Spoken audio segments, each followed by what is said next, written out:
outside. We spread like it's a war. Yeah. A2000.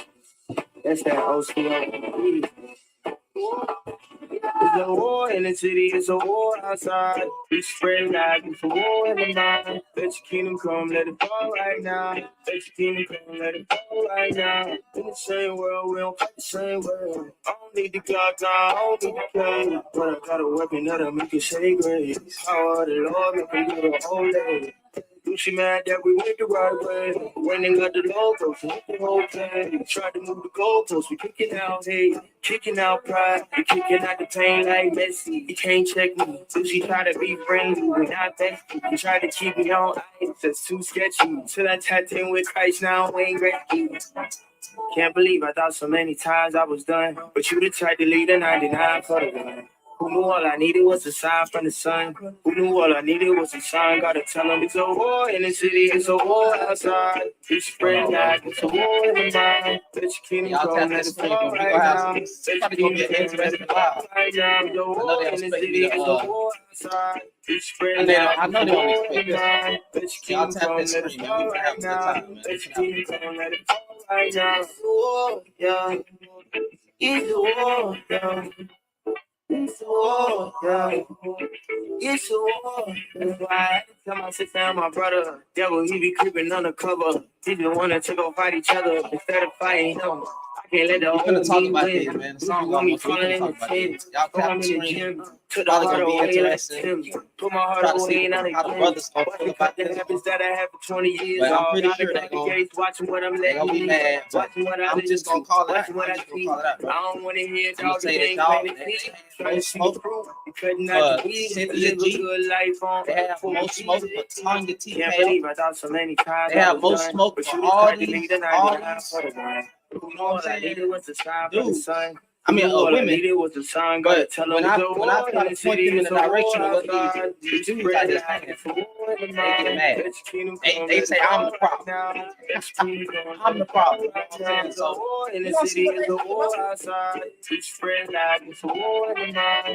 that's enough of that. We're gonna see what they say, bro. I'm gonna talk my stuff. I'm gonna talk my stuff today. Now, I've given multiple examples of certain I've given multiple examples of certain individuals, men online, who have said worse things than Cynthia G, bro. And what I have never seen is a full collaboration of men going to war for their sisters against the men that say stuff like this. Black women have done more harm to black men than any white man. So you have a guy whose page is growing on YouTube, who I've actually had a conversation with, who said that to my face. Not only that, he also said, he gave an example saying, throw out the child with the bathwater and get a whole new group of women and start the community over that way. Now, when Cynthia G says stop giving birth to black men, right? When she said that, because she was using context, basically saying that if they keep blaming us whether we have the child as women, right, have the child, and they blame us for not having a child, then stop having them, right? There was a whole collab of men getting mad at that, but the men in the manosphere never addressed the dudes that said throw out the baby with the bathwater. Now I find that funny how they got more smoke for women who say that, but then you didn't have smoke for the men. This is why I say, and I hope I don't get striked. I try not to get striked on here, but I'm gonna just say, that's a bussy popping sphere. Now, if you get offended by me saying that, I don't know what to tell you. I'm sorry. Let me try to be nicer. That's a man validating sphere of men who like men. Okay, at this point, because I don't know what to tell you. How do you have more smoke if you are a leader? Let's do this whole leader thing. If you calling yourself a leader, provider, protector, why are you not protecting your sisters from harmful rhetoric coming out the dude's mouth? But then you getting mad when black women are defending themselves, right? Black women are defending themselves from harmful rhetoric from the dudes, and no dude is coming out to defend the sisters from what the guys are saying. I just find that funny, and that is why I say I think she was banned unfairly. If you're gonna ban, right? And y'all tap F1 because I think they go, you know, TikTok language is soft, right? I don't even know who 4chan is, and I don't care. I don't know who that is. But if you're gonna get mad at Cynthia G, right? Because she's been banned for a long time on YouTube. If you're gonna get mad at her, then you got to get mad at the dudes who have said worse.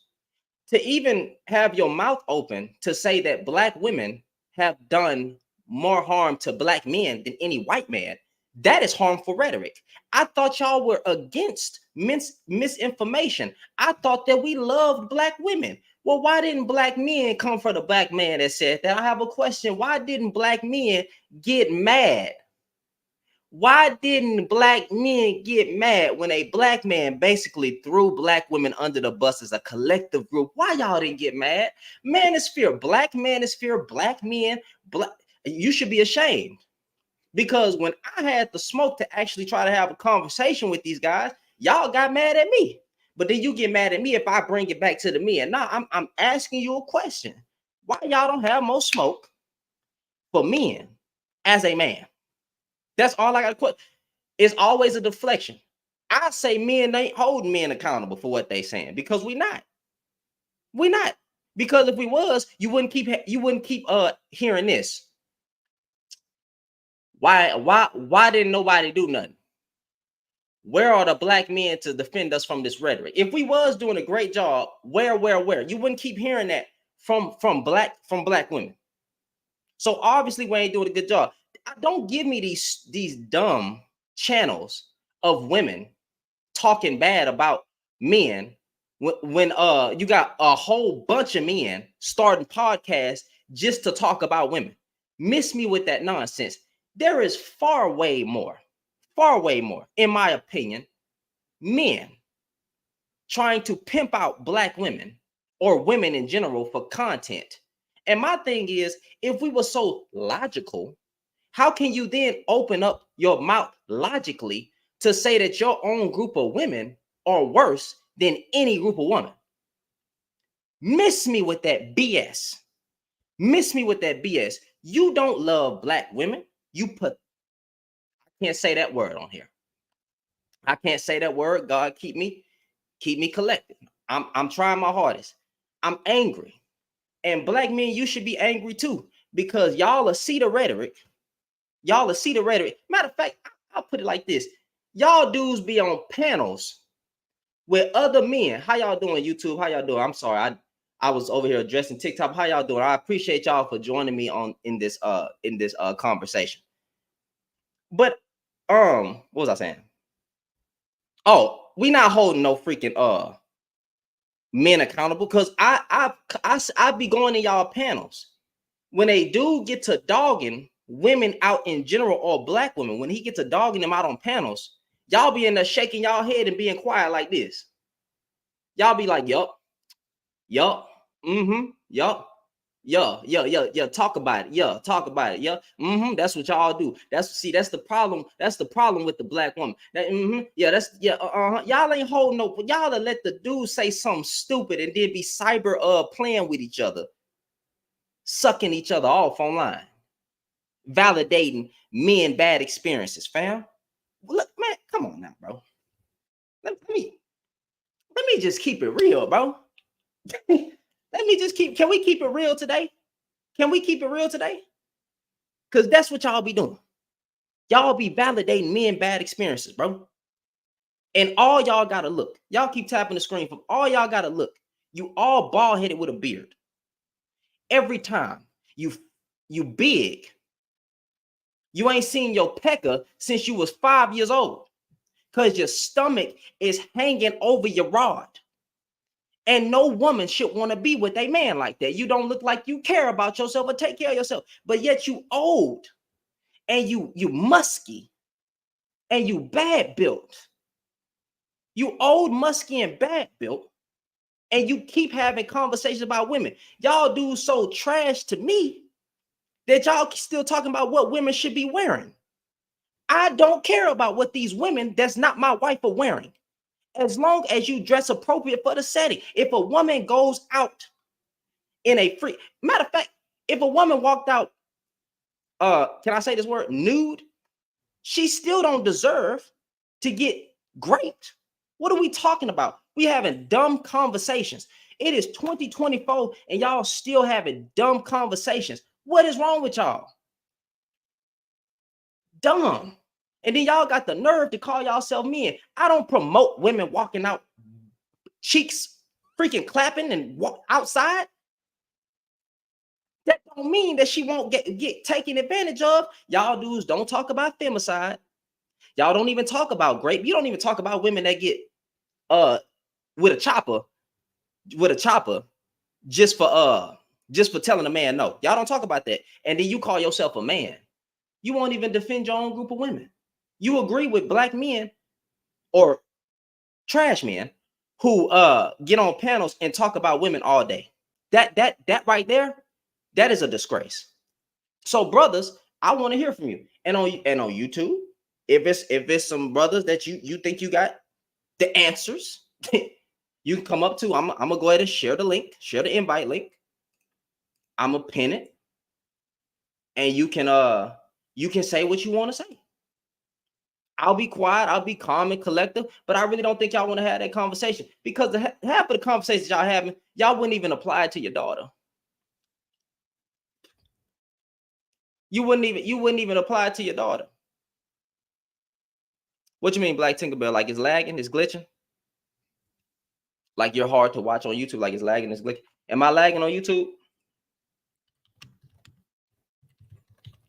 Somebody just told me, Black Tinkerbell just told me I'm hard to watch on YouTube. Oh, it was? Oh, okay. It was. All right. I'm sorry about that. Okay, well, okay, cool. Now, with that being said, appreciate you for letting me know, Black Tinkerbell. Thank you. Now, with that being said, I just want to know, as a group of men, when y'all gonna collectively be mad at the men who have said worse than Cynthia G? That's all I want. I just want to know, when is it acceptable and okay for a man to call out men on what they doing? That's all. When is it okay? When is it okay to say, hey, brothers, y'all wrong? You went too far in that statement. Hey, that was a very hateful thing to say. Why would you say that? When you defend sisters from the things in which a lot of, I'm trying to use right words here, because y'all know YouTube don't like, I mean TikTok don't like me. TikTok don't. I'm trying to make this a good, interesting stream. When is it acceptable to, yes, because women will comment and collect others all the time. Yes. Now, with that being said, when is it acceptable for brothers to call out brothers without being called a panderer, simp, feminine, and all that stuff? All this, because if y'all so logical, why would you say throw out the baby with the bathwater? If you really presented yourself with masculine energy, why you always validating other men? I don't need no man. Like, I'm a man. I don't need to be validated on my bad experiences because you had a few bad dates. Y'all dudes then took your heart broke behind, and you mad at women, and you trying to take this is the revenge of the fat men and the nerds. Because that's what I'm sorry. Yeah, it's the revenge of the lames. This is what we living in. We living in a time where it's the revenge of the lames. You lame. You lame. You mad because you didn't get no women in high school, middle school, and all that stuff. A black woman broke your heart. A black woman. a black woman or a few broke your heart, and then you turn that into self-hatred and went and got a passport and started pedestalizing these other groups. This was the woman nicer. I'll be honest with you. You don't deserve a good woman.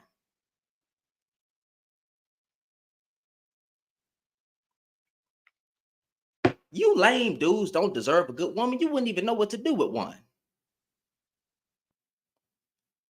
I hope, matter of fact, I would hope that these women do find y'all pages so they can mark you as an enemy and never trust anything you say. Because some of y'all have said that black women are a general in the white man's army, and you're trying to bring up welfare.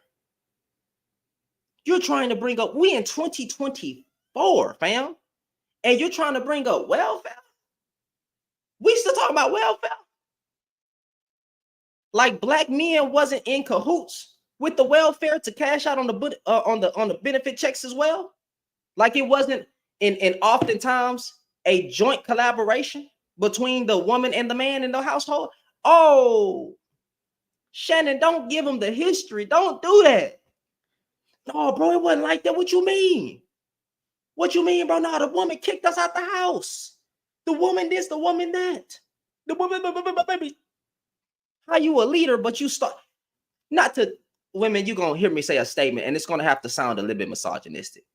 How you calling yourself to be the leaders, but you starting with the ones that's not the leaders? You starting with supposedly ones that are subpar. Supposedly. Now I don't hold on to that social norm. I'm just saying. Men start with men. Men start with men. Why y'all keep starting with women?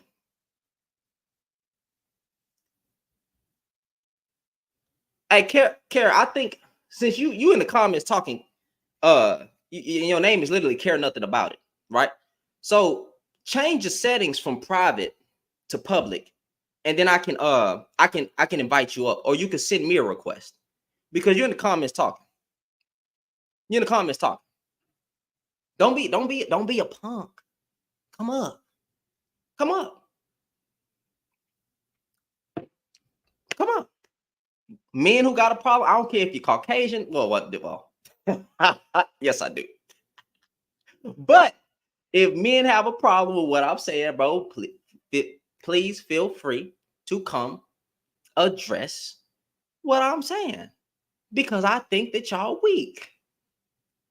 And back in my day, right? High school days, middle school days, right? The men who sat around talking bad about women all day, we had 3 words for them. I can't say the words, but BAN. The first word rhymes with snitch. The second word rhymes with class. The third word rhymes with ninja. Now, I'm pretty sure some of y'all are smart and you can figure that out, because they the same men that will probably put their hand on women. So they will snitch at ninjas or being at nick. You feel me? That's how we talked about y'all. Because you only got smoke for a woman. You sound like a that's what you sound like to me. You weak. And they should, you know what I'm saying? I don't want nobody spreading harmful rhetoric. I don't want nobody spreading harmful rhetoric. But if you're going to take out Cynthia G, then you got to get these dudes. These dudes are leading the young black men astray. These dudes are telling them to get that these other groups of women are better. What woman is better for the black man than a black woman? I would never, do you understand? I would never say that. I would never say that these groups of women over here are better. And this coming from a dude that didn't been around. I didn't been around. Pakistani women, Asian women, Hispanic women, black women. The only thing I never did was a Caucasian woman. I ain't going. Oh Lord, there's a reason why not Caucasian women, because there's a history between being lied on And I wasn't taking no chances. Not to throw y'all all under the bus. I'm not doing it. I'm scared.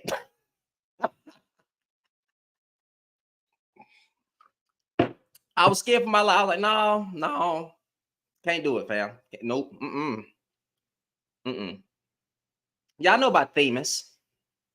I think I said his name. Themis and some. Man, shut up. Hold man. This is what I'm talking about, bro. Hold on. Let me bring you up, bro. Can you accept the request, bro? Because you said I gotta use my platform to spread love. And but y'all don't tell them other black men over there that's always talking about the women to spread love. Why it always gotta be me? I am spreading love. Go ahead, brother. Okay. Go ahead. Spread love, man. Spread love. To who? Everybody. Black people. Why? Black men. Am I not spreading love by defending my sisters? You see this every day. It don't matter. People pandering to certain groups and you know, why don't we just be loved, man? Just spread love everywhere, man. I'm sick of seeing the disunity and the hatefulness. I'm trying to promote unity. I'm always talking about marriage over here. I'm always talking about relationship. I give honor to my black wife every day. I say that. I tell. That's cool, man. Okay, so what do you mean? I'm talking about this. Look at the topic. It don't matter. The same dudes are. Black men are going at black women like. Wait. What you mean? Wait. The topic don't say. I said the black manosphere is unbalanced. What even is that, man? The manosphere. A sphere's full of men validating men bad experiences and apparently using a red pill up their butt to apparently bring some type of truth. This is what we're talking about. The red pill and don't nobody care about the red pill. Yeah. What do you mean? A lot of dudes. A lot of it. What you mean? Those minorities have a huge influence, and they're leading the young black men astray. Man, they're clowns. Don't nobody care about them. A clown has influence. I don't understand how y'all don't keep seeing that the seed is being planted in the young men's heart by these guys because they're looking up to these guys. If we can't call them out, then we can't stop it. So what are you talking about? You can't just let them people. You can't just let people say the most stupid stuff and then not have nothing to say about it. They're being radicalized by all these lies. Oh my Jesus Christ! Oh Lord! Man, and just bad stuff. They see all this stuff and they're like, "Oh, women are talking about me, men are talking about me." Then they just go on to continue to hate, man. Okay, and the hate is being spreaded. The hate is being spreaded. So if black men, if men don't call out men, who's supposed to check them? We supposed to just keep letting them talking, right? These guys are going to do whatever they want. Okay, and then so all right, then there's other. Then there's men that can do what they want. I can do whatever I want on my own platform. And if my then why are you telling me to spread? What is not love? What better way to love somebody than to marry? I don't want to hear no black man talking about he loved black women, but then you're not married to one, right? That's one. And then I don't want to hear you talking about you love black women, but every time you got a goddamn woman in the thumbnail. You got a woman in the thumbnail always talking about what a woman doing, but you ain't got no smoke for men. You don't call out gang violence. I ain't seen y'all start no goddamn black army to go address these gang members. Nothing. The black woman gets shamed by the black woman gets shamed if she has a child. She gets shamed if she don't have the child. She get blamed for everything. So what better way to spread love than to defend my sisters from these evil men with their wicked hearts? These demons out here. Is that not spreading love? You can do that. I don't got no problem with that. I don't got no problem. All right. So what? All right. Let's support everybody of the black people. You know what I mean? In general. You know. No, that's where we go wrong. Yes, that's where we go wrong. Support who? Support who? I'm sorry? You can put down the bad black men. You can put down the bad black women. But like, let's uplift everybody. No, I'm not uplifting them guys. That's the problem. You know, one of the problems is that these horrible men are being uplifted by other stupid men. So what are we talking about? No. The horrible men, they're just Don't nobody care about them. I'm telling you, brother. Y'all be killing me, bro. Yeah, and y'all tap F1 for me because I use a word that I shouldn't. I didn't uplift Cynthia G. So miss me, Mac. I'm using a point. No, I promise you, I don't even know what this is. Yeah. So no, I'm talking to a comment. So with what I'm saying, right? You saying that nobody cares about these guys, but yet they got a huge bro. These dudes are talking to young boys and influencing the young boys. They are going on mass freaking tours, talking to everybody. They have influence. So when you say nobody cares about them, you out your mind. When they keep growing, their platforms are growing and growing and growing and growing. And off the backs of the women who give birth to their stanky behinds. They never have nothing good to say about women. So what better way can I show love? So you talking about show love, than to show love for the black women by stepping up and calling those men out on lying. They doing it. That's all they did. Their whole platform has been off the backs of black women so much to where they have said the most evil things about black women. I'll give you an example. Anton Daniels said in an analogy, throw out the baby with the bathwater, get a whole new group of women and start the community over that way. And also, he also said black women have done more harm to black men than any white man. Do I see any black man? Let me ask y'all a question. Do I holler man? I don't see no black men like y'all that's going up and and saying, hey, brother, that's going too far. That's evil thing to say. But you know what I did say? I did see Mr. Let Go and all these red pill dudes who talk about single mothers all day on a panel, uplifting each other and saying, yeah, that's right. Get on those women, right? But every time y'all see a dude who defending their sisters, I'm the one who got to shut up. I'm the simp. I'm the panderer. I got to be quiet. All that stuff. I know what them dudes too, man. Them dudes are crazy. They don't know what they're talking about. They hate women. It don't make no sense. Did you go up on their panels and tell them that? Your mom is a woman. You know, my mom's a black woman. You know what I mean? You gotta love them. You know. Did you go up on those panels and tell them that?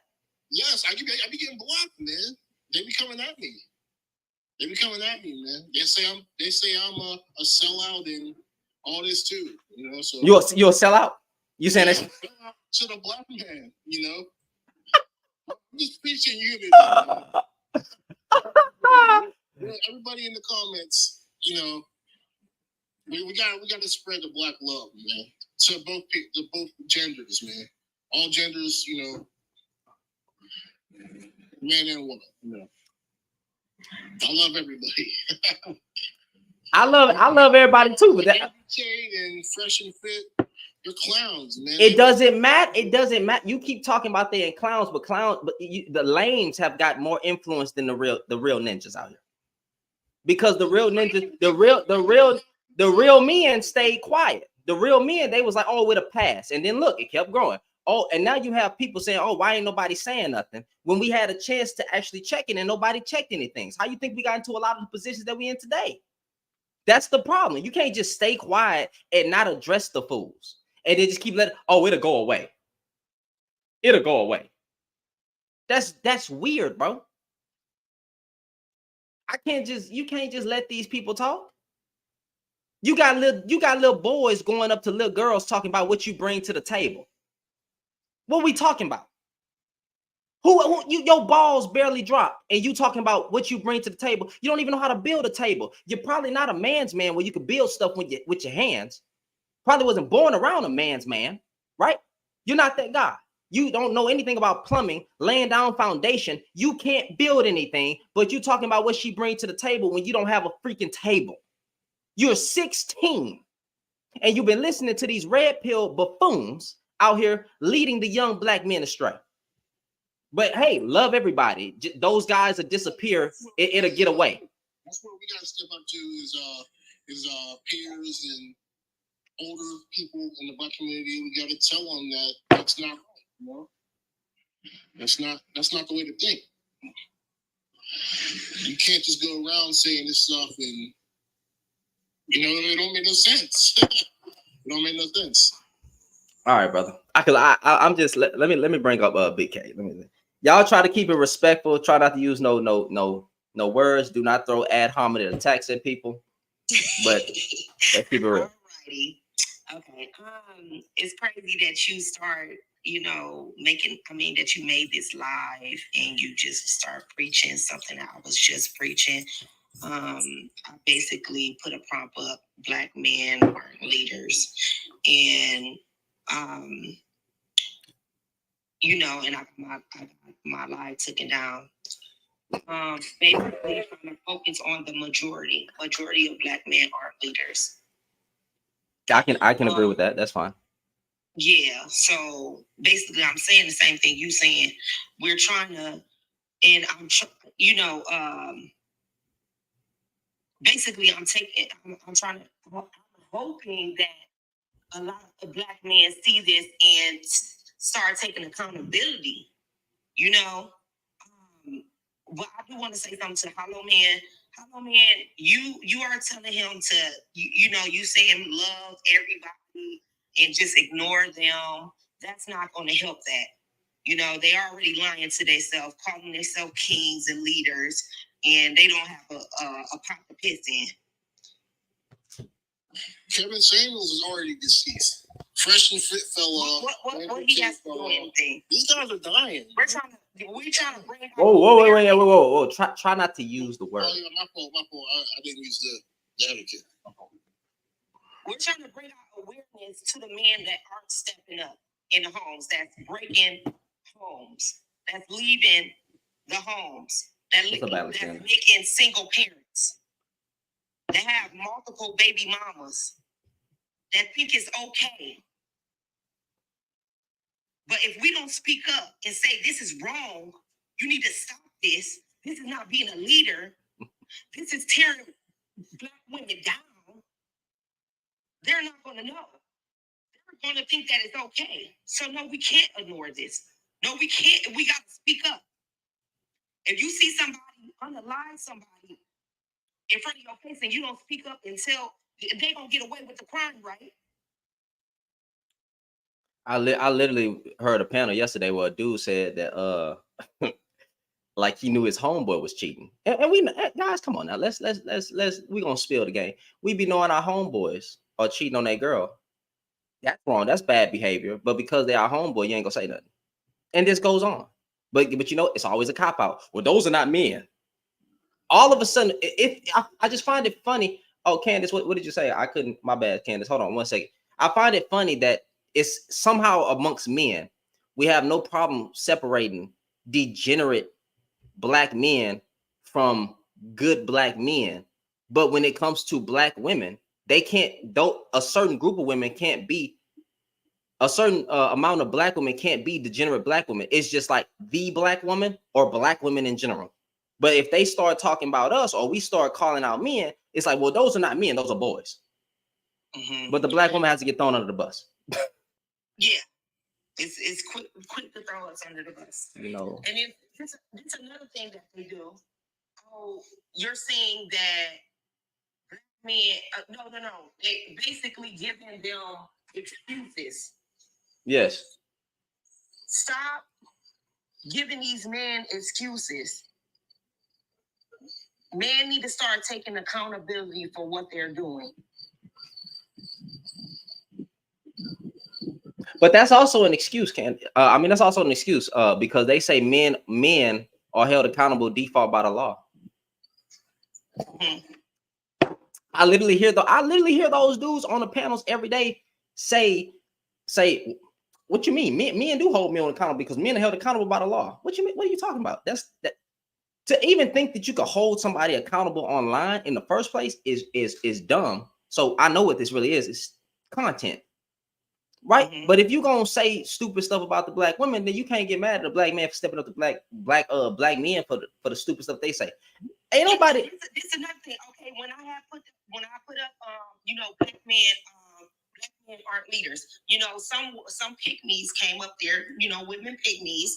And I feel like they are very dangerous in this world because they don't take men accountable. They got a lot of excuses for men.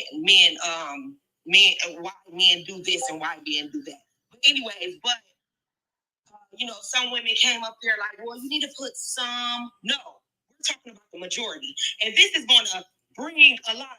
It's going to bring a lot of traction when we just focus on the majority and stop. Yeah, it's. Don't get me wrong. It's some men that's out here. You know, it's men like you that are going to protect the black woman, but it's a lot of men that's not.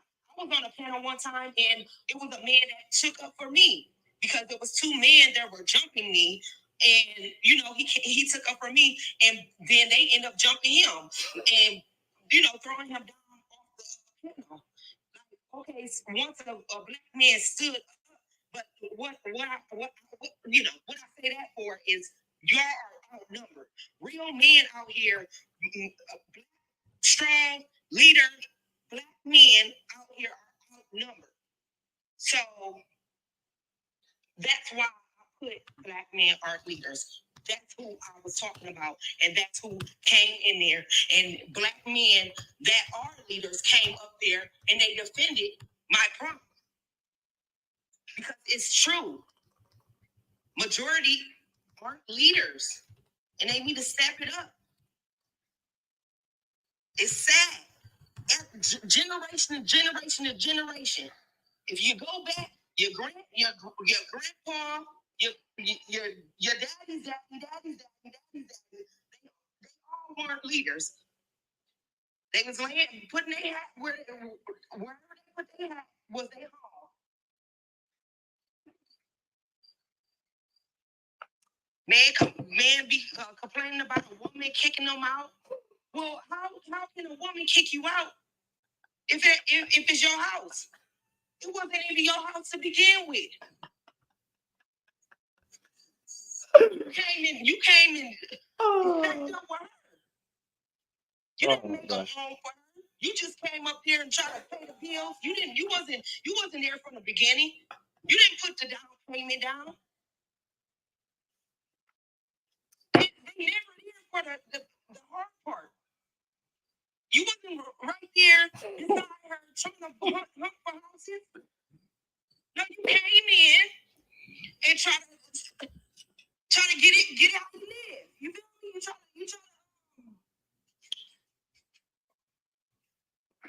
to. So holla, man. Like, what would you like to say, brother? What? Saying, if we got leaders, I mean, if black men aren't leaders, I think we're in a different time. I think we should do partnerships instead. You know. Hold on. Let me. You, Father Twerkins, you come up, bro, and then it could be me and you having a conversation because I see your comments. If you got time, of course. If you're not at work, I'm off today. But you said what now, holla, man? A partnership would be better, you know, in relationships. You know, both got a job.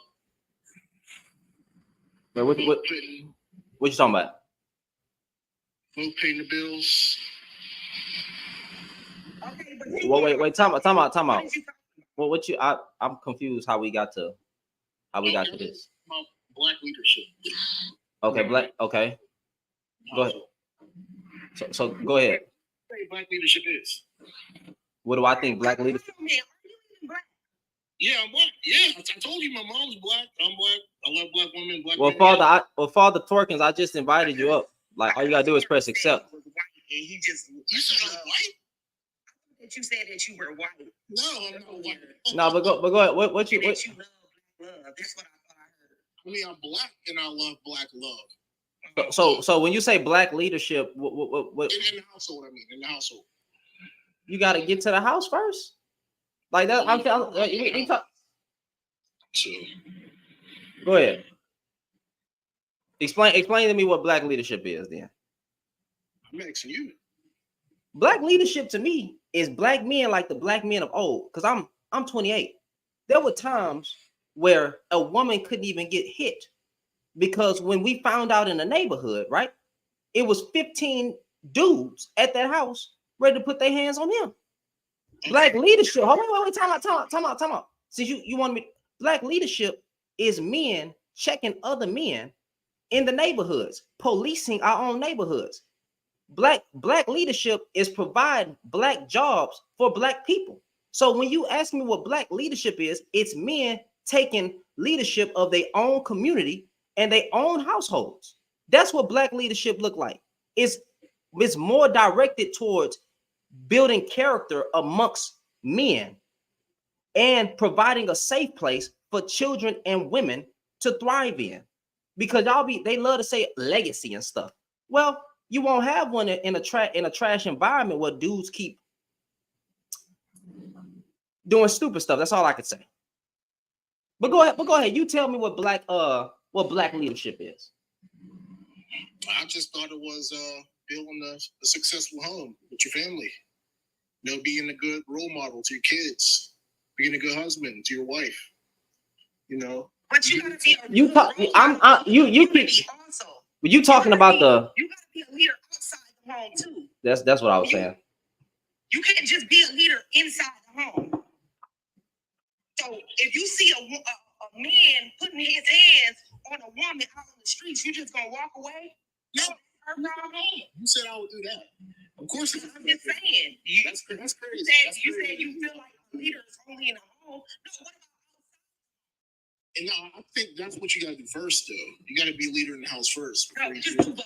Community. I mean, yeah, you can do both. You can do both. I ain't saying you can't. I'm saying that should be. Let's not focus on what's first and second. No, just do both. That's just being a leader in general. Just be a leader everywhere you go. I don't even understand. Like, do you? No, never mind. I ain't gonna say, because people, you love to use this word alpha too. So when it comes to being an alpha, you can't call yourself an alpha, because there's real alphas don't even want to be alphas. Do you understand the amount of pressure on an alpha man that they don't even want to be? I don't believe in that word. Okay, but I'm just using it for the sake of the argument. There are men who call themselves alpha on here, basically a leader, a alpha male, the top 10%, right?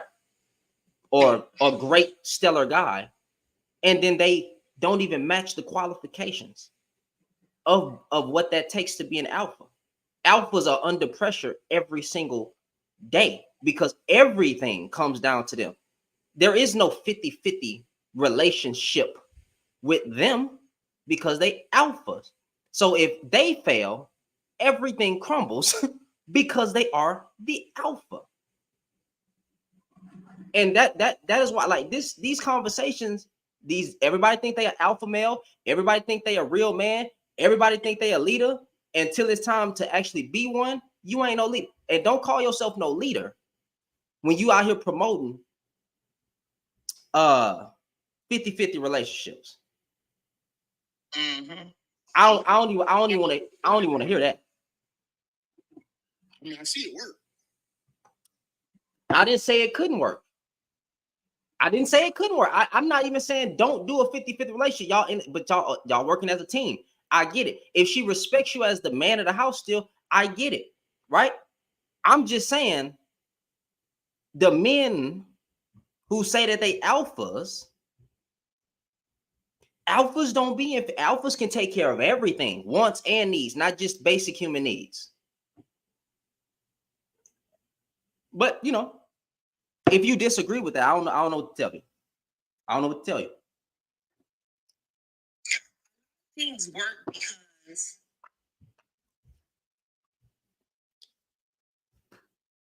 women don't want to be alone. Just because it's working, that don't mean they're. I don't think. And comes home and wash the dishes, do all these so-called wifely duties. Shit, I feel more manly than your ass. Well, I'm doing more than you. Take care of the kids.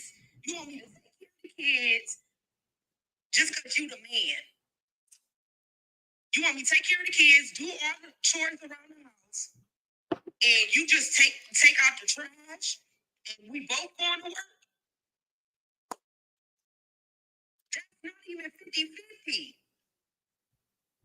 And we busting down the bills. these women that are accepting that, deep down they just don't want to be alone. They know if they don't get with it, shit, they don't be alone. All right, so me, I ain't gonna stand for anything.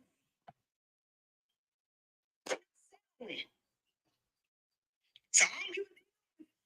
It's gonna be a flock of men. Oh, that's why you're single. Shit, I could do bad for myself. it's probably best for most women should stay single anyway.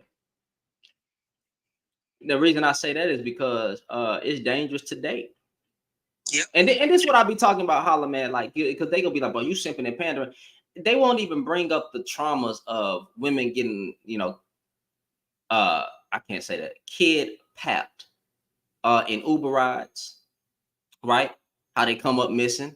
The black girl that just got chopped up by the Caucasian. We gotta protect ourselves from these men. So they don't talk about. There's no balance. That's all I be saying. There's no balance. They don't talk about femicide. None of that.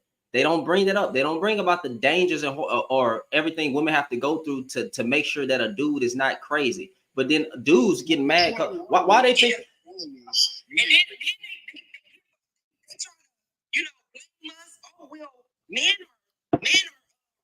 are raping you because you dress in a certain way. No, I can have a damn trash bag on.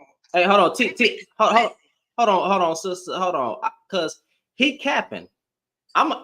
Hey, Tito, hold on, y'all mute y'all mic up. Tito, you said not one red pillar or manosphere man. You said not one manosphere, huh? Good afternoon. Good afternoon. How you doing? I cannot think of not one, and I mean not one. I got you. I got you. Can I get you? Go ahead. Yeah. They ever advocated for sex-specific abortion. I can't. I got it. And hey, that's all I gotta say. I'm gone. That's all I gotta say. Oh, you don't want to hear the answer? You don't want to hear the answer? Anton Daniels. That's all I have to say.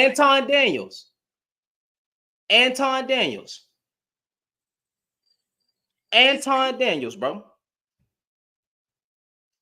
What you talking about? Anton Daniels, fam. When did Anton Daniels give me throw out the baby? That's man and woman with the bathwater. Get a whole new group of women and start the community over that way.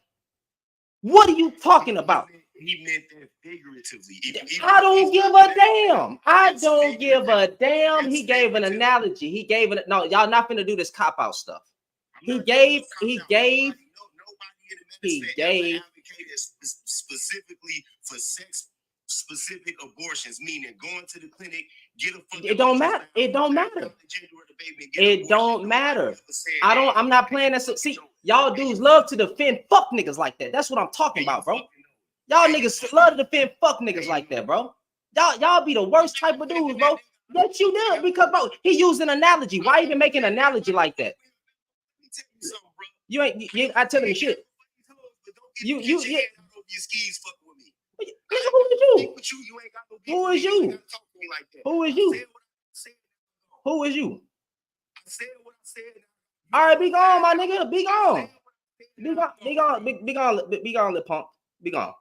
Because you said what you said, and now you gonna be gone, lip punk. To be them soft dudes like that. It's always an excuse. A dude can give an analogy where he basically advocated for genocide. But Cynthia G say, well, if black men are blaming us for having a child and blaming us for not having them, stop having them. So now you getting mad. Y'all dudes pick y'all god dang y'all dudes pick who y'all want to advocate for. And then you said you may protect these hoes. So now the women hoes. This is what I be talking about. Because you ain't calling women. Niggas be trash, bro. Get taken down. One in the comments. Punk ass nigga. What you talking about? You like come up and say something. I said what I said. Nigga, I don't give a fuck, nigga. That wasn't no alpha energy, nigga. That was a bitch. What you talking about?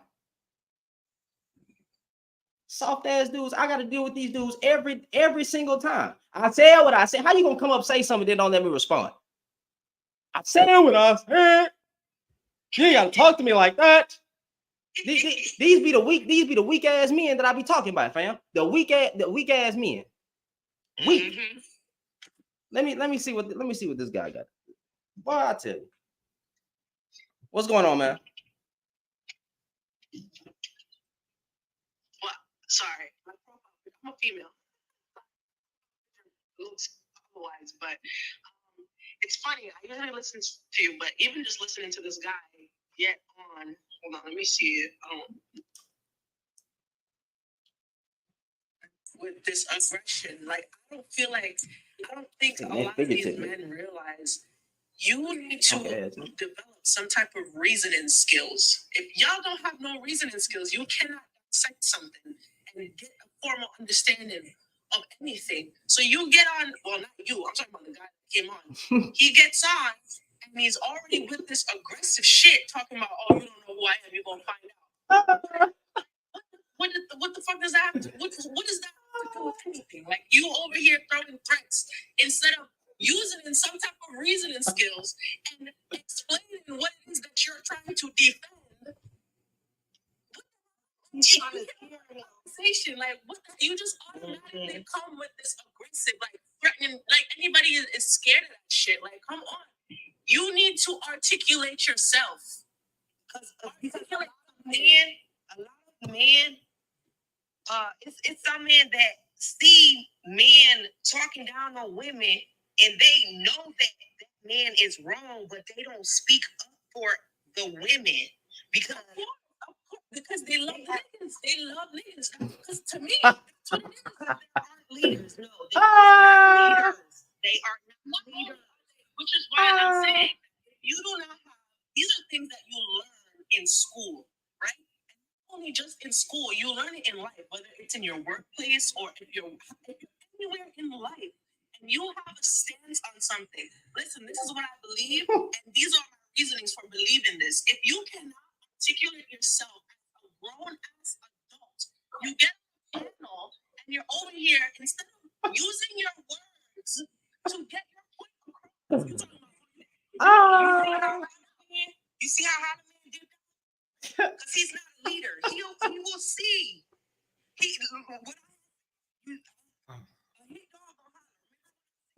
If you see a woman, he said about the leader being in a home. I said if you see a woman getting harassed by a man or getting hit by a man, you gonna just look the other way? That's not being a leader. You're gonna be a leader outside the home. A hit dog. Come on, DJ Silent. Come on. You said I would do that. You know you would do that. I'm pretty sure you did before. Come on, brother. Come on, DJ, because I see you, bro. I see you making comments talking about women always do this, women always do that.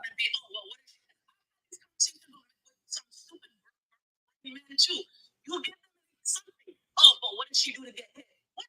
It's always an excuse, man. I'm trying to tell you, it's always an excuse. It's always an excuse. Oh, well, she must have did something to get hit. She must have done something. What in the hell? Like, what? You know, like morals. You don't have your own follow. It's always some type of excuse. There's always a corner that they taking accountability. Crockett. If you do not have the ability to take any type of accountability for your actions and look at something else and say, nah, this is wrong. If you cannot do that, you cannot consider yourself as no fucking leader. What are you leading? You're gonna lead people into a pile of shit. What the fuck? But buddy not even coming. Oh, DJ, I saw you in the comments, man. Why you not saying that? I'm trying to let the fellas talk, bro, y'all. You crying? They'll come up. Let me talk long enough. They'll come up. No. We ain't gonna talk. I'm not even gonna say nothing. A lot of these men that will turn around and be like, oh man, you pander to the woman. You don't have any type of skills to think like, listen, there are women. As a woman, you are navigating in this world. Like always on cautious mode. Whether it's you walking in the street, a man, you can say, hey, let me talk to you. I'm walking, I literally just came off the road right now. Oh, what's up? What's up, my dark princess? Nigga, if you don't like, and then if I don't pay no attention to you, all of a sudden you got all the smoke for me. You can't take no rejection. You just expect, a woman is supposed to just be like, oh my God, you think I'm so beautiful? I'm just supposed to run to you. No. What the hell? Women are not getting in this, and not just women, because there are normal men too. Like this nigga come on here talking about, oh, you pay to the woman. You is that better, Candace? Oops. tap the screen, y'all. Get it to 10K. Is that better, Carter? She said she going in. Okay. I think it's about to clear up. Y'all can still hear me. All right, now, what DJ said he gonna come up in a second. I just love it. I love it. I told y'all, bro. When I'm talking about men. When men are on panels talking about women, there is no comments ever talking about, well, let's talk about these men though from the men. But as soon as a man starts talking about men, y'all got to come in and say, what about these women? Why you not talking about these women? But y'all will cyber suck each other on them panels and spin around on each other's dildo over there validating each other's bad experiences. I find that quite funny that you can't call out men as a man, and you know, have a conversation amongst men without being called a simp, a pander, and all that stuff. But y'all love validating each other and your bad experiences, bro. Hey, let me be honest. Hey, I got my heart broken by a black woman. I've been treated wrong by a black woman. A black woman cussed me out before. A black woman was mean, blah, blah, blah. Yeah, I went through some horrible things too with a black woman. Never turned into self-hate. It never turned into problem with these black women. No, that was the problem with the women I was choosing. The same type of stuff y'all say to the women that the women need to choose better. Okay, nigga, choose better. Maybe I was choosing the wrong woman. And then a lot of times, if we real as men, we know that we be messing up a lot of those relationships too. You'll have a good woman, then you fuck over. Or sometimes the woman will have a good man and mess over him. Bro, it's life. Move on. Stop crying. Stop acting like a little bee and go find you a good woman. It's not hard to find one. I don't understand. I ain't sitting on no panel with a whole bunch of fat dudes with a beard who ain't seen a thing since they came out the womb of their woman. Talking about the problem is women. You don't deserve a good woman. Look at you. You don't even look like you take care of yourself. Me next to you is a bad day for you. It's a very bad day for you. You don't have no sex appeal. You're not even working on yourself. And then these women y'all be having stupid conversations that women supposed to just submit. They're just supposed to just submit. They're supposed to be with you and they need to listen for what? Right. You don't even listen to your own damn heart rate. You don't listen to your doctors. When they told you to lose some weight, you got high blood pressure. They finna cut off one of your legs. Can I make a suggestion? Go ahead. Can you? Think about changing your topic in the back, because a lot of people don't know who Cynthia G is. What they want me to use? Tanya T. They know who this woman is. No. Just put the topic of what you're talking about. We need more black leaders, or some sort of make this live your live, not Cynthia G live. Well, the whole point of this live was called out hypocrisy. How the men, because we just got on to start talking about leadership and all this stuff. But the point was to talk about when men start talking about men. There's no men that are actually willing to have those conversations. That's the whole point of the live is because the black manosphere is unbalanced. They always have smoke for women, but they don't have smoke for other men. Now it can lead into things like leadership, but I'm just really calling the manosphere a whole bunch of hypocrites. Right. So they'll get the gist. They'll get the gist because they'll know. You see what's crazy is a lot of people, my life was going crazy, and I just wish you was there. And it's crazy.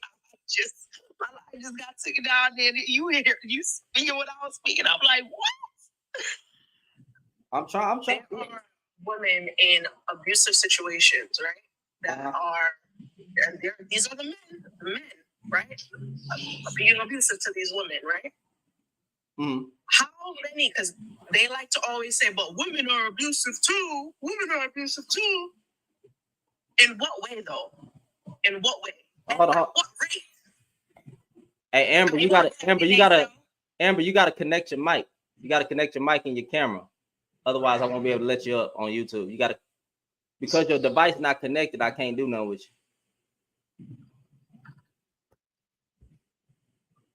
You talk about anything that has to do with men, their response, oh, but women, but what about the women? But what about the women? I mean, that's what it's always gonna be. Because every time you bring it back to us on how we can be better, what we can do, they gonna say, oh you simping, and it's like, fam, I ain't starting with no goddamn bro. I don't care about no sexy red or whatever degenerate crazy woman that y'all want to talk about, bro. You got women like Didi on YouTube talking to women and trying to make better. Let the women handle the women and let the men handle the men. Then we come together in the middle and we figure this thing out. If you're not gonna be balanced in your approach, then shut up. But the funniest part of it is that the men that turn around and be like, "Oh, you pandering, you're simping," these are the same ones making little group trips to be passport bros. So which one is it? It's either you're the one that's you're going out your way to actively find the same woman that you are complaining, bitching about. I don't understand. Hold on, y'all. We have a guest on YouTube. Y'all mute y'all mic for a second. I want to give her a chance to speak. Okay. Just for a quick second. Let me unmute you, Amber. How you? Did I unmute you? Are you muted? Can you hear me? Yes, ma'am. I didn't know how StreamYard actually worked, so I didn't know. I was like backstage. I didn't know. I'm just actively listening. I was listening since I was at work. If I can just contribute to the conversation just a little bit. Yes, I think what you're doing is definitely giving and restoring balance. I think we're probably at the beginning of this gender war, maybe in the middle. I don't know where we're at with it, but I really appreciate that you're speaking at a different perspective as just a decent human being, knowing that it has to have balance. We got to have some common sense. We have to call out everything across the board to even get some knowledge on what's going on. So, yeah, that's all I can say.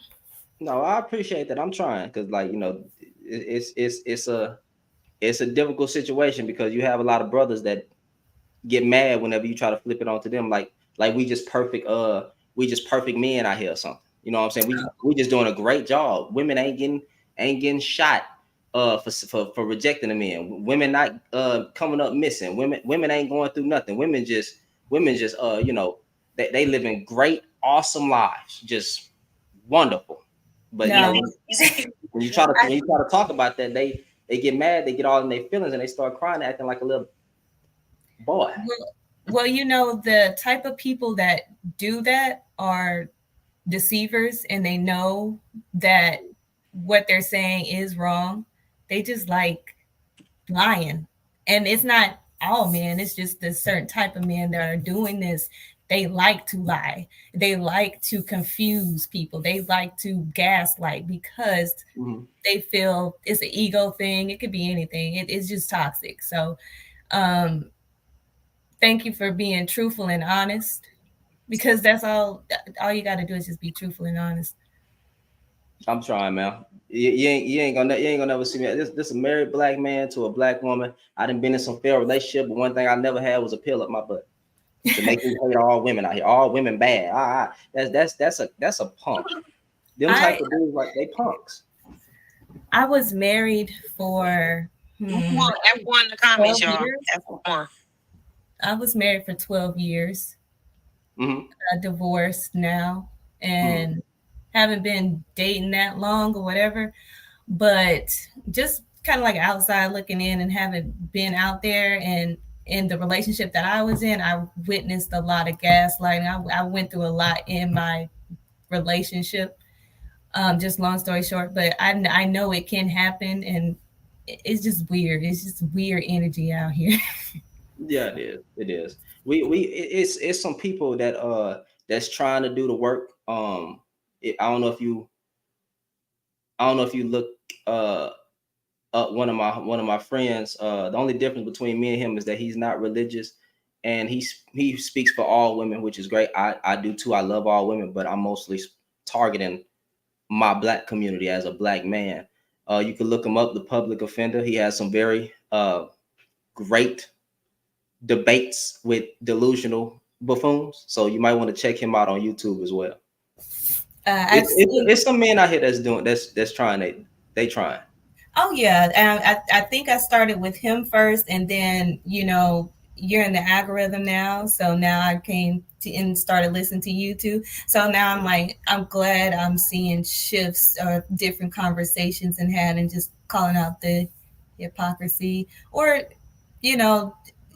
shedding a different perspective. Like, hey, what about this? What about that?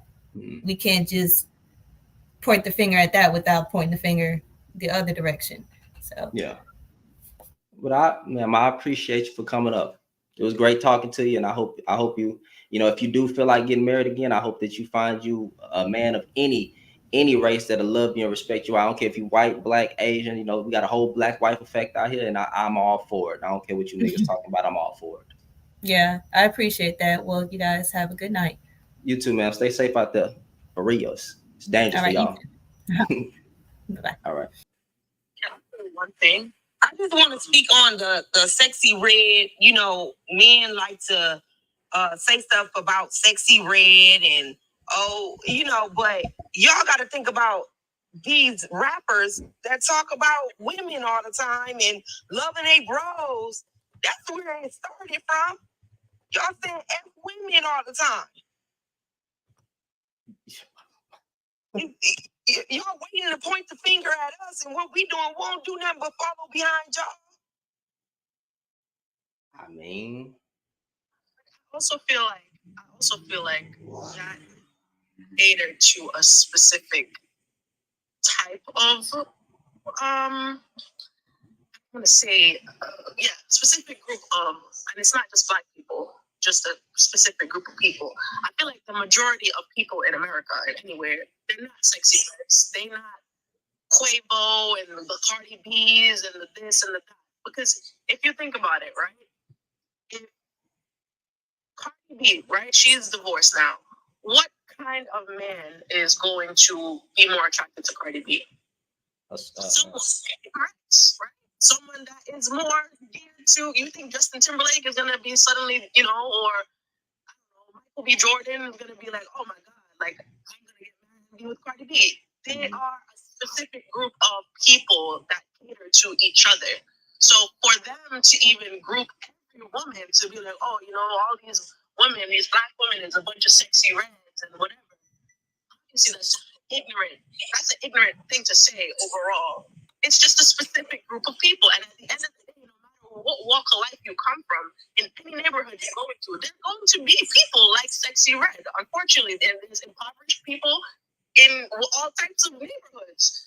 And if that's usually what they're geared to, that's what they're geared to. But for the majority of people, they're not Sexy Reds. They're not the Cardi B's. They're not these rappers that spend thousands and thousands of dollars on, and girls that spend thousands of dollars on BBLs and whatever.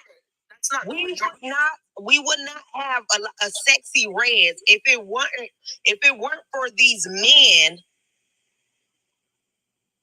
So paying attention to us being sexual anyways. They looking at us, they thinking with they wings. Well, they treat us like human beings. They not trying to get to know us. They trying to see when we gonna, bang, when they can slap our cheeks. Hold on. Let me try to get these two other callers. Kill you'll go after blue. Hold on. Let me let this person at the bottom go. Go ahead. Blue Day.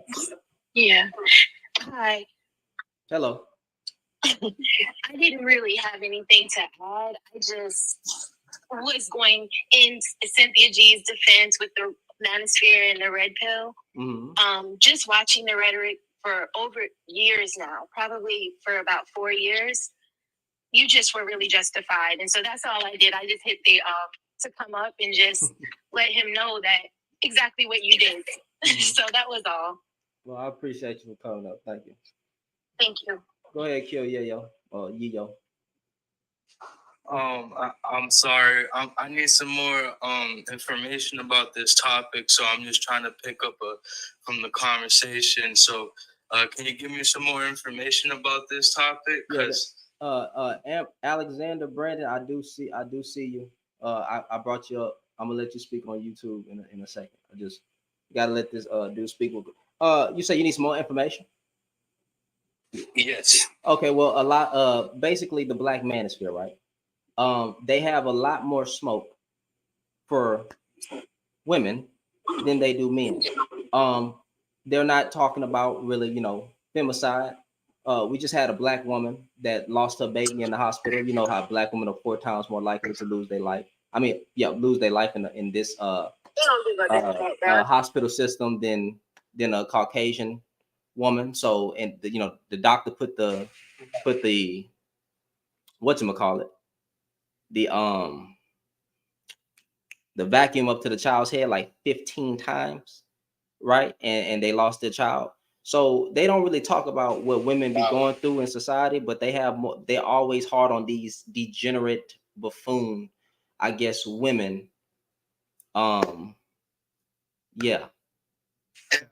Definitely from I have prior service army experience, and I tell you from just living life and like growing up in New York and here in Rhode Island, I tell you I see a lot of the system playing along, and it separates us by gender and then on top of that race, and it definitely is a deep system. It's deeper than anyone could imagine, and it's rough. And I thank you for talking about it, because there is an excruciating amount of violence and that is raised upon and gender definitely, and women having that race on top of them might be a much harder thing to talk about within their community. That as a woman, like even I know nurses where I've been in, I have two twin boys, and while we were giving birth, the nurses were just like outlandish speaking. Your mic going in, brother. Your mic going in and out. Okay. Sorry about that. Yeah, your Google Home isn't set up yet. But the main point of the issue is that the manosphere has more smoke for women than they do men. It's like they're afraid to call out other men because simps, pander, and all that dummy words. Do you think the manosphere is balanced? Okay, that's definitely started by us men. Evil men start evil things. Women follow suit. How a woman needs to survive, how my mother has survived for years, was needing to get away from my toxic stepfather. You know what I mean? There's a lot of gaslighting. There's a lot of evil on both sides, but mostly where I think it has to do with a man in control and having fake promises, and also abuse and neglect, and many other levels that us men, and I'm prior service army infantry, sir. So I tell you, I've seen a lot, and just military life. It was the most crazy, eye-opening experience I've seen, because there's a lot of cheating within ranks, and it blew my mind. And I thank God that I got out of there, as soon as possible. I did my thing when I was in, but it was a super eye-opening experience. And yeah, I do believe that, especially for Black women, it must be way harder, because God knows. Okay, I appreciate that input. Hold on, y'all. Y'all stay muted for a second. I'm for real. Just give me 1 second. Got a guest on YouTube. 1 second. Let me unmute your mic. Alexander, can you hear me? Yeah, I can hear you. Yes, sir. How you doing? Are you Black? Yeah. Okay, cool. Go ahead. Your Google Home isn't set up yet. To get started, download. I don't know why the Google Home always think that I'm talking to it. Go ahead. I agree cold-heartedly with you, and yeah, the Black Manosphere seems to have more smoke for the women than the men, and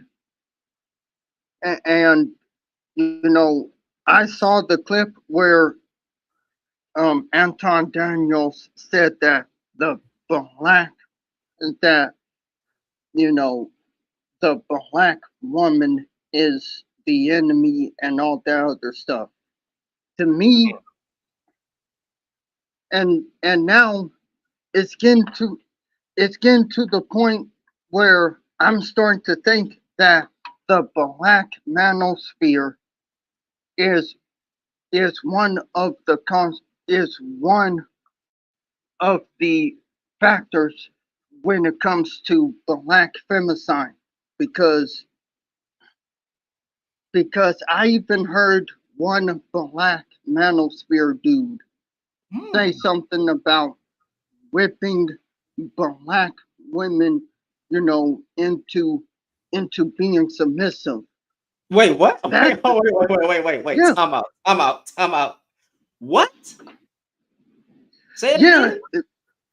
Wait, do What you remember that guy's name? I want names. it's Dennis? It's Dennis Sperling. He said Dennis that. Sperling? Yeah, he he said he says every bad thing about black women, and he doesn't care. But when he sees a black woman dating outside the black race, all of a sudden, she's a race traitor. I mean, Wait, how in the wait, hold on. Time out. Is this guy like some lame on YouTube? Does he have a huge following?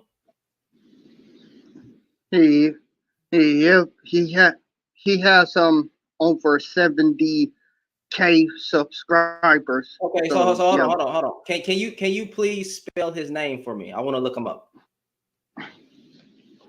his name, or D DEN, two N's and IS, Uh-huh. and Sperling is SPURLING.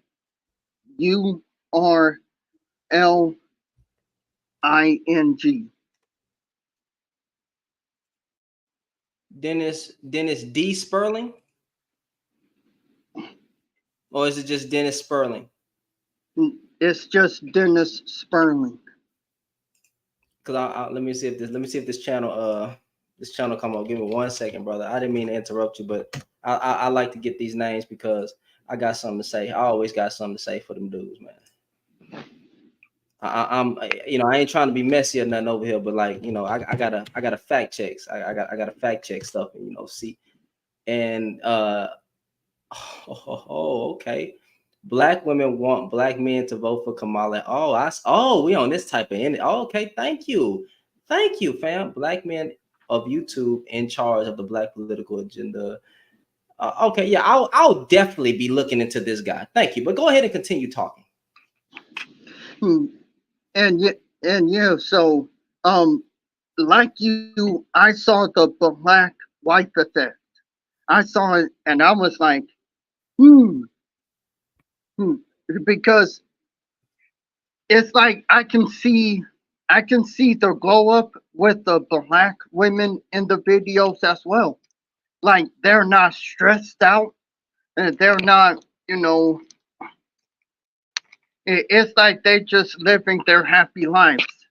And for the life of me, I don't know why black men will get mad at that. And then they have the audacity to say that they trying to make non-black men into black men. I mean, do the black manosphere know that Asian men within I can't say Asian men, they do look like that. They do. You have those who look like that over there. You talking about those who dress well and they're very well nurtured? Mm-hmm. Yeah. Yeah. Because Asian men can dress. Mm-hmm. They're heavy influencers in fashion as well.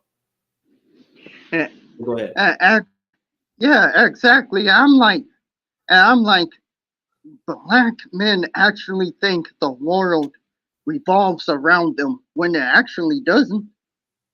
I mean, it's like it's like everything that a black woman does, the black manosphere wants to criticize her about. But as you said, when it comes to the men calling them out, all of a sudden they're called simps, panderers, all of the above. I'm like at this moment, I don't see no hope for the majority of the black men at this point.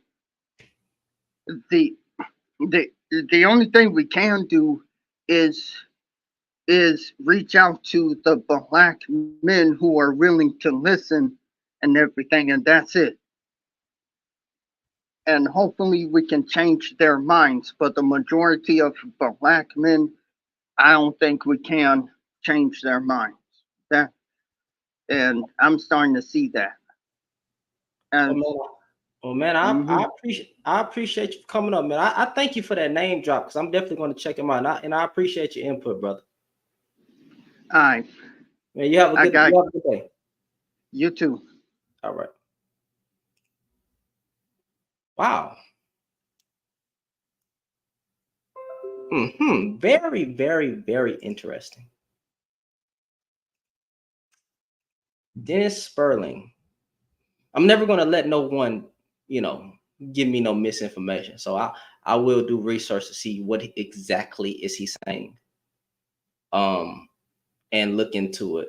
So before I just, I'm going to do some deep studying. Brother, I don't know what's going up on that, but every time you try to connect, it don't connect. So I'm for real. Go ahead.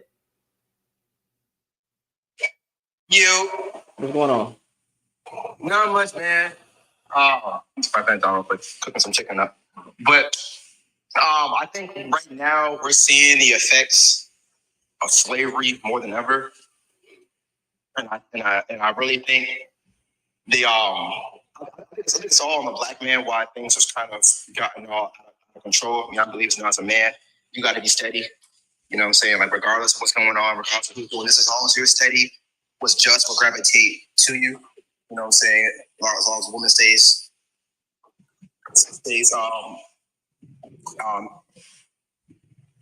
unblemished, beauty and success will come to her.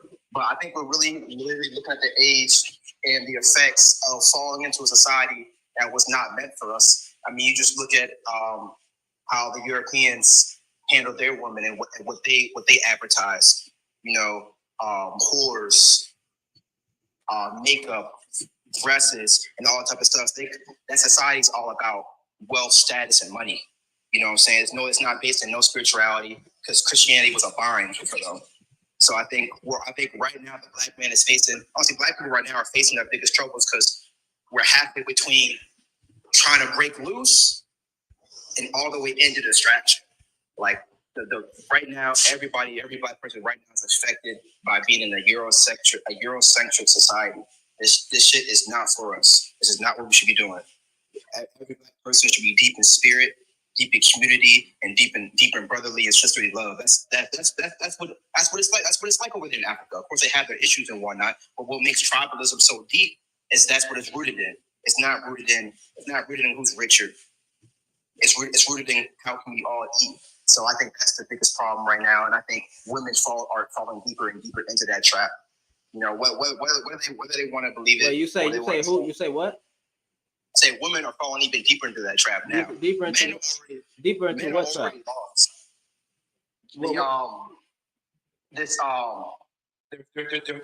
They're falling into that image trap, the facade trap. You know what I'm saying? More than ever.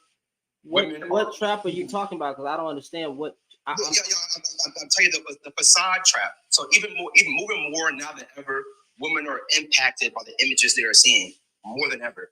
You know what I'm saying? More than ever, a woman is called out for her body size, her body type, what she's wearing, what she's not wearing, who she's with, who she's not with, who she's dealing with, what to do with her body, what not to do with her body. So it's distracting. It's distracting. They're getting caught up in the glitz and the glam. So it's just a big image trap. It's a big image trap for women, and for men, it's a big I'm sorry, what trap? Women have always been told since the biblical days, or depending on what religion you want to go by. I'm just going by just old religion. The religion I subscribe to. Women, even in the Bible, there was always social norms that women had to play that they had to go by, such as what they wear, how they should conduct themselves. So to say that they're falling into the facade trap further and furthermore, it's always been there. So I'm trying. I'm not being mean. I'm really trying to understand. I'm confused. It's not the same, because men were the direct enemy right now. But who's the direct enemy of women right now? Who would say, like, in all essence, accountability is for the self. As we'll say, the biggest issue with men is men. But the biggest issue with women is women. And they're Wait, time out. Yeah. Time out. Let me Keith, can you please mute your mic? Yeah, go ahead, man. No, not you for real, but like you good. It was Keith. Oh, that was you. Go ahead and mute for a second. Oh, it's me? It's me? Yeah, the static sound. Now, when now listen over here, everybody, majority of my followers, my mods, everybody knows that I'm Christian. I always say the devil is the author of confusion. I believe the devil is the enemy. Now, with that being said, even if you wanted to say what you said, that does not negate the fact that men are mostly women's enemy right now. I don't know what you mean. If you're talking about like a woman that's promiscuous, I guess, like a sexy red, that some women are falling into a trap of being promiscuous. Promiscuous women have always been around. Okay, so men are women's biggest threats. As black men or men in general, do we even do studyings on what women have to go through to even go on a date? That how they come up missing, that they have to take extra precaution because a man could be crazy. Like, it's so many factors that women have to think about that we don't. So the biggest enemy of women would actually be men. Matter of fact, women who are in proximity, you know what? Women mostly lose their lives to men that they are in relationships with. The biggest threat to a woman is the man that she's sleeping with, or a man that she knows. So I don't know what you mean that women are women's biggest threats. And I'm trying to contextualize your information, but on stats, statistics, studies, I don't know what to tell you. All right, so it's just like this shorty. My girl was telling me about her best friend. She had went out to the club, went out the club, woo, and she let a man buy her a bunch of drinks, right? Then the man tried to pull a move on her, grab some butt, and made her feel super uncomfortable. But then you had to ask yourself, why are women going to the club? Why are women involved in those things? Why? That's what you ask yourself, not why he was grabbing up on her. That's the question that you ask. Yeah. What? But you literally just mentioned that the guy tried to touch on her. Of course. So why would that not be your first thing that you would question? Why would somebody feel so comfortably to violate another person's bodily autonomy, but instead you're wondering why she's in the club? You have to ask yourself, why would a woman let a stranger spend any type of money on them in an environment which is around other strangers? What I'm presenting is that right now, women are women's biggest influencers. That's the whole thing. Wait a minute, brother. You do know how? Wait, hold on. I'm time out. Hold on. Give me a second. Because I'm confused. Yeah. Because it has always been a social norm that men buy for what they want. So I can't even fathom saying that what type of woman would let a random man buy them drinks when if players know players. It ain't nothing for men to spend money on women drinks. We've always done this. We in the club, we see a fine woman. Hey, can I buy your drink? And then we try to talk to her. If she's not interested, cool. That little $10, $20, whatever they going. I'm not in the clubs no more, y'all. I'm married. I don't got no business being there. But whatever they going by now, right? That's chump change. We go there with chump change anyway because we buy drinks. That's all. That's a club normative. That's what we do. So to say what kind of woman, that's all women. Like I don't understand what kind of woman would let a random person buy the, like we real ones ain't been in the clubs before and we wasn't buying the finest woman a drink. I'm confused, and I mean all the way confused, brother. All right, so let's break it down another level. Okay. Women allowing men to fly them out. Yeah. Now you're thinking. Now let me finish. Now you're thinking, okay, well, that's just only a few who are actually getting flown out. But you have to understand what that image shows to other women and how they start acting a little bit more. At the end of the day, there's a reason why you have barbs. There's a reason why you have this mass collection of. They might say, "Oh yeah, we don't want to be no sexy reds. We don't want to be no sexy reds." But when it comes down to really calling her out, women are just as much influenced by the sexy reds themselves. They are the sexy reds in some type of way. That image is reflecting back off of them, and they feed into that. Is the black man a gangster? Is the black man a gangster in some type of way? Huh? Is the black man a gangster in some type of way? What the black man's completely at fault. I mean, the only way for the black man to get back in shape is by a real stronger black man uprising. That's why you have the Martin Luther Kings, and that's why you have those individuals. When it comes to women, right? It's more of a collective movement. You know who the male social leader was for that, but name me 5 leaders of the feminist movement, because it was such a collective group. So that just breaks down how one aspect affects women, how one aspect affects men. What is affecting? Okay, at the end, let me just ask one more question because I'm trying to get it, and then I'm gonna let country. Wait, will you finish? I don't want to interrupt no more. Go ahead and finish what you were saying. All I'm saying is it's the imagery that women are allowed to portray to them that has affected them so dearly. I mean, what image is being portrayed to men though? No, it's not about that. The only problem I have with this conversation is that majority of our women are not on OnlyFans or whatever you want. Majority of black, I know, but I'm contextualizing what you're saying as far as addressing the behavior, right?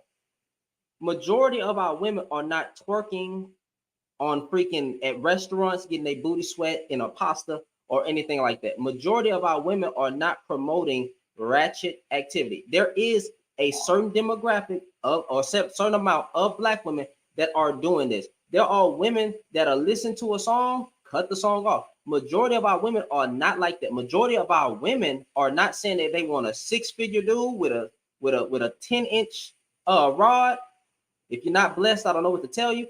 And being 6 feet, 6 figures, the majority of our women are not doing that. Now, is that a certain behavior that is done by some women? Yes. But the average woman that you meet and the regular man is coming across is not saying, no. I'm not talking about I'm talking about I'm addressing the behavior. The behavior patterns in which you're really directing this to is that they're influenced by what they see from other women. Some women ain't easily influenced by what they're seeing. And matter of fact, majority of them are not influenced. If you look at Sexy Red and how provocative or whatever you think she may be, there's a whole bunch of women that are black women that even call it out, such as a big YouTuber on she give Manosphere rhetoric, but Didi calls that out. She says that's a problem with some of our women. There's women that's calling that behavior out. There's women that don't even agree with that type of stuff. There's women that saying we tired of seeing twerking. It's not the behavior, it's the imagery. I mean, take Beyonce, for instance, right? Take Beyonce, for instance. One of the biggest women influencers of our modern era. If you break down her image, it's no good. Who she is and what she's about is no good. But you can tell a woman this, but the image, the image of that and so much that there's no change. I mean, where do you see the majority? Where do you see the majority about women acting like that? You don't need to act like something to subscribe to it. You don't need to act like something to allow something to happen. You see in the comments, what did Beyonce do? No, I'm saying, no, that's not what I'm talking. Where, okay, if they see it, but they, matter of fact, in order in life to pick and choose what you want to be a part of, you have to see it. Okay, so there's women that seeing it and be like, yeah, we don't got nothing to do with it. We don't want that, right? There's women that's calling it out. In order to subscribe to something, you have to see it, you have to agree with it. If they see it and be like, no, that's what, like a lot of people get mad at Doja Cat for all the demonic symmetry, symbolism that's in her music. A lot of women say we're not listening to that. It's going too deep. So I don't. You're saying a lot of women, some women. Right now, everybody who's on this mindset right now is in the minority. That's why it's so difficult to see change. Everybody who's thinking about, oh yeah, this isn't right, that isn't right. They're the minority of the world. It's not the minority. It's not that, but I think y'all. I think where y'all getting it twisted that you think the majority of the women are being influenced by this and they're following it. And I'm saying, where do you see that happening? Because majority of the women are not following set behavior. They may see it, but they're not following it. You're just allowing the imagery to be portrayed. Okay, as a man, I can't tell a woman not to do what she want to do. That is a woman's place. I'm not going to go out my way but it's up to the women to deny that imagery. We can call out what you call it, but when you go through Instagram, what do you see? When you go to different things, what do you see? It's the imagery. When you look at the products that are being sold, it's the imagery. When you look at what's influencing women, it's the imagery of it all. That's what I'm saying. Yeah, I mean, there's a market that sells to women. I mean, that's always been. So okay, well, we'll come back to that. We'll come back to that. Because I think this is a lot of social media stuff. Well, Country Boy just said it. Go ahead, Country Boy. Let me let Country Boy get into it, and then can you go to mute your mic for a second, brother? Yeah, go ahead, brother. All right, what's going on, man? First of all, I want to say thank you to you, host, for letting me join your panel. It's a real interesting conversation. I'm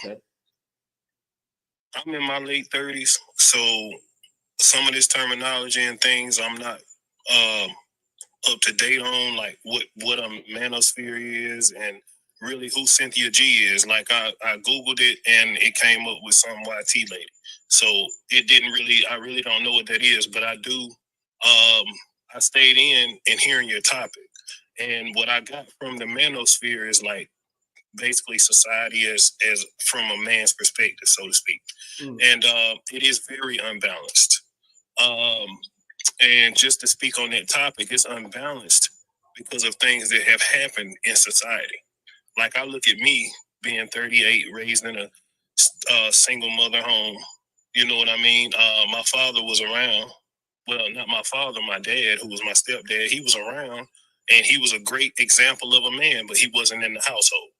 You understand what I'm saying? So I learned things and had a male role model to teach me how to be a man or to model myself after.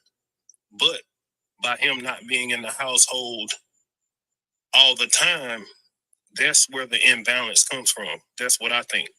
The imbalance of this manosphere, and they saying that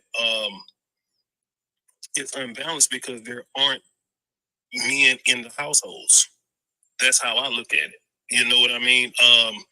As far as a nuclear family, as far as you said you were religious, I grew up in the church, but I'm not as religious as I used to be. But I still believe in God and all that. But I'm more spiritual than I am religious at this point.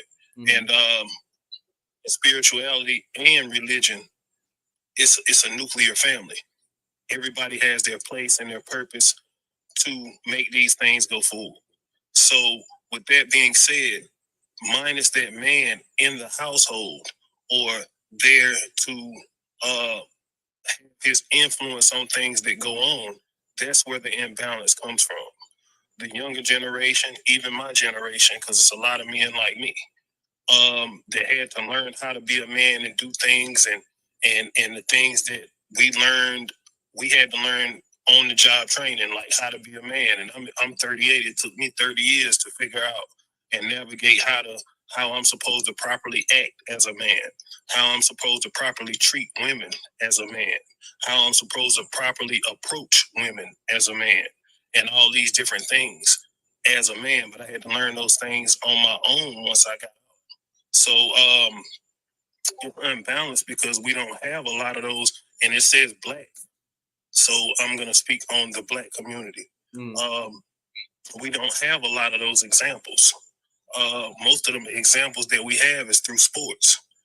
Kids grow up and we go to sports and play sports and develop this camaraderie and model ourselves after role models. And then after seeing, for example, and this is not a personal example, but modeling yourself after a coach that you watch, that you praise, that you want to model yourself after, and then find out incidents that he's and his wife.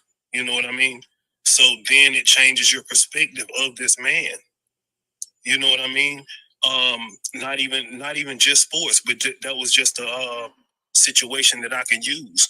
It could change your whole perspective as an adult growing up, watching and modeling yourself after a man that you think is a good man, that you think is an upstanding man, and all this stuff, and seeing the other side of it. You know what I mean? So it could change your perspective. So it changes the learning curve. So absolutely, I agree with your topic 100%. It's unbalanced because we have a lot of unbalanced males in the community. And because we have these unbalanced males, we don't learn a lot of things. Like a lot of women are speaking out about things that males need to fix. But because we are males, we have a hard time. And a lot of it has to do with ego, but we have a hard time fixing these things. The women in our community have brought themselves up to a place where they're fixing these things. They're getting educated. They're going to get therapy. You know what I mean? They're going to fix traumas in their life. But men, we have a hard time doing that because me as a man, just speaking from my personal point of view, we have a hard time even going to the doctor when something wrong. If I break my arm, I'm gonna try to fix it myself. You know what I'm saying? If I ain't dying, I ain't going to the doctor. Or unalive, and I ain't going to the doctor. You know what I mean? Or if I cut my finger down to the white meat, you know what I mean? I'm not gonna go to the doctor. I'm gonna see if it heals first. You know what I'm saying? That's how we are as men. But a lot of the mental trauma that we have from growing up in a society that's been like that all these years, we don't realize, and a lot of men don't realize this. And it takes men teaching men. You know what I'm saying? It takes men teaching men that have been through this. Like me personally, as a man, I've been to therapy.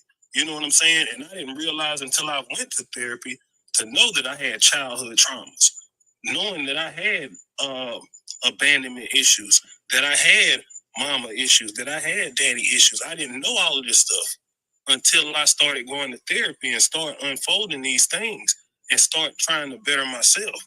But it takes men all of it boils down. I'm ranting a little bit, but it was a lot of information that you were giving. It all boils down to accountability. That's what it all boils down to. You understand what I'm saying?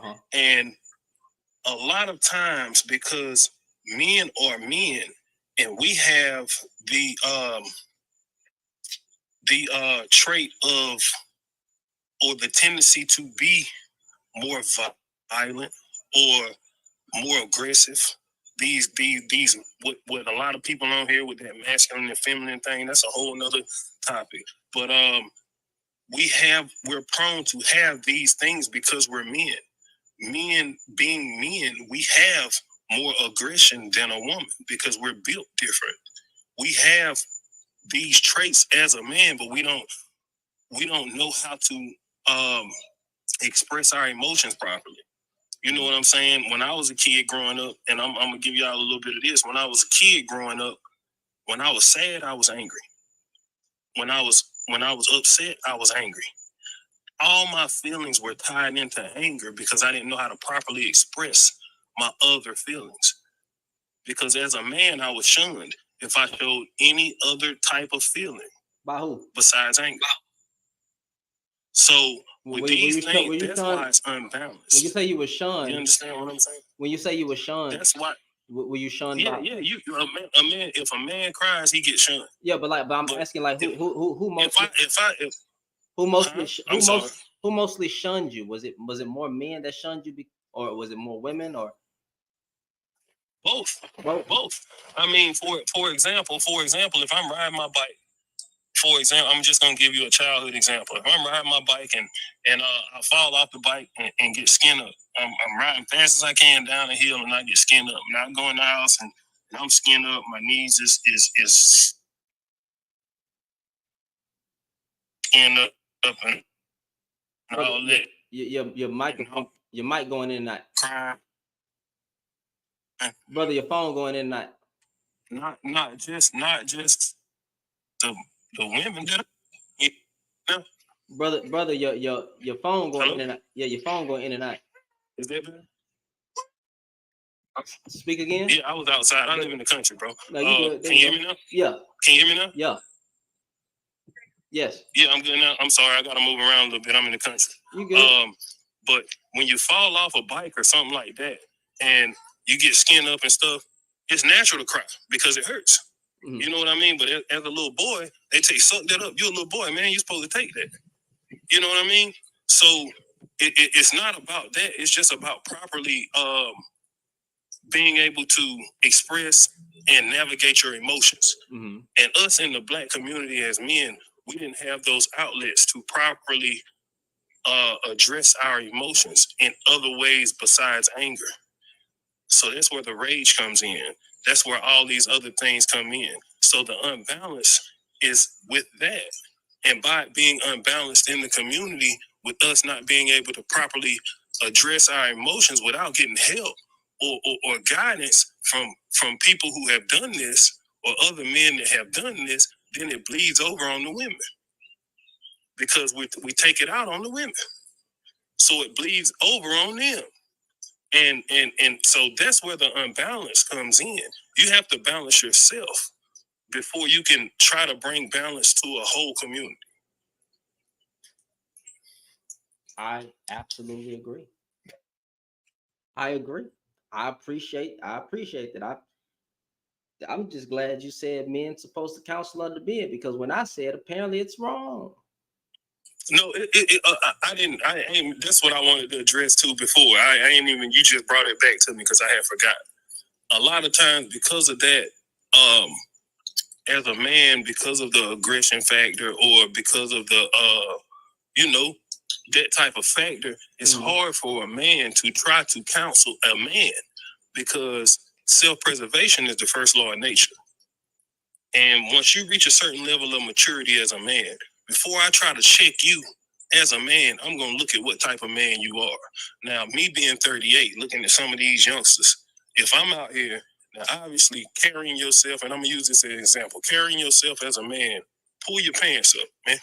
Don't walk around with your pants all the way down to your knees, man. That don't make no sense. You know what I'm saying? But me being a 38-year-old man, they walking around with this and that and this and that. Not saying that I don't have it, but at the same time, when you reach a certain level of maturity, it's about you having a family to provide for. You having these other things that you need, you have to lose. So am I going to counsel you on saying, well, look, that's not how a man carry themselves. You need to hold yourself with pride. You need to stand up and be accountable as a man. You need to do these things. They don't be trying to hear that. You know what I'm saying? So then they get aggressive with you And then being a man, you're gonna get aggressive back, and it can go somewhere to a level that you don't want it to go.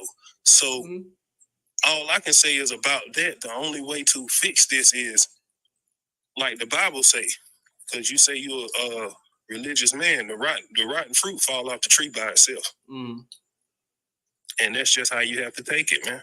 And it also says have nothing to do with these people. Exactly. You know, the rotten fruit fall off by itself. I understand what you're saying. I agree with what you're saying. I hope my thing is where you can hear me, man. Yeah, because I got. I'm trying to make sure I got service because I cut out before. Yeah, and I can hear you perfectly well, brother. And I agree with what you're saying. And I understand that it could be a little challenging to counsel other men or check other men that's outside. But here's the only problem, and it's not a problem with what you said, because it's the only problem I have with what's being said is the fact that we acting like that. A lot of those men are acting like women aren't adults and they can't make their own decisions. How they will have more cojones, more balls to check a woman and call them out on their behaviors. But when it comes to the men, it's just like, leave those men alone. Those men are not men. Those men are boys. Like, no, have some, if you're going to talk about women, then you got to be gangster enough to get gangster with some men and say that you can be a balanced man. And that's what's missing. It's a lack of masculinity that is missing out here to actually 100%. to actually counsel these boys. And that what's going on is that what you have is a whole bunch of trauma bonding from a bunch of soft, not so good looking individuals. And I'm not trying to be mean, but brother, if you've seen these dudes, if you've seen how chubby they were, if you've seen how they not even built like the physique of what a woman wants to sit on, no woman has ever told them they want to sit on their face, nothing. If you've seen these, they're always bald headed with a beard. I tell you that much.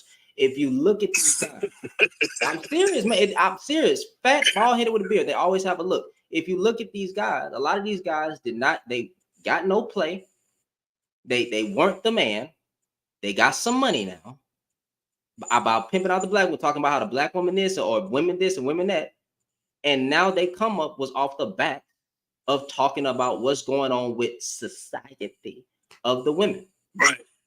And wanting to be leaders and all that stuff. But I agree with everything you can't saying, be bro. no leader. And that's what I'm saying. You can't be a leader if you got smoke for, if you only got smoke for the ones that are not leaders, for the sake of the conversation. That's my only only gripe. And that's what I was saying. I was agreeing with everything you're saying. Before you have smoke for all these women, you have to be accountable as a man. Hold men accountable. You understand what I'm saying? If you're a man, you hold yourself accountable and you hold other men accountable. And what you saying is, I agree with it 100% because it's a fear factor. Because they fear these other men, but they don't fear these women. So they want to take the aggression out on the women, but you won't take the aggression out on these men that are doing these things to these women. When you should focus your aggression on these I ain't gonna say the words because you say you're religious. I'm trying to hold my tongue a little bit. These half men, these bussy popping men, yes. Yeah, pretty much. You know what I'm saying? And they go at these women for being strong, for being independent. But any king or any ruler, so to speak, or anybody that has led people has a good woman behind them that they seek counsel from. And that's in biblical terms. Every king has a queen that they seek counsel from because their wisdom, because the things that they add to the kingdom is the intangibles that a man doesn't have. But instead of checking men on their downfalls or their faults or their flaws, instead of checking themselves, us as men, instead of checking ourselves and holding ourselves accountable, we steady want to talk about women that don't hold accountability. It doesn't make sense. You know what I'm saying? You can't hold a woman accountable if you're not accountable for your own actions, because women are stepping up, bro. They stepping up to a point where they're, like I said, they're being more educated.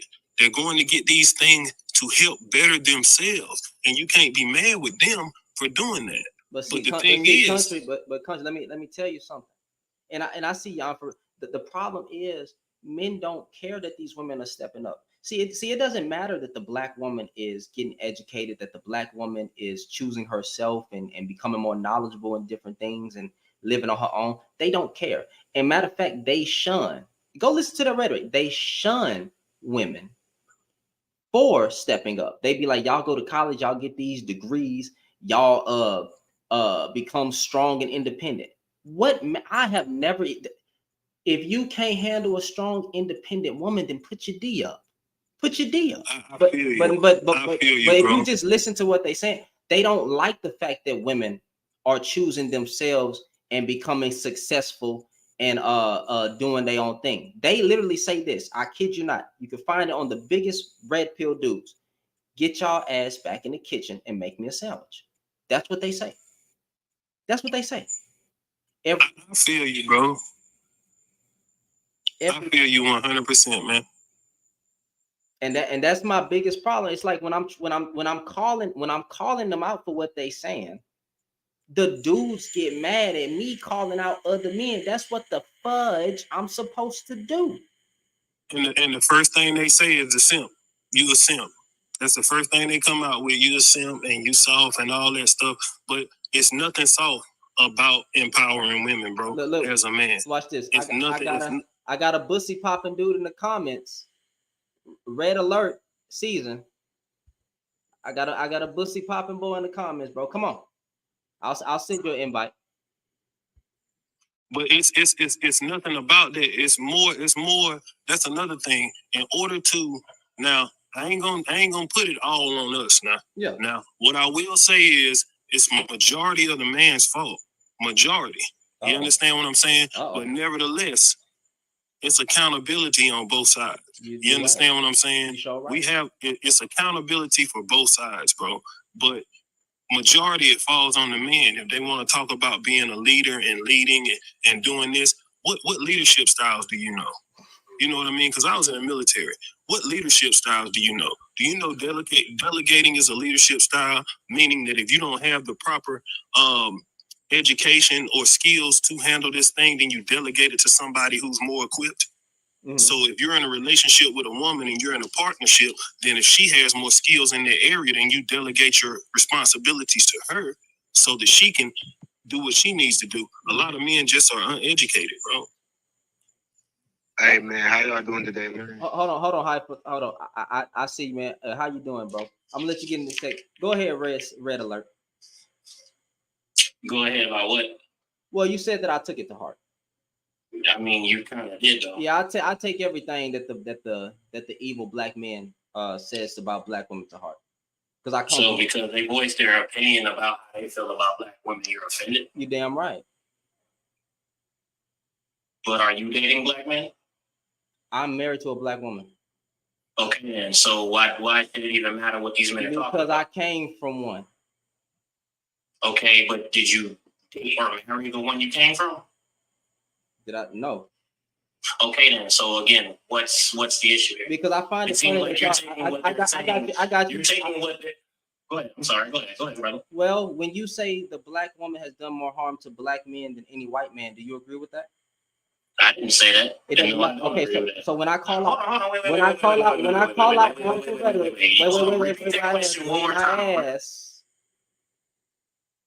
it's certain rhetoric that black men will use that I disagree with. You addressing a behavior problem with certain women is not my problem. But when you throw the black woman under the bus, so to go so far to say black women have done more harm to black men than any white man, and I don't see no other black men coming at you for the words in which you use. Now I gotta say, I'm gonna say something, because you know what? A little girl probably came across and seen it and will grow up to hate the black men. They're sowing seeds of division. You voicing your opinion is not my problem. Your self-hating rhetoric is. Go ahead and unmute your mic. It's certain things that I call out. Certain things. Okay. So I'm going to ask this question. I just want to make sure I got this right. So it's certain rhetoric that red pill content people are making, stating things that are, you're basically saying that these type of people are saying that the black woman is the biggest downfall of the black men, other outside of the white men. Is that what you're telling me? Yes. Okay. Is there some truth to that? Do you believe there's some truth to that? Nope. So you don't believe that at all? You don't believe the fact that you don't believe the fact that a lot of our young boys right now are being mothered or being mommied or being turned into son husbands or being raised by their mother due to a lack of a father in the house. They stay. Right? Where the fuck is the dad? Okay. And you know what? You get no argument from me. But my next question is this. If the dad who isn't present is not around to raise that boy to be a respectable man, then as a custodial parent, what did you do to ensure your child grows up to become a competent, law-abiding citizen? The best you can. Do we not listen to what women talk about? So when they say they get them in counseling early, right? When they say that they get them involved in the community around men, even black women that who don't believe in church, they'll oftentimes take their children to a church because they got some kind of child program. Child development program. There's a whole. I'm just saying we act like that they not doing their best to try to get they boy, if it's a boy, to you know, the boys and girls, all that. We act like they don't be trying everything possible to make sure that their child makes it. And then we don't even contextualize information that the little girls grow up in single parent households too. These niggas don't, well, I ain't gonna say these niggas, I'm sorry. Some black men don't care about their fucking child. Okay. I just said some. I said some.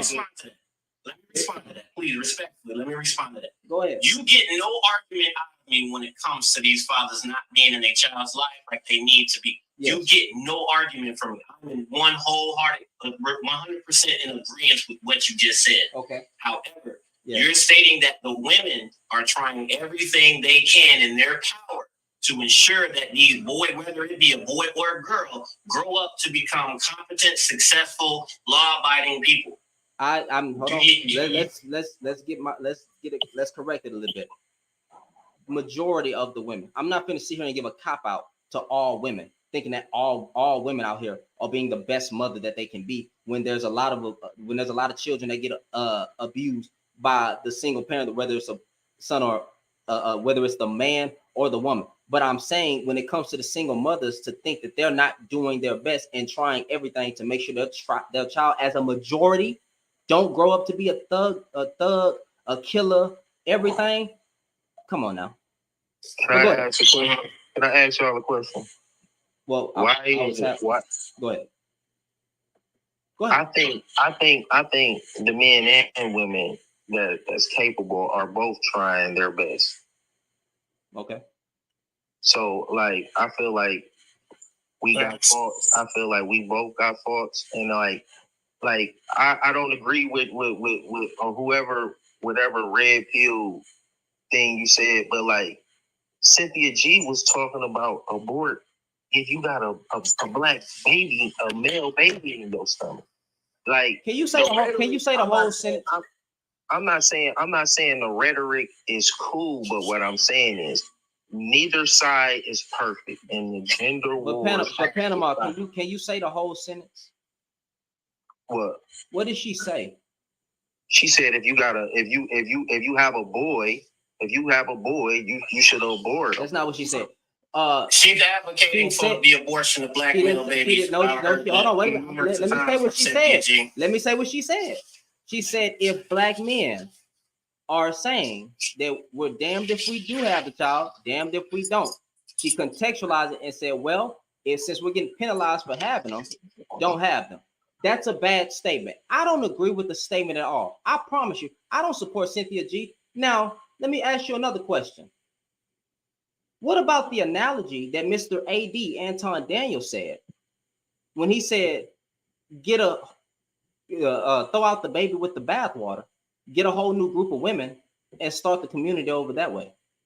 Where was the collective outrage of black men?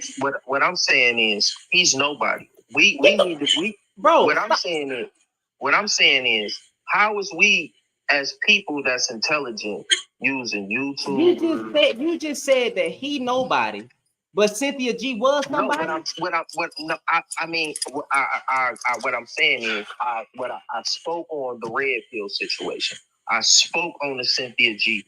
They're both egregious. What I'm saying is, how is these are the examples? Why we not using Farrakhan?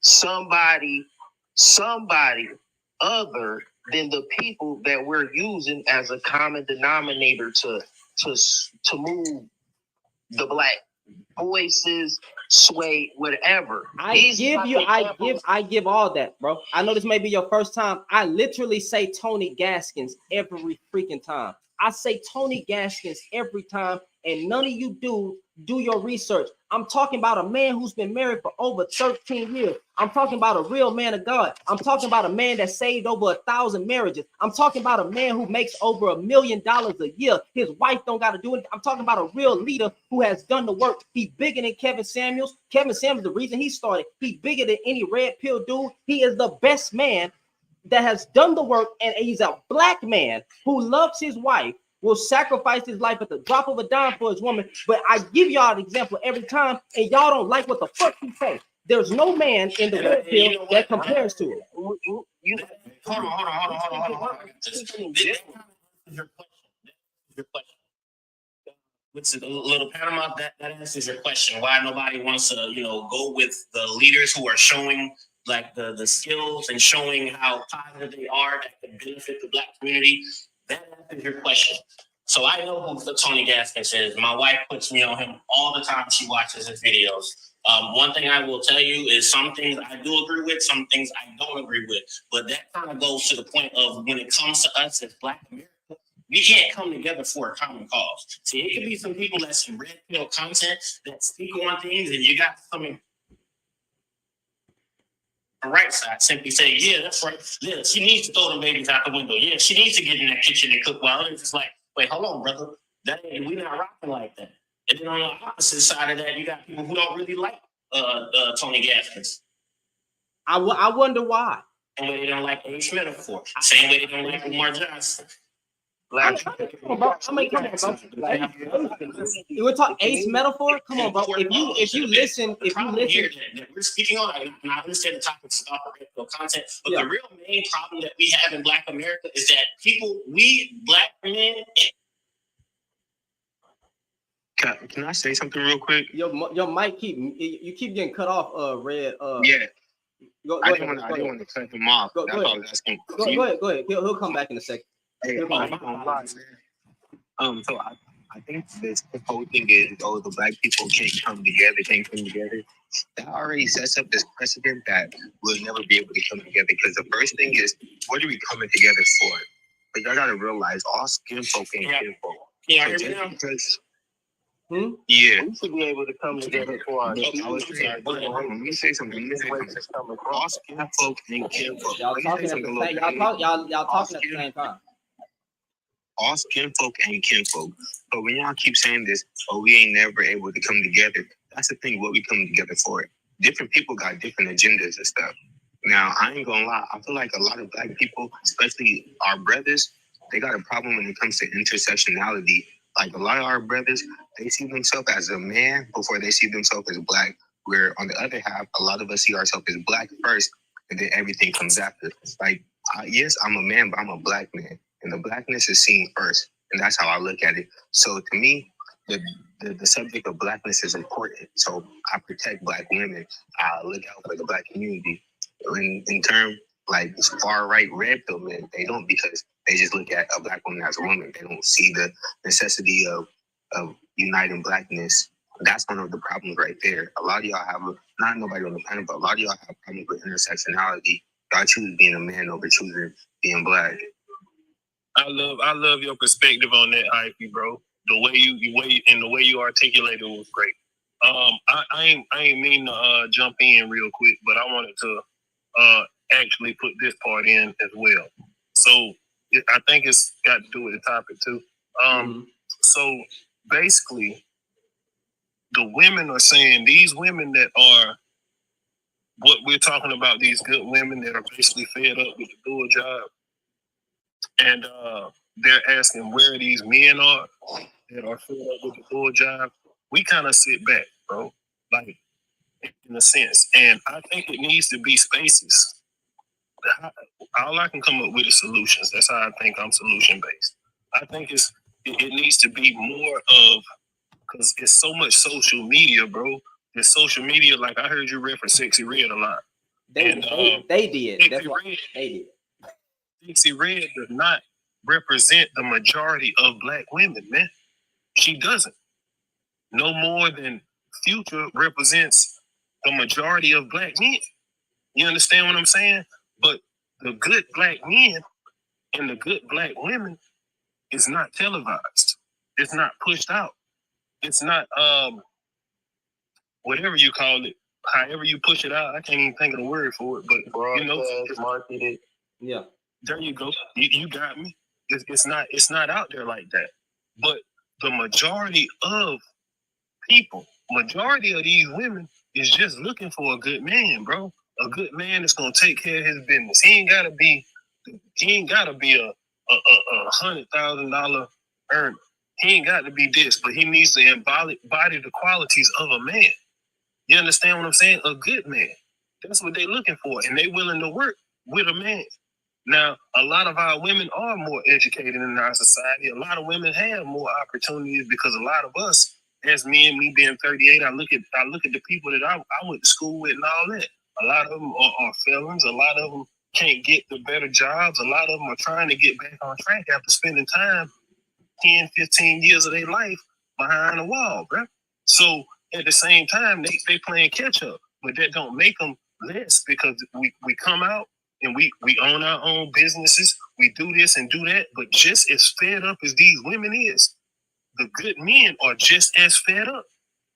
But society is so busy looking at these women that are the sexy reds, or the ones twerking on the stage, or the ones that's out in the clubs and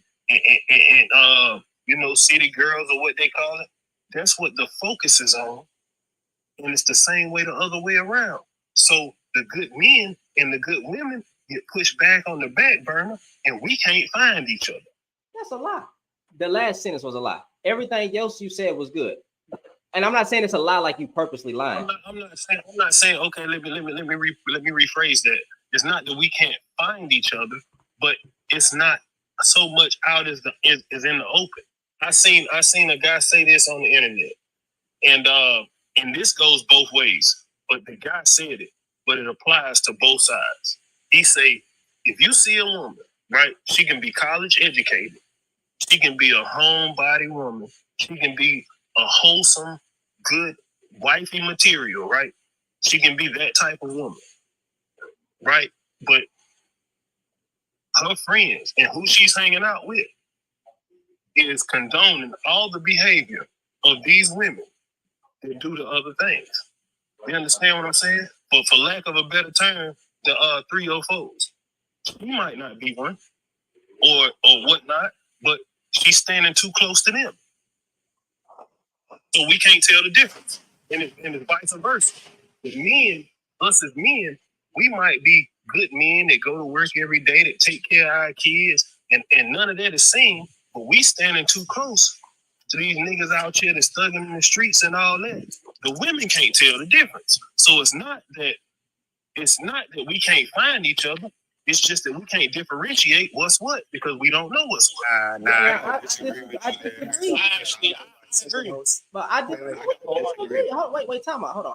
How you? That's what I was saying earlier, bro. No, it's not, bro. On a 1-to-1, I like. Okay, because now. Y'all only live for women. It's the proxy. I mean, like, because now I thought I was dealing. But wait a second. I thought I was dealing with real players. We know dang well. I'm not a player. We back then, but I'm speaking in a heathen perspective. Yeah, I got speaking you. in a heathen perspective. A heathen perspective, right? Back in the day, it's easy to find a woman. Like, if we was to really go in our personal lives, can we really sit here and say that we haven't found one good woman who was a wife and we messed that up? On an interpersonal level, right? When we speaking to women on a 1-to-1, Ain't nobody around but y'all two. Ain't nobody around. Getting to know somebody and seeing what they about is not hard. Dating is not hard. Y'all making it hard because you scared of what social media and all this stuff going on. But then on a day-to-day basis, when you step outside, you don't even see the same type of behaviors that you see on social media in real life. You're not just seeing that all over. You seeing black women conduct themselves great, or women in general. We don't even got to keep it black. Because I'm a black man, I'll start with my own. You seeing nice black women still smiling at you. Black women still checking you out. Black women giving you compliments. Black women holding open doors. Black women being nice. You're not coming across no rude, obnoxious black woman every time you step outside. If you looking for a woman, we know as men, we know that. We know that. I ain't even gonna count with you. Let me ask you a question real quick to get some clarity on the situation. How long have you been married? Going on 4 years. Going on 4 years. Yes. Okay. So hold on. Let me say this. Coming from a man that was married, I was married for 15 years. Okay. Right. So I missed a whole decade of dating. Right. So being new on this dating scene, see, you have a slightly different perspective of it because you're not out here dating. Because me as a man, dating now after being married, and I've been dating for the last few years, you know what I mean? So I can't agree with what you're saying because I run into a lot, majority of the women that I run into, right? Or I'm sorry to say it, are rude, bro. Like, and chivalry is not dead. Hey, listen, can I jump in for a second, host? I mean, I've been listening. Can I jump in for a second? I just want to respond to that because I mean, can I land my plane first, bro? I mean, you've been talking. Hold on, Kennedy, let him land his plane real quick. You go next, brother. You go next. So with that being said, there's a lot of women that make themselves not approachable. It is a lot of women like that. Like you open a door for them and they look at you crazy, like, who is you? You know what I'm saying? Because they're not used to that type of thing. And I landed there so Kennedy can talk. Let me just say good evening to everyone. Tree, come on, man. You were on a good tangent, and then you bamboozled us, man. It's like you drop in treats, and then Christmas comes, and you say you ain't getting shit for Christmas. Come on, that's what you just did, man. So let me say this, all right? It's not that woman. It's not the way. I understand what you said. You got to explain that because the way you did that just messed my head up. I mean, you were dropping nuggets. You had to drop the nuggets, man, and then you just flipped it on us. Like you went on the other side. Like, no, you good. Hey, y'all keep it. I'm gonna use the bathroom. But let me just say this. Yeah, I'm just speaking from my experiences too, brother. So go ahead and I'm new to it. So go ahead, please give me. So this is what I see, right? It's not about women are talking about men based on looks. It's based on what they've experienced. So it's not because you're associated with your boys why women have an affinity, an adverse affinity towards you. It's because of what they've experienced with men that you may hang with, or men that you have morphed out of. Because let's be honest. Us men, we're not stagnant. And we could be great men today, and 6 months later, we're assholes. Any human can be that. But let's just put it on that perspective. So when women are having adverse experiences with men, they're not saying you're always bad. They're saying that there's not consistency in the man that they are experiencing. And as a result of that, they can't trust these men because they don't know which man they're going to wake up to tomorrow. Can I respond, please? Wait. I can agree with 100%. Let me get through. That's the first thing. So it's not about them. It's not about them seeing you and seeing you with your boys, and then they say, "Oh, I don't want to be with him because I know that boy is with those thugs over there." No, it's experiences, personal experiences that they have. Secondly, when did black women become the villain for black men? When? When did black women become the villain for black men? When, for decades, the black women were the one holding it down, fighting for the rights for the black men. When did they become the villain, and the reason why? So that's my question I put. But let me go on. I'm just gonna put. It's just a thought. It's a thought. Never. Hold on. My final thing is this: the black women are fed up now because they're saying we're not going back to the 80s where we're left alone with men's kids to raise them while they're not present. I said that already. I understand what you're saying too, Kennedy, but it wasn't like that, bro. You maybe my delivery was wrong. I'll work on that. Wait, Tom, hold on. Y'all give me a second. Who said somebody was talking goofy? I said he was talking goofy. So what was goofy? All that what he was talking about. Who, me? No, not you, country. So Lil Panama, because I'm trying to get some order here. My bad. Let me shut up. Let me mute my mic. Go ahead. Shay Pink. The link is pinned. I got the link to YouTube pinned, so you can join the conversation. And it's on. Oh, let me take that screen off. But yeah, it's pinned already. So and that is the StreamYard link right there. But so what was goofy, brother? What he was talking about? Well, say okay. Well, can you okay? So start from the top. All right. Generalizing, saying, first of all, you know how many women lie about what's going on in their relationship? Like they can't even be accountable for what they do. I'm not saying that men. It's not one or the other side. We just got to do better. Y'all ain't about to just sit up here and act like men. It ain't men out here taking care of kids that's not even theirs. Who said that? But what does that have to do with what he said? Men are doing their job. Even the stepdaddies, etc. So the whole trying to talk about dang. Not most of the good men. Let's keep it real. I'm gonna keep it funky. Most of the good men who got good jobs are ugly and they don't want them. Let's keep it funky. What? That's a fact. That's a fact. They don't like them. Oh Lord, boy, we got this. I'm a handsome. I've been knocking the. Hey, let me say something real quick. Little Panama said it again. We got a little spicy up in here. Hey, can I jump in? Because Lil Panama, you touched on something, but you're not fully there, bro. It ain't that like these dudes be ugly, because ugly dudes still be pulling. I've seen some ugly dudes pull. It's the fact that it's a lot of men out here who don't got the confidence and don't got the headspace to see themselves as a great man, no matter what nobody tells them or what nobody face.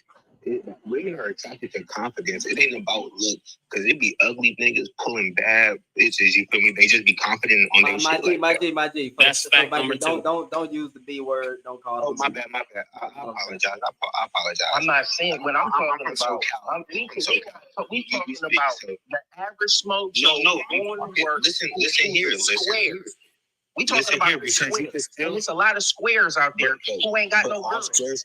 But all squares ain't ugly. That's what I'm talking about. You talking about something else. But what I'm saying is women don't like women to start getting with them and say, "Oh, he boring." Like I really work for him, bro. Like I'm lying to you. You only talking about he got a great point, bro. He was speaking in general, though. He was speaking in general. You guys only speak about the type of woman that heavy dude no, church girls. There's nurses. There are dudes. Y'all talking at the same time, bro. I'm trying to. You trying to answer. You trying to respond to every single part I'm saying. Hear me out. There's hella girls, hella smart ass black girls. You gotta realize I'm in college right now. It's hella smart black girls that the brothers don't pay no attention to. Do not pay a dime to. Why? Because her hair ain't like what, you know what I mean? And she might body. She a little boxy built or something like that, but she cool. She'll treat you good and all that type of stuff. That's the same thing. People in general, we're very shallow people. We put looks up at a high thing. So don't make it seem like it's not black women who aren't conventionally attractive. Because once she get a little bit too much weight on her, or she built like her daddy or something. Wait a minute. How we going way left. We going way left. No, that's what they saying. Yeah, I know, but we was trying to stick to the topic. I don't know how we got there, but I already said that a lot of the dudes that's talking in the manosphere don't look like nothing. But that's what I'm saying. The same way he say women will look at it, we do that to women. And not just that, a lot of black men, y'all do be intimidated when a woman, she really on her stuff and you not kind of there either. Because my lady got her degree. And you feel me? I'm working on mine. It don't intimidate me. It motivate me because I'm trying to be a boss couple. You feel me? But it's some dudes I've been talking to in panels. I think got kicked out, called a simp and stuff. Like, oh, you let your girl have a degree before you? I'm like, what? Yeah. Because if something happened to me, Lord forbid, we have a family. If something happened to me, Lord forbid, I could trust she got it to take over. You feel me? Without having to go rely on marrying the next man, because she got her shit together. All right, so hold on, y'all. Hold on. We got a guest on YouTube. Give me a second, bro. Give me a second. Y'all mute y'all mic. And I know you next, Red Alert. Let me unmute your mic. Amber, how you doing? I'm doing good. I'm back. I was still listening. The part about women not choosing ugly guys. I mean, I think I'm a decent looking person, and I dated some people that it's like, how you bang her? But I'm just saying, like, not every woman thinks that way, and I just thought that was funny. But I just want to keep listening and just chime in whenever. Yeah, you can. I mean, if you want to stay up on here, and then I'll mute you. But I'll mute you. But if you send a one in the chat while you're in here, I'll let you back up. Oh, yeah. Matter of fact, you keep your mic on. You keep your mic on. Continue. But he was speaking. To be fair, he was speaking. I think my boy down here. I think my boy down here was speaking more in a general sense. Hold on, country, because I know Red Alert. My bad. Red Alert was next. Go ahead, brother. All right, so I wanted to speak on the brother who said he's in college and he's getting his degree, and the guys kicked him out from a panel or whatever. This goes back to my whole point. Black people cannot come together for a common cause. You got men battling men. They're calling him a simp because he's, with his girl and he's getting. I don't look at that as some simp type. I'm sorry, simp type stuff. I don't look at stuff like that. You know what I'm saying? That's a relationship. That's their issue. That's their problem, not my problem. You know what I'm saying? Red Alert. Let me. When I'm trying to make problem. But wait a minute. Hold on. Hype. Red Alert. My thing is we talking about. Black people can't. We've agreed a lot in history. We've agreed a lot in today, and especially when it comes to cop killings, we have the capability of agreeing. The problem is because more black men in that sphere. I'm not generalizing black men. I'm just talking about that sphere before somebody say something stupid. The spheres full of those men are they are the majority, right? Because when you decide to go against that, and there's not a lot of men like me. There's not a lot of men like Public. There's not a lot of men that's actually coming out to say, hey, that's wrong. You shouldn't do that. So there's a collective group of men that have a problem with men saying anything else. We are not the majority, fam. They are. They validate other men bad experiences. So it ain't about agreeing. It ain't about agreeing because the majority of men are not speaking out on behalf of black women, but they are speaking on down on them. So I'll tell you this, then, because it's what I call it as a voice, right? So you have these red pill content creators.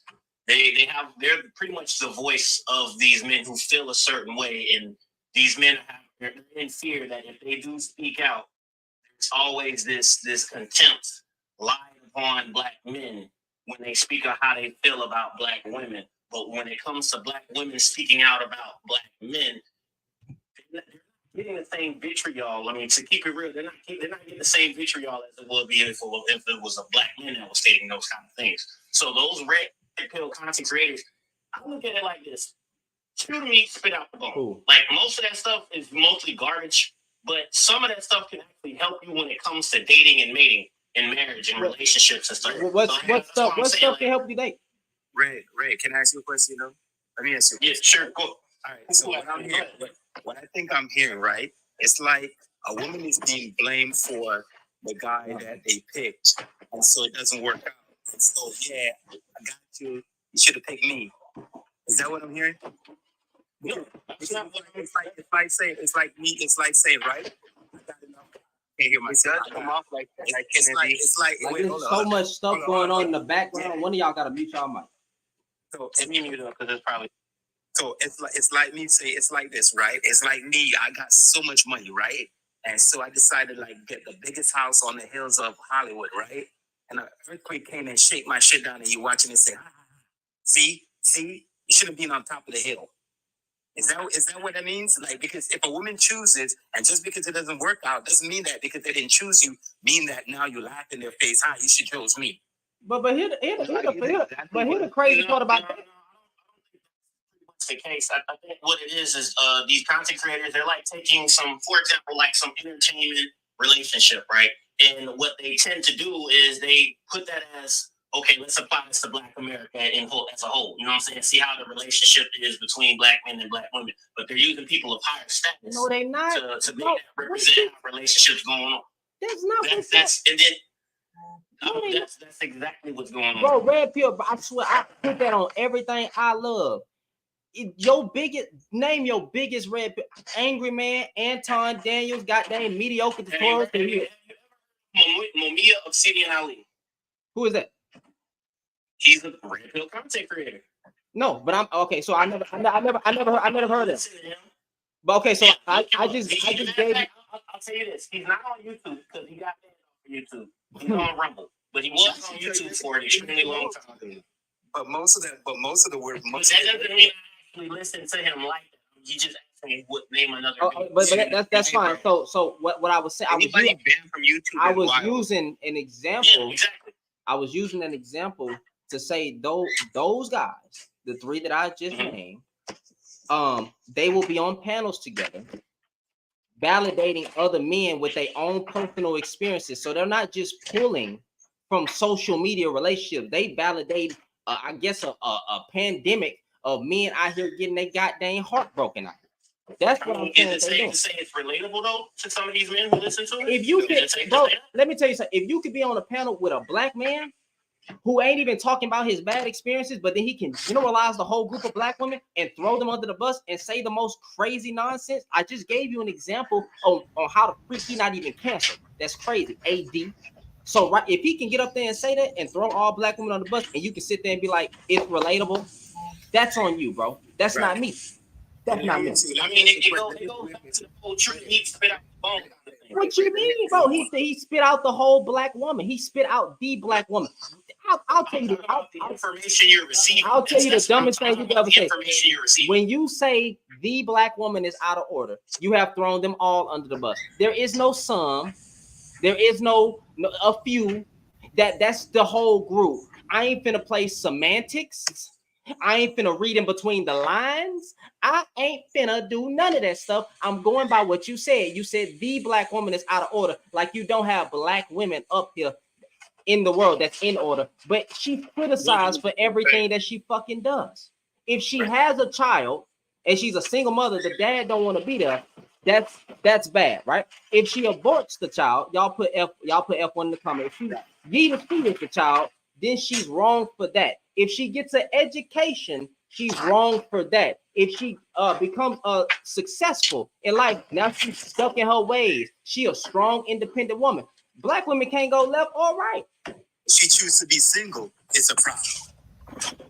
Yeah, and I agree. I agree with what my host is saying, because a lot of these content creators and stuff like that, what the issue is, a lot of times men that are not sense but don't condone to the red pill thing, is that a lot of men get up here and they voice about all their bad experiences, but they don't voice about the experiences that they had with good women that they messed up.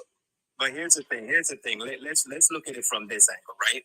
If you were to go back, you all got aunties, you got mamas, you got sisters, you got cousins who are women. And they've been telling the same story. You've been seeing the same cry. You've been hearing the same phone call. Oh, he did it again. Or somebody else do it. Women are not lying, man. These experiences exist. Okay, hold on. Give me a second. Y'all mute y'all mic for a second. Hold on.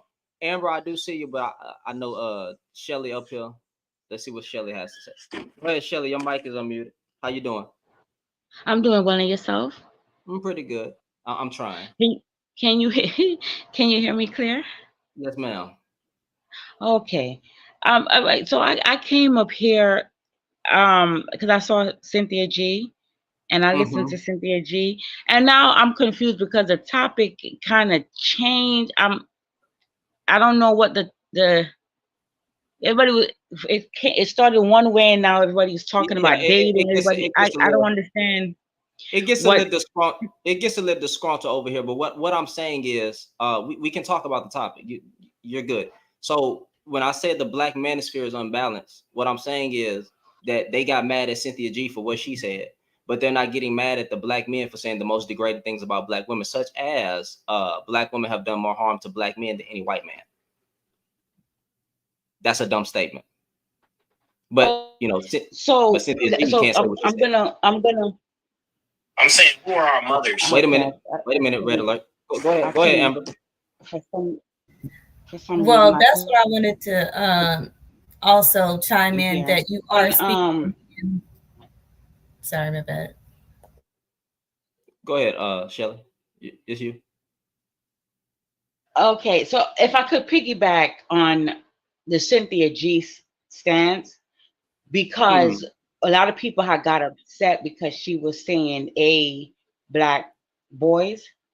What Cynthia G has said was that since black women were getting blamed for everything in the community, since black women cannot raise the boys, she was saying then do not have them, because then I know the black mothers couldn't get blamed for that. And a lot of people were saying that was genocide. However, when these black men were saying, the passport bros were saying to go overseas and get other races of women, wouldn't that be considered genocide? Because then if you don't have a black man and a black woman, then you have no black children. But they don't look at it like that. You know what I'm saying? So if you're gonna say that Cyn G was wrong, I ain't gonna lie. I think that was a bad example, but I can give you one that's. But I don't think telling a demographic of men to go overseas because you're a passport bro, you one of them weak ass dudes. I don't think that's genocide. But I'll give you a better example. When you use an example like Anton Daniels, when he said, "Throw out the baby with the bathwater, get a whole new group of women and start the community over." That is talking about genocide of children. I don't care if it's an analogy. He meant what he said. These women, modern women, black women, are the problem. Throw out the baby with the bathwater, get a whole new group of women, start the community over. He said that. That's a better example to use. You can use that example. That would be advocating for genocide. The one you gave would not be. But go ahead. Yeah, but starting over would be going overseas to other races of women, no? But it's not genocide. Okay.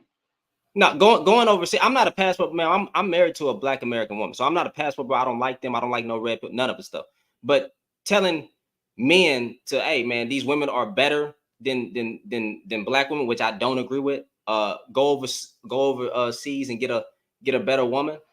I mean, because these women are better. That's not genocide. That don't fit the category. Well, no, but I think we're saying the same thing. But because if those races of women are better, then you're not going to get with black women, so no black children would be born. You understand what I'm saying? I feel like we're missing. It's just be a mix. It just be a whole bunch of mixed babies. Right, exactly. So that's what I'm saying. So then if Anton is saying to get other races of women to start to procreate, when to start the race over, that's the same thing.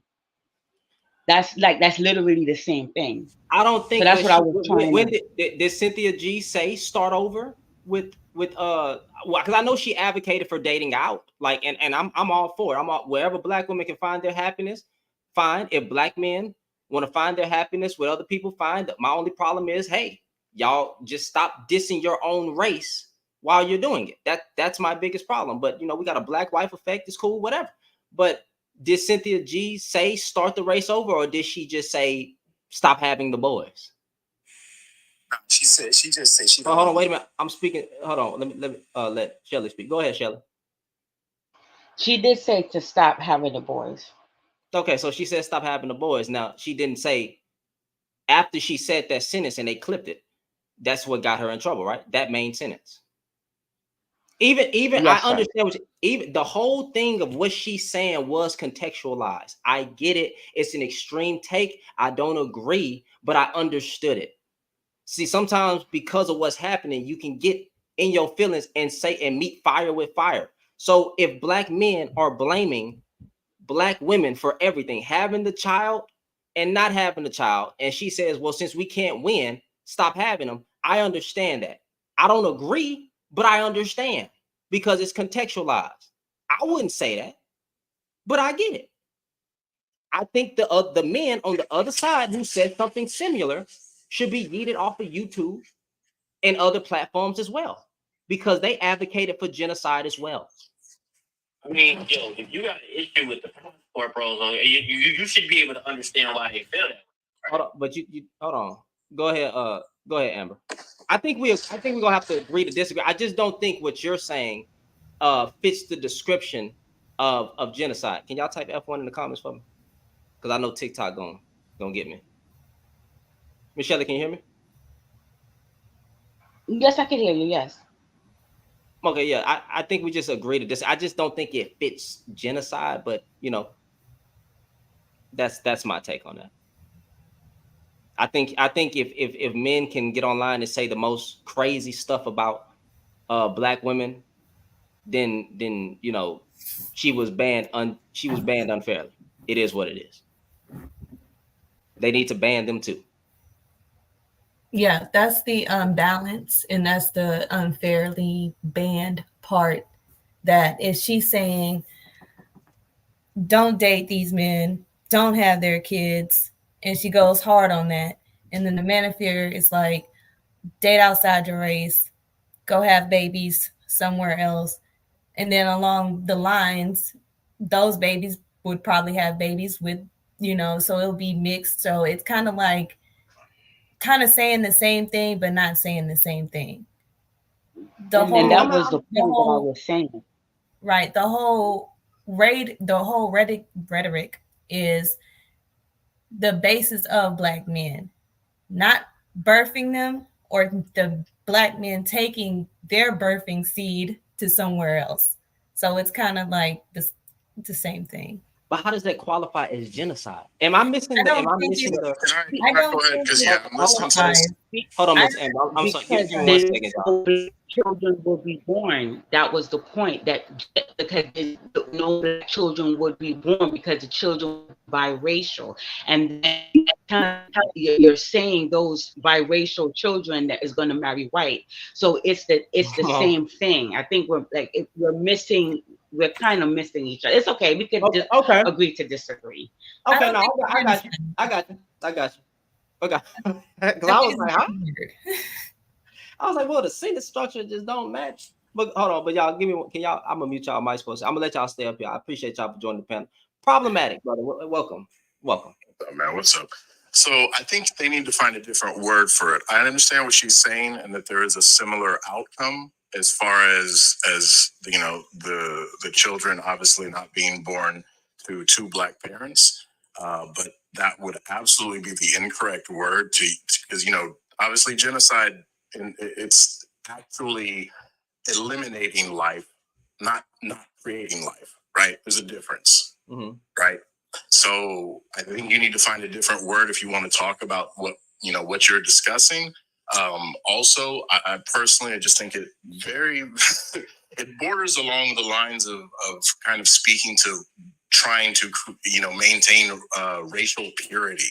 Sorry, it does. It sounds weird. Like there was another guy who used to talk like that, and people don't like him in history books. So I think okay, so let's play a game.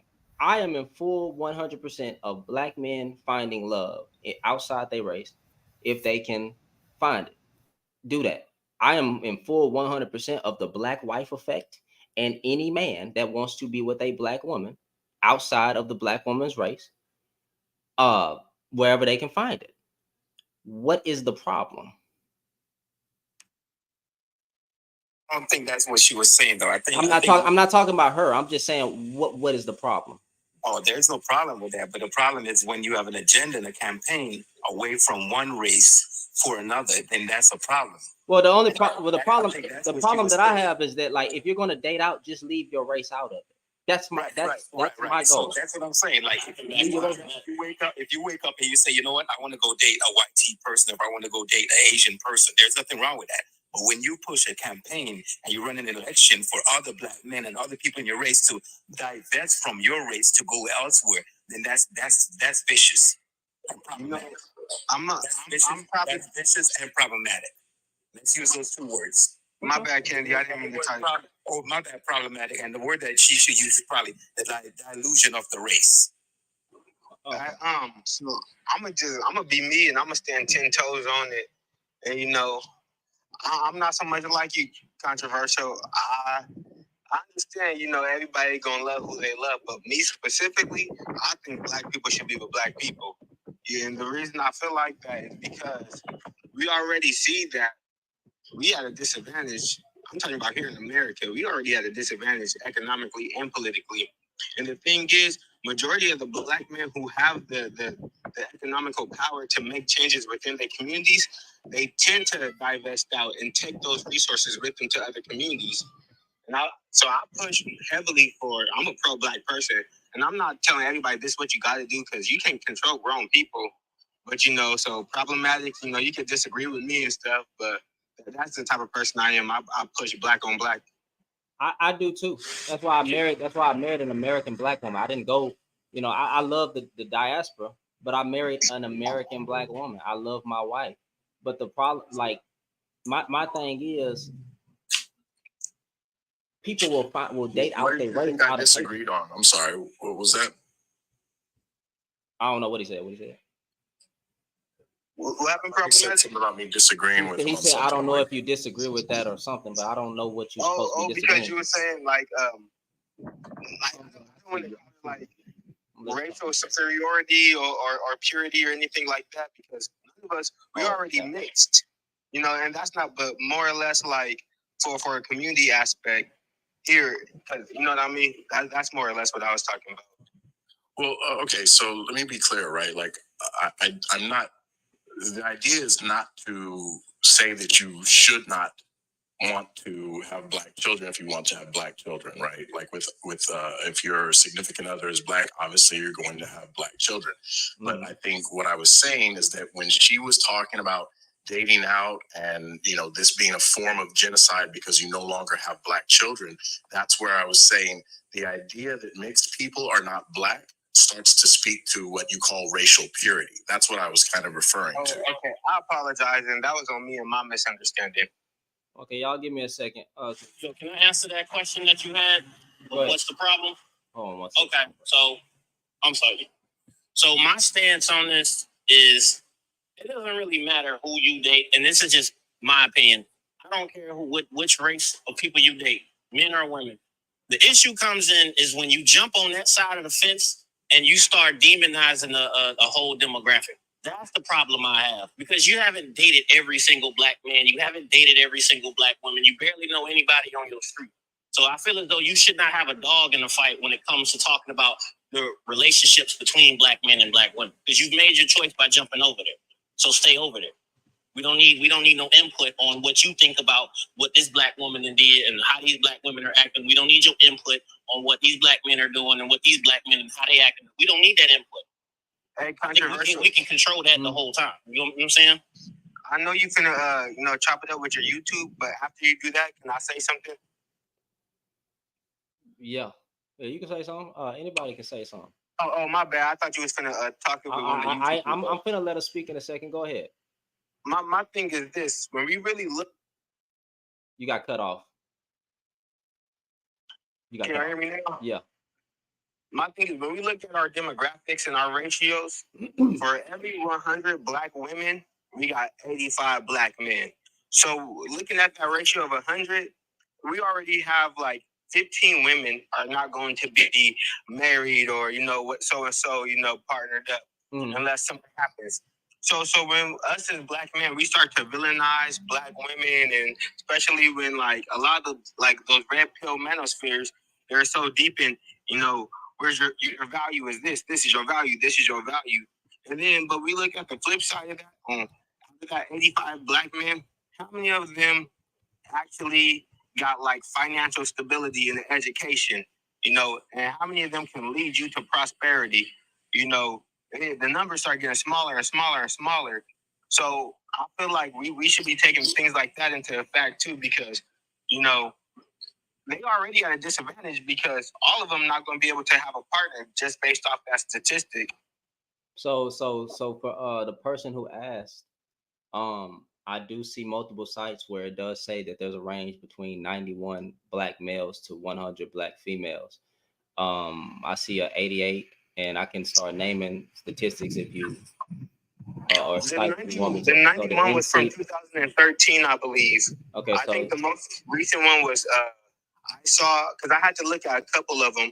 It went from 91 to 88 down to 85. Okay, so we'll bring up that statistic, but I don't. He's not lying. It's somewhere in that range as far as what I'm seeing by a quick Google search. Go ahead, Songbird. Oh, let me unmute your mic. I'm sorry. Yes, ma'am. How you doing? Hello, can you hear me? Yes, ma'am. Okay, so Shannon, I really like your channel. I've been watching for a minute now. But the main thing that I wanted to say, as far as the topic that we're on right now, as far as the racial purity, and I do think what the lady was saying earlier, there is two sides of genocide in a sense. If you're not birthing black boys, that means you're not going to be probably having black children. And if you're a black man that's choosing to go to a whole nother community and make kids, you're also not birthing black children. I don't know how. I think it's an American thing because I think in Africa they kind of look at it a little different. But I don't know how, and I guess this probably comes from, truthfully, probably slavery. But I don't know how in America black people think that having a kid with a non-black woman or a non-black man will still create a black child. And that only applies, truthfully, to the black community. It does not apply to anyone else's community. So if an Asian woman gets pregnant by a black man, that child is not Asian. They don't call them Asian. They're not looked at as Asian. They'll say I'm half Asian, but they're not looked at in the Asian community as an Asian. If you are born with a white parent, white folks will not look at you as a white person. Good luck trying to go over there being mixed, saying, hey, I'm white too. But only in the black community, anyone with anybody's mama or anybody's daddy who is got a black parent can come over and say, hey, I'm black. So I just kind of, that's not what being black is. And there's no, yes, we have stuff in our DNA. Yes, we've been raped and, well, not raped, raped or whatever, and we've been watered down to some level. But that goes with a lot of other races as well. That doesn't change the fact that, hey, I'm white. It doesn't change the fact I'm Asian, I'm Japanese, I'm Chinese, whatever you are. it doesn't change that fact just because you have some other things in your DNA. I think it's very important to preserve Black, you know, who you are as a Black person because your ancestors definitely went through a lot to make it here. So regardless of course, we have other stuff in us. We were, you know, things happened to us by force. So off of that part of it, I do. That's my thoughts on that part. But as well, the main thing here to me is that uh, the Black community, we are really lacking in fathers. We're lacking in a structural household where we have a mother, we have a father, and we're being taught, the men and the women are being taught how to be ladies, how to be men, how to conduct with each other. And we're not taught that. So a lot of times we're just kind of like that gentleman said earlier, we're just learning as we go. We're just making all kind of mistakes, getting pregnant, getting women pregnant, just making all kind of errors as we go. And then once we get to a point where we're like, okay, this is actually going really bad, then we want to try to justify certain things that have happened in the past. And you know, this is a thing that it's really, really sad to me when I look at the Black community because, yes, women have a part to play. We have our part. We have to be accountable for what we do. But men are the leaders and the heads of a community, of any community, whether that's the white man's community, the Chinese man's community, the Japanese, the Mexican man, whoever the man, they are the leaders of their community. And for you to all of a sudden want to push all of this blame onto the Black woman who gets pregnant by a man that she probably cared about, she probably trusted, you know, she gets pregnant by him.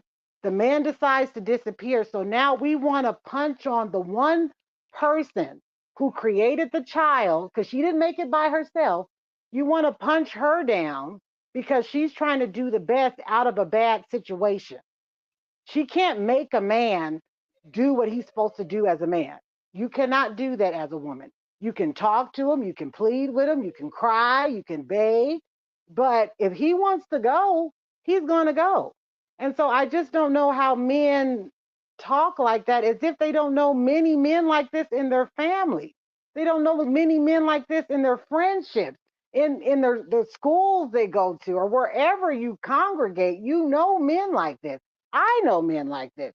So it's very strange to me that the one person in the Black community, because we know a lot of Black kids don't have their daddies. Even if the dad is, he's not in the household. He is not there putting in that 24/7 work. Okay, outside of his job, his butt should be in the house, helping the mother, doing what he can for the household. So and then on top of that, these men telling these Black women to get back in the kitchen and cook. Well, you can't have no Betty Crocker mixed with a Cardi B. Okay, Cardi B got millions in the bank.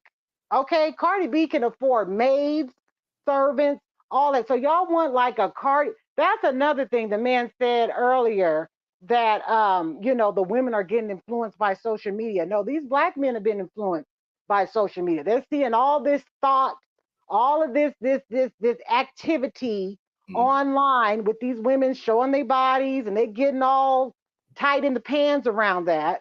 You know, and they want that. That's what they want. But that's not what you qualify for. You think Cardi B will look at any of y'all? Any of y'all average red pill men? She ain't looking at you.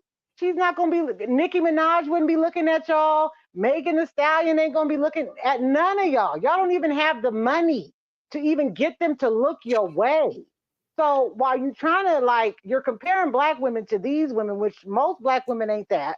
Okay, most Black women are not that. And if you want to talk about the Black women that are that, then Black men once again needs to look at themselves in the mirror and start off with Too Short and all these other rapping Negroes that's been out here for a long time talking crazy in all their music.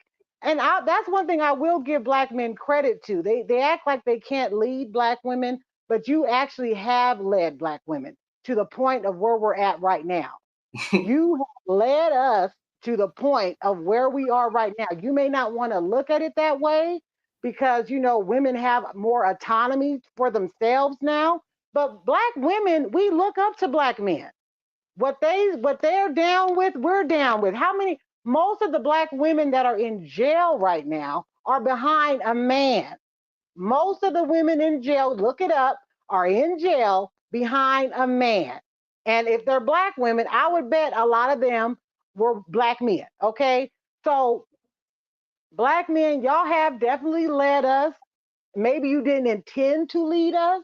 That might not have been your plan. I'm going to give you credit on that because when you're on TV and social media and you're hanging out in the street, black girls are observing that just as much as black boys are. These are the young men that these young girls will eventually, when they get to a certain age, those are the men that's around them. Those are the men they're going to interact with. Those are the men that's going to influence a lot of what they feel as a woman about themselves. And this is why I say the saddest part is that we don't have fathers in the home because not just the black men have been affected by that, but the black women have been affected by that as well. Because girls need their fathers to know the boundaries of a man, to know what to deal with, not to deal with. What man is playing games with you? What man, okay, take him serious. This is a good one here. Girls, we're very impressionable, and most women are not looking to take a man's money. We're looking for real companionship. Now, I'm not going to say there ain't black women that are like that because there are some that are just about the bag and that's all they want. But this whole rhetoric that has come through with the red pill, encouraging black women or black men, you got to make 100 figures, 6 figures to get a woman and to raise a family. That's not true. And to be quite honest, when has the black community been balling out on that level? And we still been birthing kids. We still been having kids left and right. So when have we ever been at that level? Majority of us. When have we ever been making 100,000 or more since we've been off the plantation? When have we ever been doing that? So all of a sudden we all high and mighty. You got to make 100,000 for I. No, let's stop being silly. Let's stop being silly. Because most black folks I know right now ain't making 100,000. Okay, a year. Okay, it's hard out here, and it's being hard out here for black folks. So let's not act brand new because we see some niggas on TV, and we're like, oh well, let's compare ourselves to them. We already know what's going on in Hollywood, so let's not even compare ourselves to that. Let's keep it real. Most of us ain't making no 6 figures. We want to, but most of us aren't. Most of you black men are definitely not bringing in 6 figures, and it's okay. It's okay. Most black women are not looking for you. Real women are not looking for that. We're looking for consistency. We're looking for loyalty. Okay, we're looking for, and when I say loyal, I mean don't be going on these panels tearing down the women who've been marching with your behind since leaving the plantation. We don't get the benefits and the come ups and all the love and the praise as all the other nations of women. Okay, we're sitting here right with you in the trenches, and we always have. We have always been right there with you. All of a sudden, we're now the enemy. I don't know, maybe because y'all want other flavors. If you want other flavors, go ahead and get it. Go ahead and get it, but just keep our name out of your mouth. Keep the black community out of your mouth. And when you go make those kids, don't be acting like the black man's seed made those kids black. They're not black. They're you made a new race right there. Okay, it ain't black, and white folks are definitely gonna tell you it ain't white. So let's not play that game when it comes to us. Why don't we get to have no damn standard? Why don't we get to have a say in what we are? Because that rhetoric of, your daddy and one drop rule, where did that come from? That came from slavery. That was white folks letting you know if you got one drop, okay, you are not a part of us. So get your little one drop self on out of here and go back to the black community. I mean, this is ridiculous. Like, I really, black folks need to learn their history as well. But all I'm gonna say, Shannon, I love what you do. I just had some stuff I needed to say. But yes, there ain't nothing wrong with keeping the black race pure. Okay, black people are beautiful. We are very talented. They already been talking about ways to steal our melanin. I've heard white folks talk all the time. Oh, we need to start mating with these black people so we can survive. Because they ain't got no melanin. They need survival techniques, and they've always been doing this. So black people, just we do need each other, and we do need black men to understand how valuable and important their role is in the community.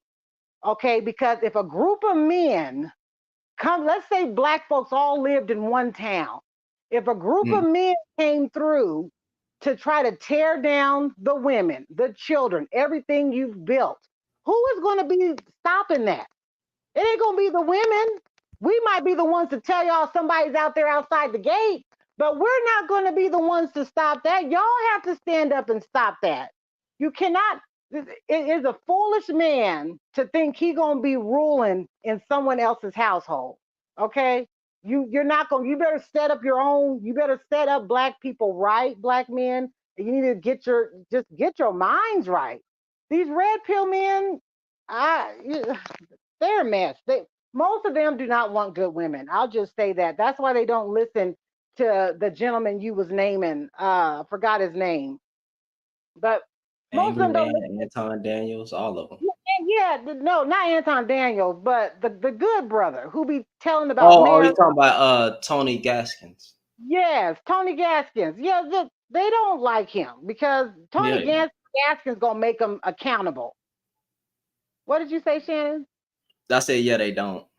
Yeah, um that man is going to make black men be accountable. For one thing, y'all need to stop dating black women for 10, 6, 7, 8 plus years before y'all think it's time to get her married. What the heck is going on here? That's insane. I don't know if you saw that recent clip, Shannon, where that brother proposed to that girl after 10 years, and she said, I don't want your ring. I don't want it. You made me wait 10 years. It's like you just playing with, you know, you black men, you know, I know y'all like having y'all relations and stuff. It seems like that's what black men live for. They live for it. And whatever. But there's only so much time that's gonna be fun. There's gonna be a point. You're gonna get to a certain age, certain things ain't gonna be working. You're gonna need some loving and some help and support. And unless you are rich, okay, you ain't gonna get no 25-year-old woman gonna lift up your sack and crap, okay? You ain't gonna get no 25-year-old woman to do that. Okay, she might empty out the bank account and keep it pushing, but she ain't gonna be sitting there taking care of you. Please, it's denial. You guys are comparing yourselves to men who are either very wealthy, and you're looking at women who are wealthy enough to not care about what any man thinks. When you're that rich as a woman, you don't have to do what a man say. I'm not saying that that's right, but that's just the way the cookie crumbles. No, you're right. You're right. Amber, I saw your number one. Okay, Yeah. yeah. You good. You good. I saw your number one, Amber. Yeah. I don't know your name, but you're funny. But when you were saying that men will date and date and date a woman for a long time, the women do need to look at that and be like, I'm not playing a long game, and just move on. That's more of a self-respect thing more than anything. But I just wanted to touch on something and then land my plane because I gotta go. What I was trying to say was back to the Cynthia G thing. It's I don't think it's genocide. I think it's something along the lines of ethnic cleansing. We are a lot of us are, foundational black American people who are in, we're Hold on, hold on, hold foundation. on, hold on, Amber. I'm gonna let you talk. I just got because I looked up both of them, and the ethnic cleansing is intended to displace a persecuted population from a given territory, while genocide is intended to destroy a group.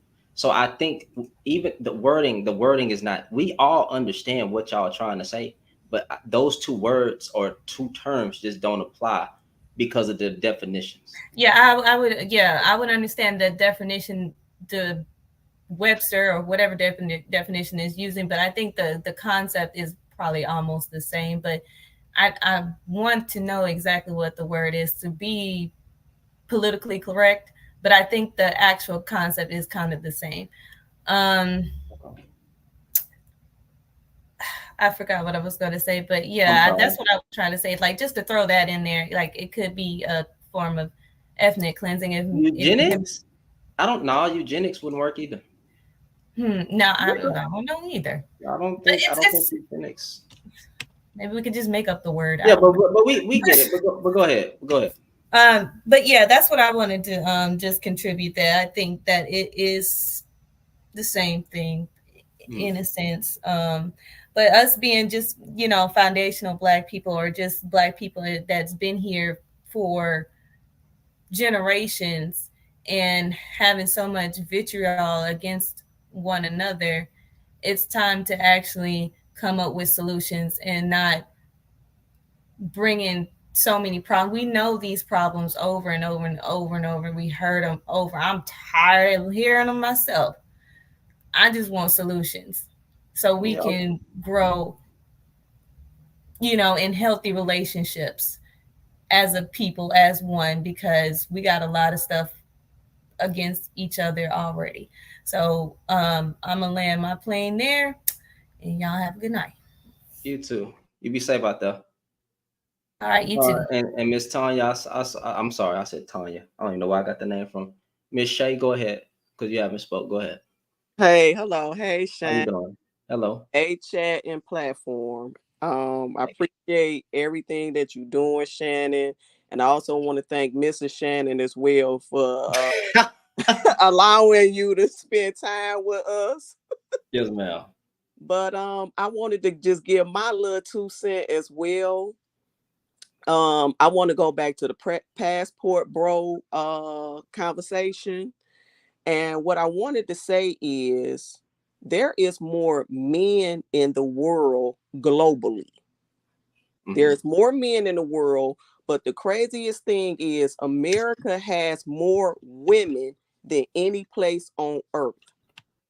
And this is the crazy part, because the PP bros, it to me, you got to be a lame and gameless. You in a place that got more women than any place on earth, and you got to go outside the country for love. Well, we really know what they're going for. And that's okay, because I want you to be happy. I don't want you here angry, bitter, mad, and destructive. Going on. But and another crazy thing is when they going overseas, they spending their money with these young ladies, and the men over there, a lot of those men is pimping their sisters, daughters, mothers, cousins. They pimping them out. And because the Black men here say, oh, we want too much, we want their money, when we already got our own money, but they saying we want their money.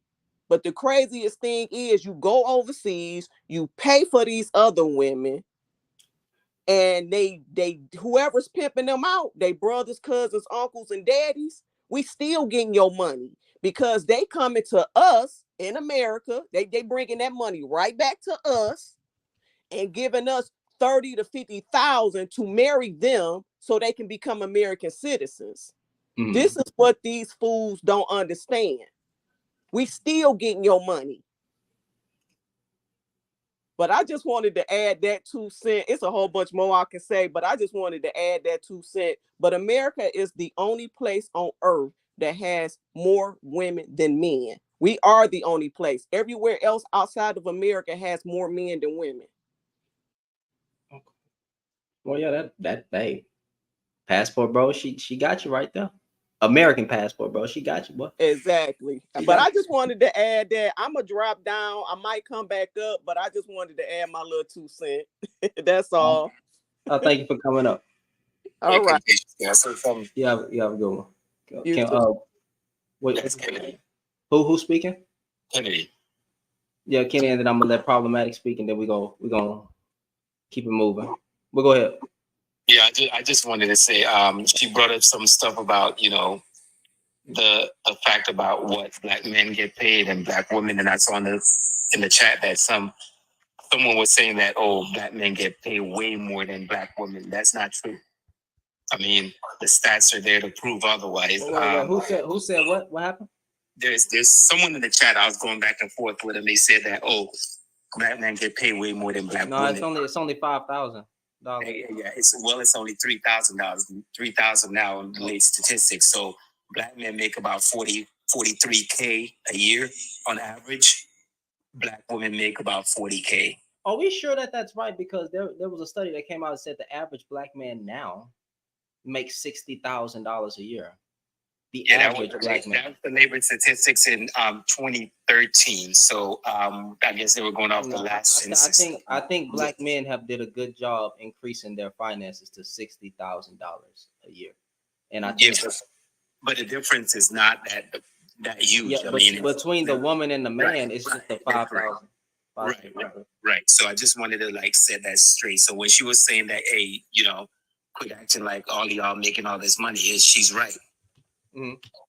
And so when she said, oh, you know, black women are being told you're going to take our money. I mean, what are they going to take out of average 55K or 60K a year? Mm-hmm. That's going to bills. The average person can't even live off 55K by themselves. So I just wanted to say that. Okay, well, this one, I must have read the wrong study, because as of the equitable technical growth. Yeah, you saw that, right? Yeah, you saw that. I see it, but on Pew Research, if I'm not mistaken, Pew Research did say that black men were the average black man. I saw the Pew Research, but I think the Pew Research was 2013. This research is the most recent, from what I saw. That we're gonna go back and recheck all the information. Go ahead, Problem.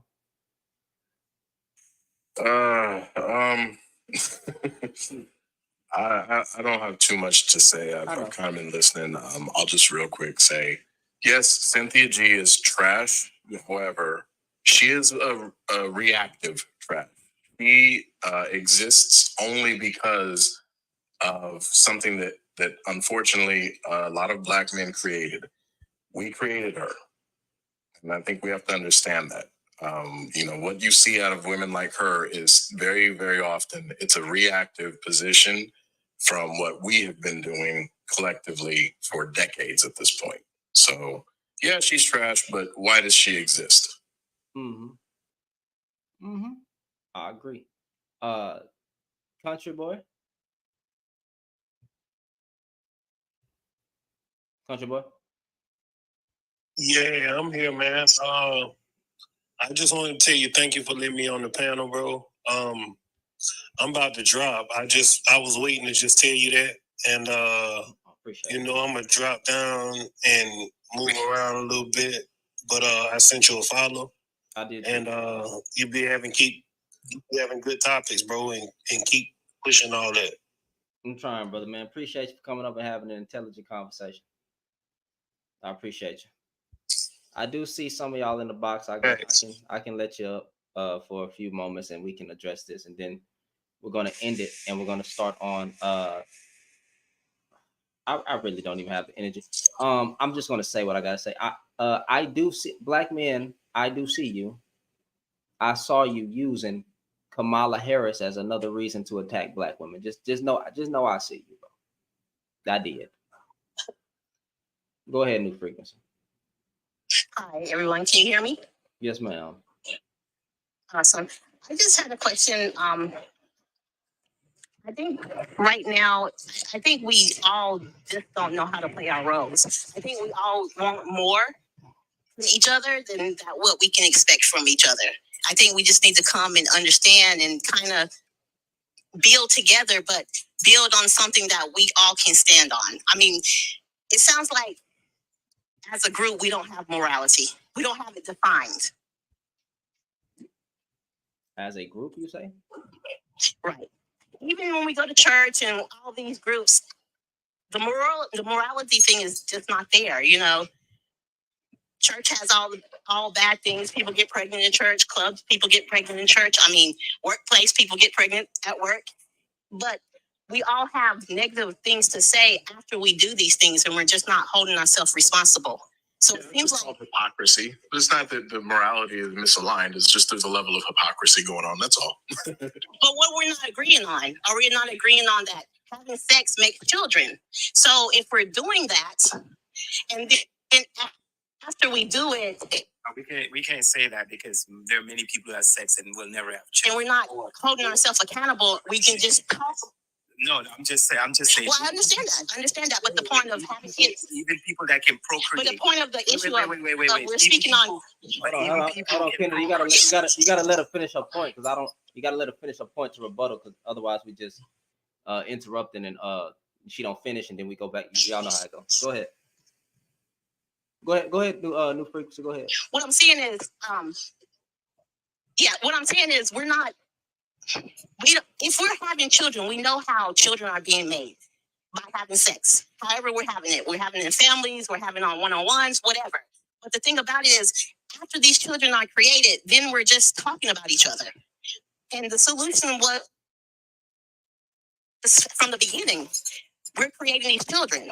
So the thing about it is, it's all going back to the woman of her responsibility. But I still think that we're not on accord of how we're creating these children. What accord are we? Okay, so I do like problem is non-religious. I hold the Christian perspective of don't have children out of wedlock, but I just don't victimize women who do it because here's the problem. I don't think. What about? Okay, I'm sorry to interrupt you. You said the Christian perspective of not having children out of wedlock. What about not having? What about not fornicating at all? I hold all of those principles. That's crazy. But that's what I'm saying. I hold those. And I'm not that person. I'm just saying a lot of the views that's coming out of the children is more we're going back to that morality of the Bible, but we wasn't doing that when we started it. But so that's what I'm saying. Here's what I'm saying. I understand that everybody doesn't hold that perspective. The problem is I don't think people understand what the word grace even means and that you're allowed to be human. See, I hold the perspective that we all flawed. That there's going to be, I don't want to call it children a mistake, but for the sake of the argument, you're going to have some children that's born that's not planned. That's better.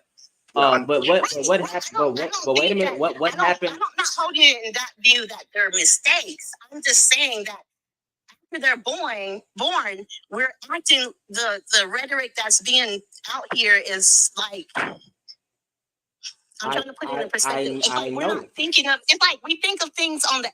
It's like grace has us to think that we can just have grace, and it's fine. It's fine to do that, but at the very end, we shouldn't be throwing out remarks if we are living off grace. But that's what I was.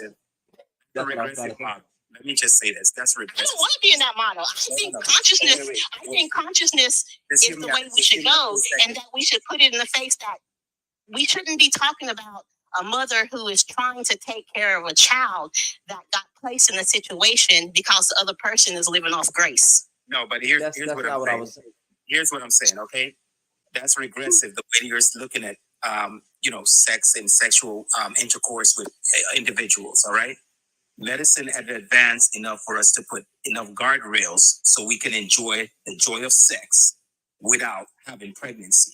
Let's put that out there. First of all, it's very regressive to think that women should walk around like it's back in the Puritan days with their skirts down to their ankles and sleeves down to whatever. I didn't say that. You gotta let him. But I did not say that. He know that you didn't say that. He's speaking about. He's giving an example. You said his example, not mine. No, you said fornicated. Fornicating is the act. Fornicating.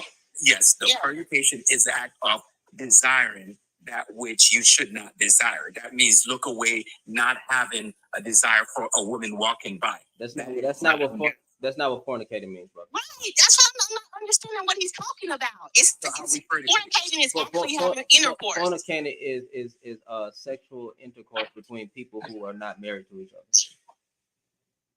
With a desire for that person, right? No, it's any intercourse without people being married. For the sake of the definition, that's what it is. But we can't just say not to fornicate, though. That's regressive. I wouldn't go in there. I was just giving you the right direction. Yeah, all right. I appreciate that. Definition. I'm saying, though, it's still regressive. I mean, we have modern medicine, and we need to have more education around sex, and perhaps we'll have less pregnancy. And that being said, I do not disagree.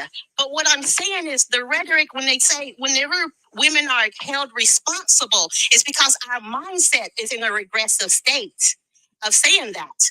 Instead of us going forward and understanding that when you have sex and you create a child, even if you didn't have the desire to marry them, your responsibility is for that child. Period.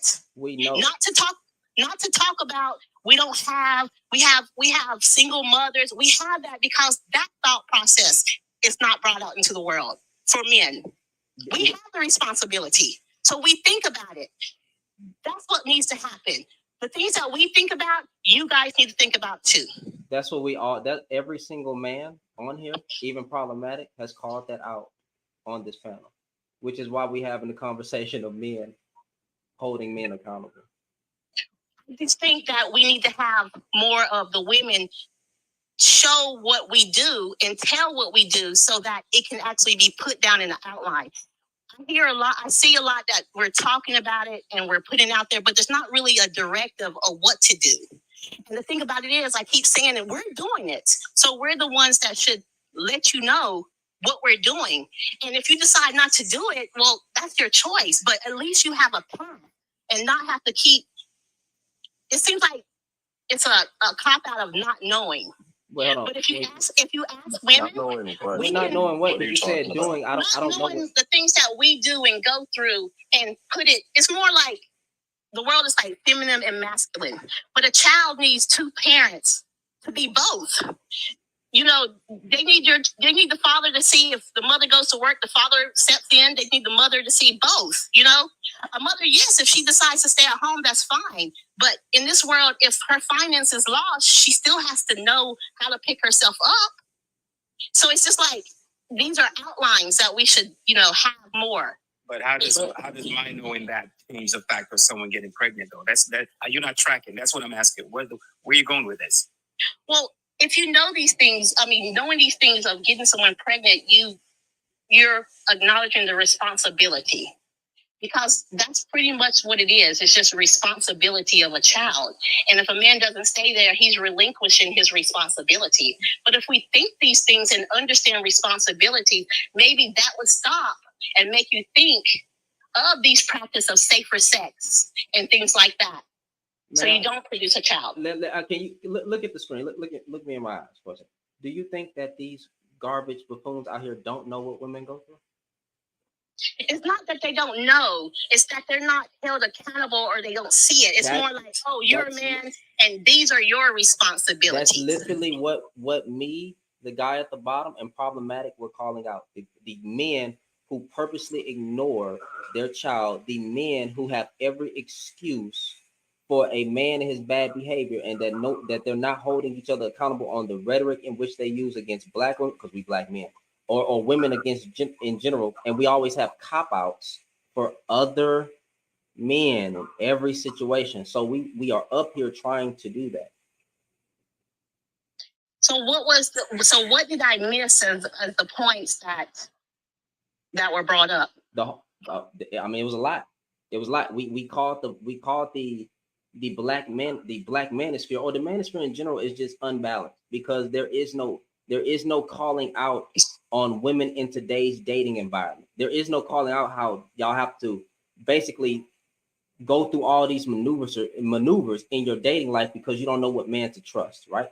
there is no calling out of the man who abandons their children, because the men in that sphere say men are automatically held accountable by the law, which is child support. But there's been men for years avoiding the stupid child support. We're calling out the heart of man issue. There's a heart of man issue, a sickness in some men's heart to where they can go out, do these evil things, and nobody holds them accountable. Matter of fact, there's men on panels still discussing whether a woman should dress a certain way. Like if a woman don't be fully dressed and not show her skin, that she can't get raped. But we can't talk about it. We can't talk about femicide, the men, because they call us simps and panderers, and you going to the extreme. But as we're talking right now, some woman is getting got right now. As me and you are speaking right now, some woman getting taken advantage of. Some woman getting dragged in the middle of the streets, dragged somewhere, probably getting chopped up in pieces, right? But we can't, when we try to address the harmful nature of some of the men out here, the men will oftentimes be like, bro, you simping, bro, you pandering. Like, we not just trying to bring awareness. Women have it harder than me. The average woman can't beat up a man or defend himself from a man. So there was a whole bunch of points that we made up in here that I just don't think that you were here long enough to hear. The manosphere loves to paint women in a bad light, but on panel, when they on each other's panel, right, with men, they will hear the man say some horrible rhetoric towards black women specifically, to where it throws them all under the bus, and no man checks that man on a panel. They validate it. They validate it. That's what I'm saying. They're validating each other's feelings. They be claiming that that they logical, that they're non-emotional, but it be the men on the panels acting out of their emotions. It be the men in life acting out of their emotions to where they doing majority of the unaliving. When we speak that a woman's greatest danger is the man that she's in bed with, which is a statistical fact, that they're most likely to lose their life to a person that they in a relationship with. We can't even call that out. We just supposed to believe that, hey, men are good. That the best man is good, but then you have these situations that they don't like to bring awareness to, because I guess it just hits hard enough. I'm sorry, I guess it just hits too hard. Like, no, bro, that's the extreme. No, this, and that's why they get mad at guys like me, guys like Problematic, guys like well, a lot of people have a problem with Public, but I don't. There's no balance. Women get no grace in that space. So it was a whole bunch of points that was being made. That's why I was saying me, Kennedy, and Problematic, and it was another man who came up here who actually spoke on the behalf of what women go through, and that y'all have it a tad bit harder. Well, not even a tad bit, a lot bit harder in life, just being a human. You're not allowed to make a mistake of having a child because it's called being reckless with your own. Now, again, I do not promote children out of wedlock. However, I believe a community, I still believe the village has to help raise the goddamn child. I can't talk about the village because they just want to vilify the woman that slept with the man. I can't even get to those talking points because they get mad. They don't want to hear the other side. It's only about their side and their feelings being validated while they spin it around on each other's, while they're validating each other's bad experiences. That's what I'll say. So it was a whole bunch that we said, man. There's some dudes that's out here trying, but they get silenced by the men. They get shamed and shunned by the men. This fight here ain't for everybody. When you join on saying, hey, I'm gonna call out what y'all actually say. I don't have a problem with men discussing their grievances with what's going on with the women. My problem is when you say the black woman or majority of the black women, and then you get to talking about these kids that they need to stop being reckless, they need to do that. And when you got more smoke for a woman as a man, I call you a BAN, which is initially a snitch ass nigga, or replace snitch with the actual B word, because I can't say the whole thing or I'll get yeeted, right? But because them type of dudes, Them the type of dudes that was in high school and middle school that spent their whole time talking about what a woman doing and all this and pillow talking and crying. Because they ain't had no pimp. They don't have no real stern edge to them. They were losers. We don't associate with dudes like that. But there's nothing wrong with men talking about what's going on with the culture, what their bad experiences.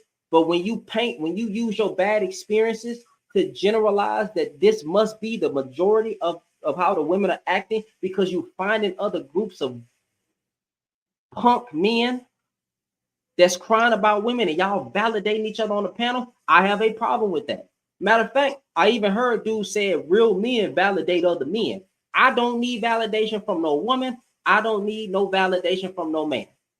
If you got to be validated by other men out here, there's something wrong with you. I can stand on my own 2 feet.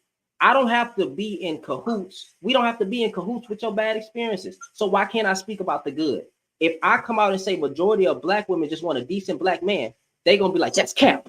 That's cap, bro. These women want 6 figures because they going by some delusional buffoon of a woman who don't even probably qualify for that type of man because she probably don't even make 6 figures, but she got a nice body, so she might get chosen. I'm just saying because men are visual. But still, they will use internet talking points, stuff that they don't even hear in real life, and use that as validation to shame black women for being out of order. So we said a lot.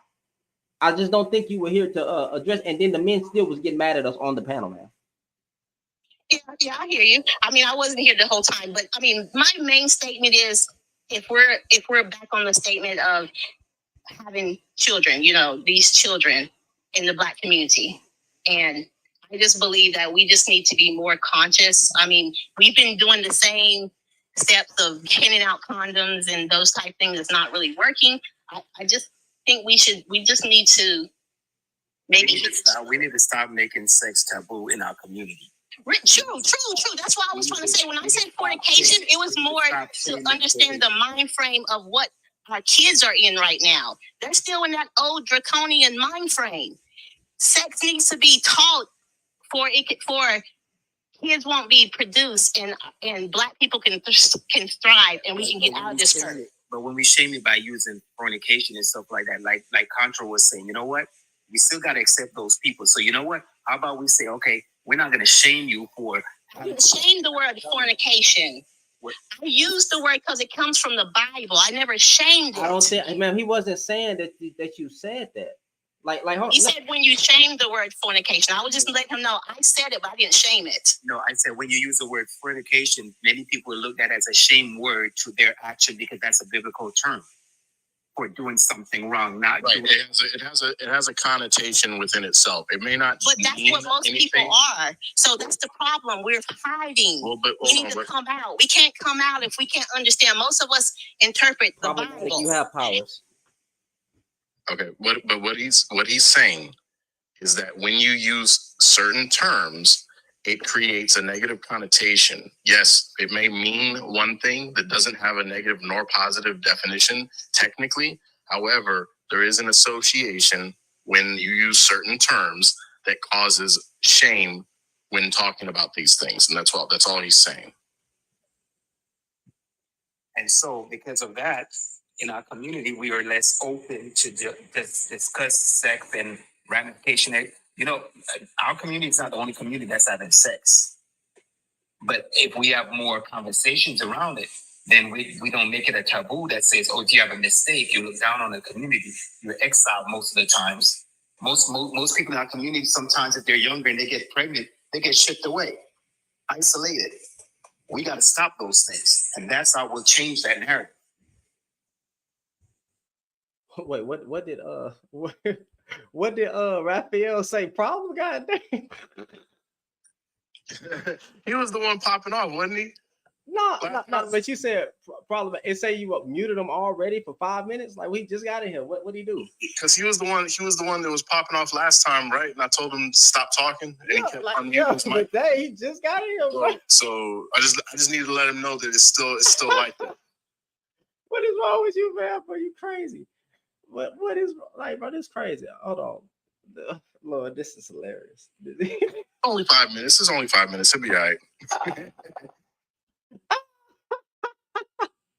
All right, I'm stepping down. Thank you for my time. Thank you for coming on, man. You have a good one. You're welcome. Yeah.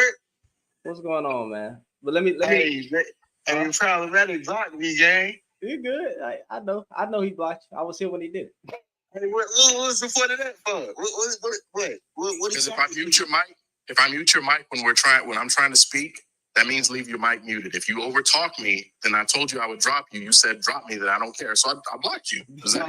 That's not what happened, brother. That's not what happened at all. I was quiet and then Hold on. We can't let the conversation get derailed. We can handle this little feud later. But let me let TikTok alert. Whatever your name is, bro. TikTok. Yeah, I just got into the live, but what's going on? So basically, you're saying that men are out here just speaking on women, basically. Is that correct? Majority of the sphere. Oh, come on, bro. Let's are we playing dumb? Let me. I'm sorry. Let me not step outside in my femininity, as they say. Go ahead. If any man in the manosphere, they got more women on a thumbnail talking about what a woman doing and what a woman saying. Are we really sitting here saying that they not just mostly talking about women or talking to women? It's not hard to see. Yeah, I do think speaking mostly about one, woman instead of just speaking about the bigger picture. I do see how that could be a progressive thing to do. But one thing I would say, if I were to play devil's advocate, right? When it comes to women, hold up, because I always speak on both. Anyways, I speak on both. I have smoke for both, to be honest. But I will say this, right? Go ahead, bro. When it comes to women, right? a lot of women don't have. A lot of men didn't have access to the behaviors of women, right? And this is from my opinion. What TikTok and social media has done is that it has opened the doors to the behaviors of a woman. So I think that's why we're having a lot of talk about women, because if you look at just how men are how men are treated, usually men are held accountable. Usually men are put under the scope, right? By who? Oh, you're a mess, right? So by say again. By who? Just society. Men are held more accountable. I knew it. I knew y'all was because y'all they use that in that sphere, in that pussy popping sphere. I'm curious as to what the behaviors of women are. Because you keep saying woman, but women. What are the behaviors? What are you talking about? I'm curious. Just overall, just how they interact with men, via verbiage, right? Because most of the damage is done through the verbiage, and a lot of people don't have access to such situations, like situations such as that. The verbiage. That's it, pretty much. So wait a minute. I have no idea what you're saying. I don't get it. And that's fair enough. Go ahead. But wait a minute. That's why I'm asking you to clarify. I'm trying to understand what you're saying. Okay, let me put it like this, bro. I'll say this one more time, yo. Most men didn't have access to the behaviors of women, right?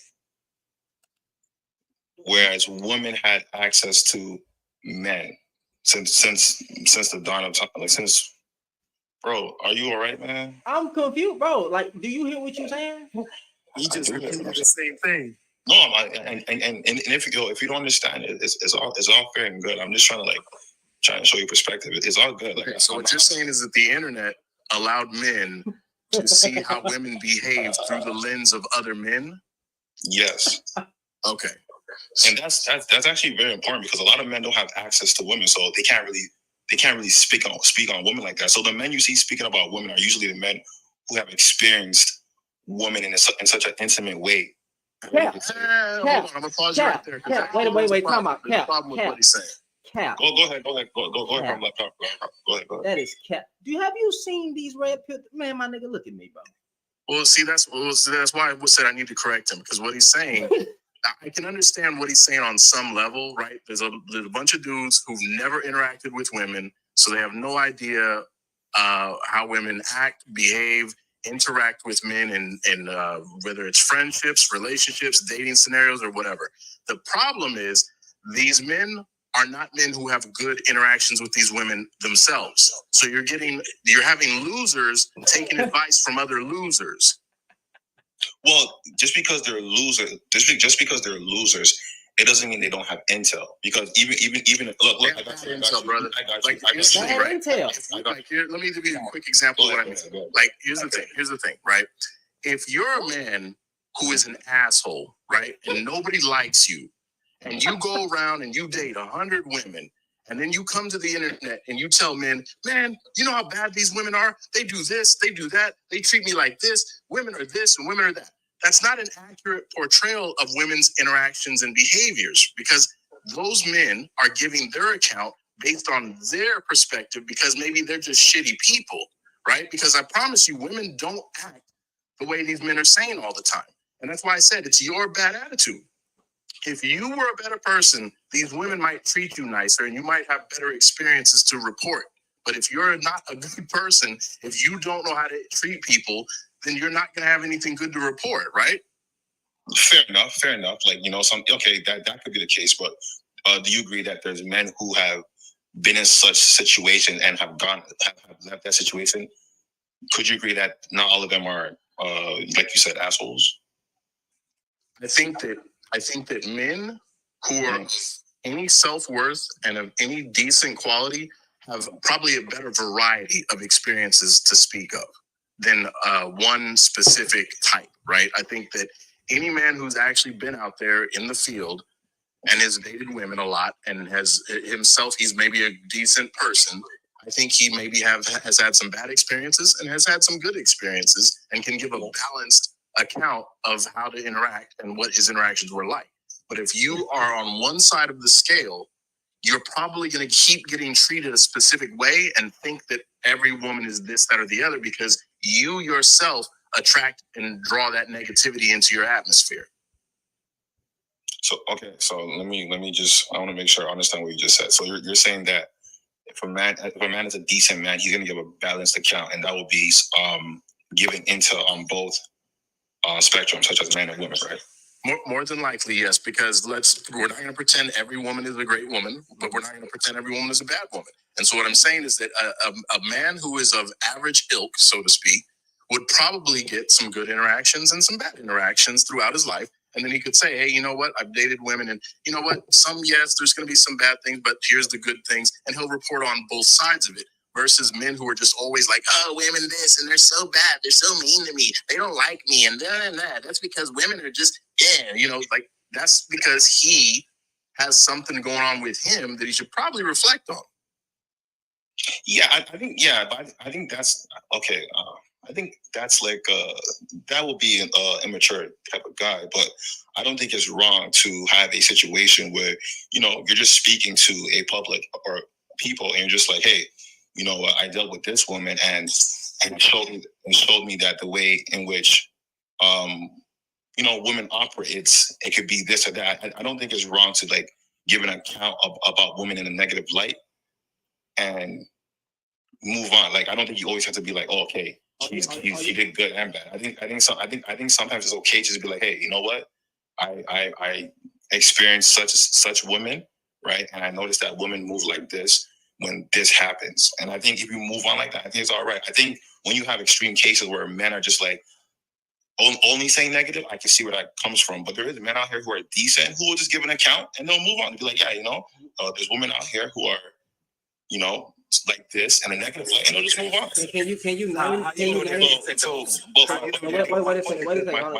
My point is this. A lot of men don't have intel on women. Like, it's even when it comes to marriage, like for example, right? Even when it comes to marriage, you'd be surprised of, like, a lot of men don't really know like the ins and outs of marriage. But now you have people coming online and they're telling you, hey, this is what marriage is like. Boom, boom, boom. Make sure you do this. And men are like, oh, holy snap. Holy schnauzers. I didn't know that. Thank you for giving me intel about your marriage and what happened and so on and so forth. So when it comes to like even women, a lot of men don't have access to women like that. You'd be surprised. A lot of men out here only speak to one woman every 4 months, every 6 months. So they don't really know like what it's like to interact with a woman in a relationship, especially. Forget even being friends. Like just sleeping with a woman every day, waking up with her, talking to her, making sure they don't know that intel. And that intel is very, very important to give you insight on the intimate level or the deepness of a woman. That's what I'm talking about. And the internet, social media, and all we're saying to you is that that source may be contaminated, and you should really look at that. I agree with that, and that's why you have to use discernment. I definitely agree with that. That's why you have to use discernment. Can you name one Manosphere man? Because I know Tony Gaskins, but he's not a Manosphere man. He's not a red pill man, and he got way more money than half the men out there. But who would you? Yeah.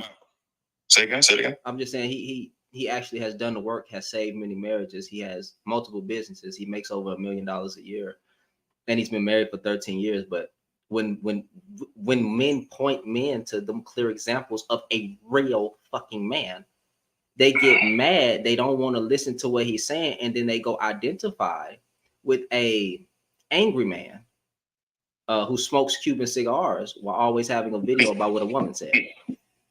You're telling me that you think majority of these red pill dudes, Manosphere men, are balanced? Legit? No. I don't think that. I don't think majority. I don't think. Can you name a good one, or can you name a balanced man? Can I name a balanced? Honestly, I don't look at the names. I just hear the message. I don't care about the messenger. I listen to the message and I use discernment. And basically, my point is this, bro. I think why you hear a lot of quote unquote smoke for this woman is because, like I said, bro, a lot of men were actually stupid to the behaviors of women.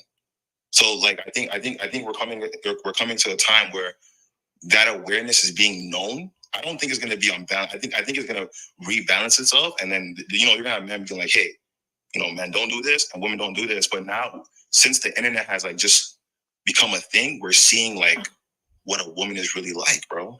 What you gotta think about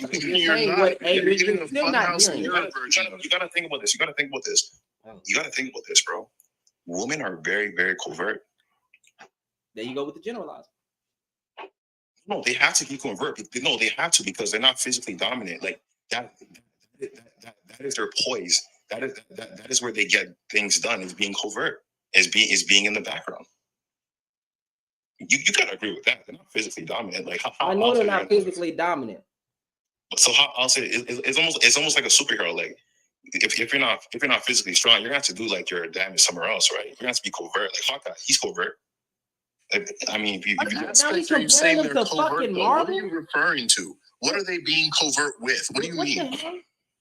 Verbiage, interactions. Just their verbiage. They do most of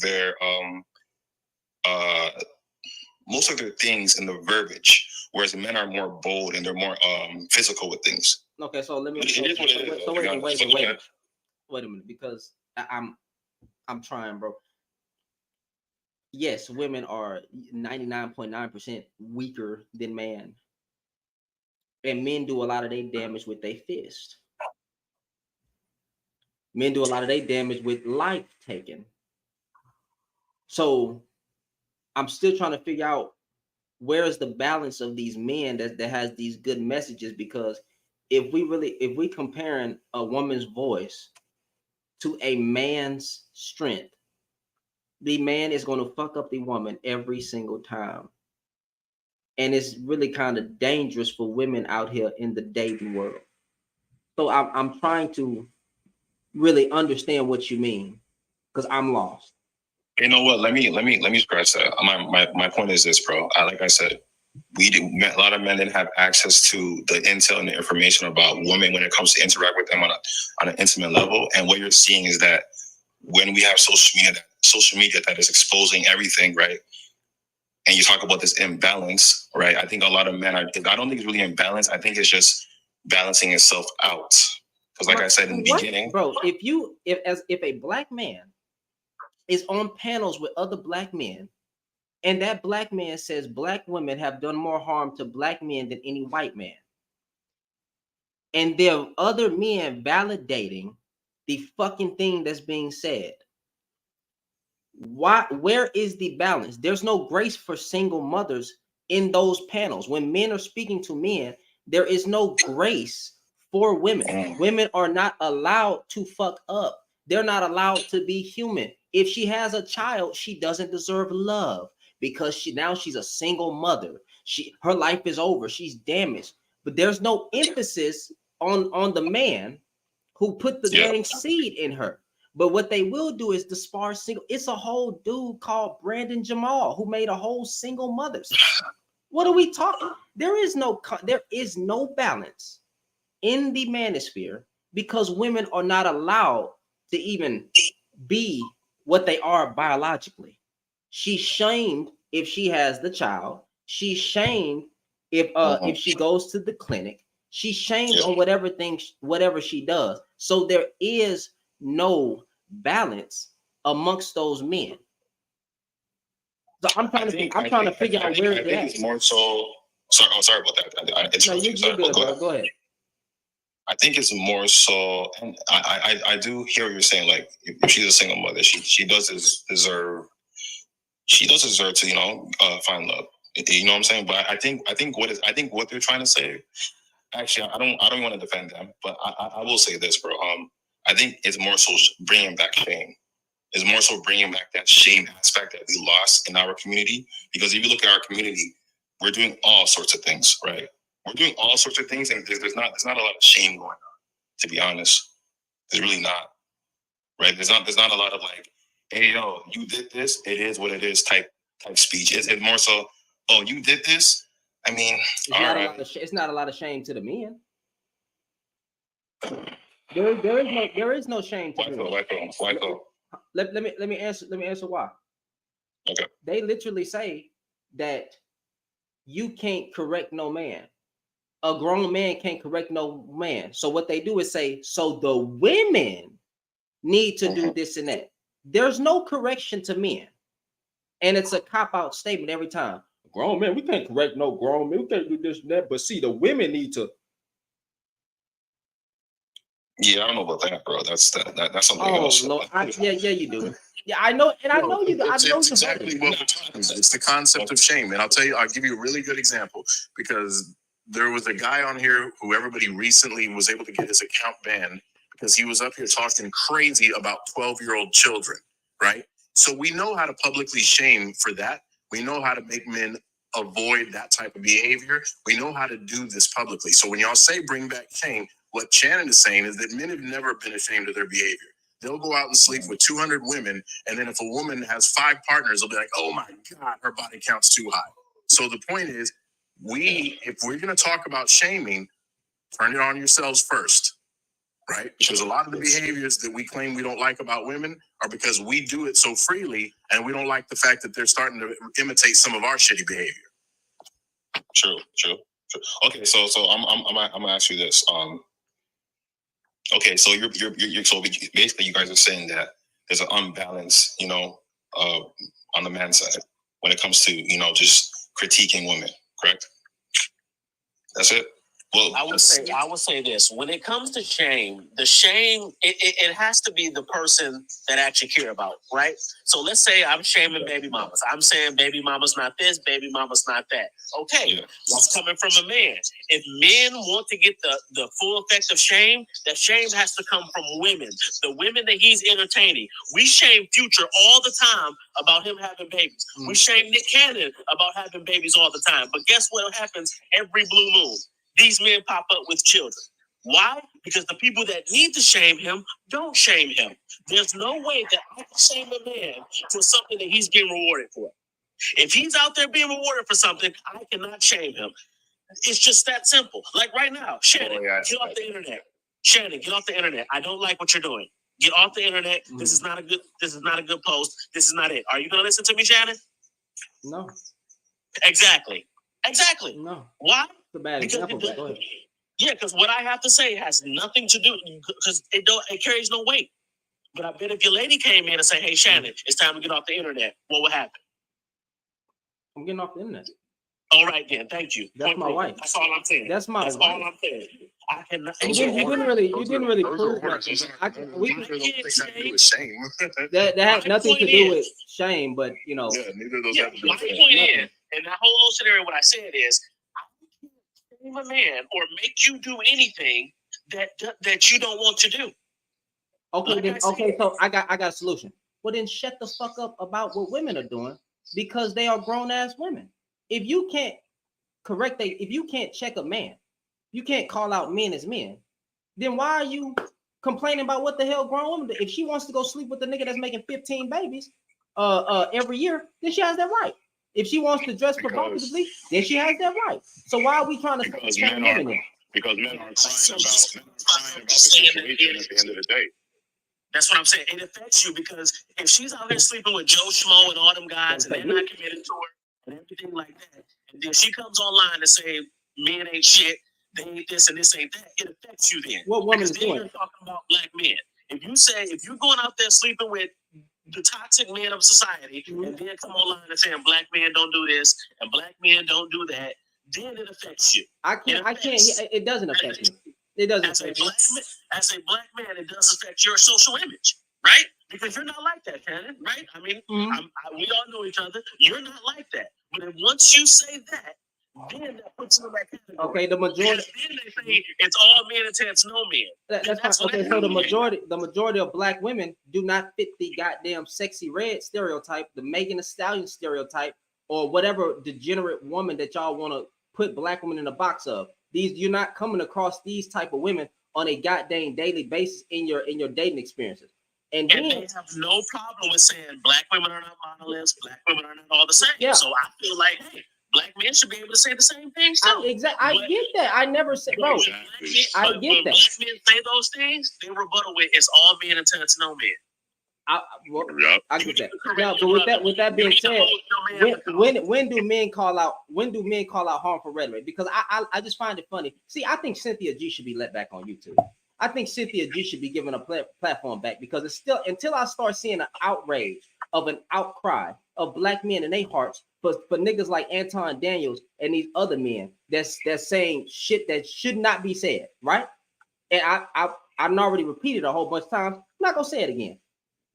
You know what? Throw out the baby with the bathwater. Get a whole new group of women and start the community over. When y'all start having an outcry against those men, because that's what he said. When y'all start having an outcry against those men defending your sisters, right? Then we can have a balanced conversation. Because I don't think she got yeeted. Them men still got a platform. I don't think that it's ever going to happen, and that's because exactly. I think a lot of people hate to mention this, but what's happening and especially in the black space, you know, I always say there's no black community, it's always a black space. But I think what's happening in the black space right now is what I call a civil war, where both sides are just against each other at this present time, and whatever's said about the other side, even though it's not true, you're not going to get somebody from that camp to. Where are black women against? All right, my God. Where are black women in real life against your black ass? If you get shot unjustifiably, black women will have you on a t-shirt and they marching for you. If you are doing it in your house, they're in those parades too. They are in those protests too. So you got to give black men the same. I got you. I'm still saying that you're missing the point. Your collective group of black women have never been your enemy, and they have not stopped marching for you. They have not stopped doing anything for you. The majority of black women still want a fucking black man. There has never been a mass exodus of black women leaving black men behind. Never. So is it a mass exodus of black men leaving black women behind? I don't believe so, but the Moynihan report did say something. The Moynihan report did say something. You know what I'm saying? That study did show that there was a mass exodus, but we ain't got to bring that up. I will say no. Okay, so with that being said, we're talking about the minority, right? So with the minority, nothing's absolute, nothing at all. But when it comes to this conversation, like I said, there are people on both sides that feel this way. We're talking about the minority because me and you came to the good faith conclusion that it's not the majority of black men and black women, it's the minority. So if we're gonna come to this solution, we're gonna say, hey, it happens on both sides. And that's what I tell people all the time. If you want to get rid of Red Pill, if you want to get rid of Manosphere, if you want to get rid of all those groups, you're gonna have to start with validating experiences. What we have to start with validating experiences?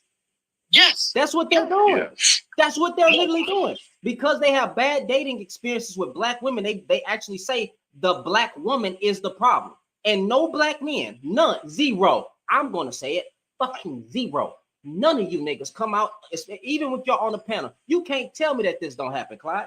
I have seen y'all on panels where a black man is going in on the black woman. Y'all doing this. Y'all clapping y'all hands. Y'all ain't no man. The men are validating each other. But wait a minute. The men are validating. How is that? Them men are validating each other's experiences, and y'all ain't coming in to say any goddamn thing.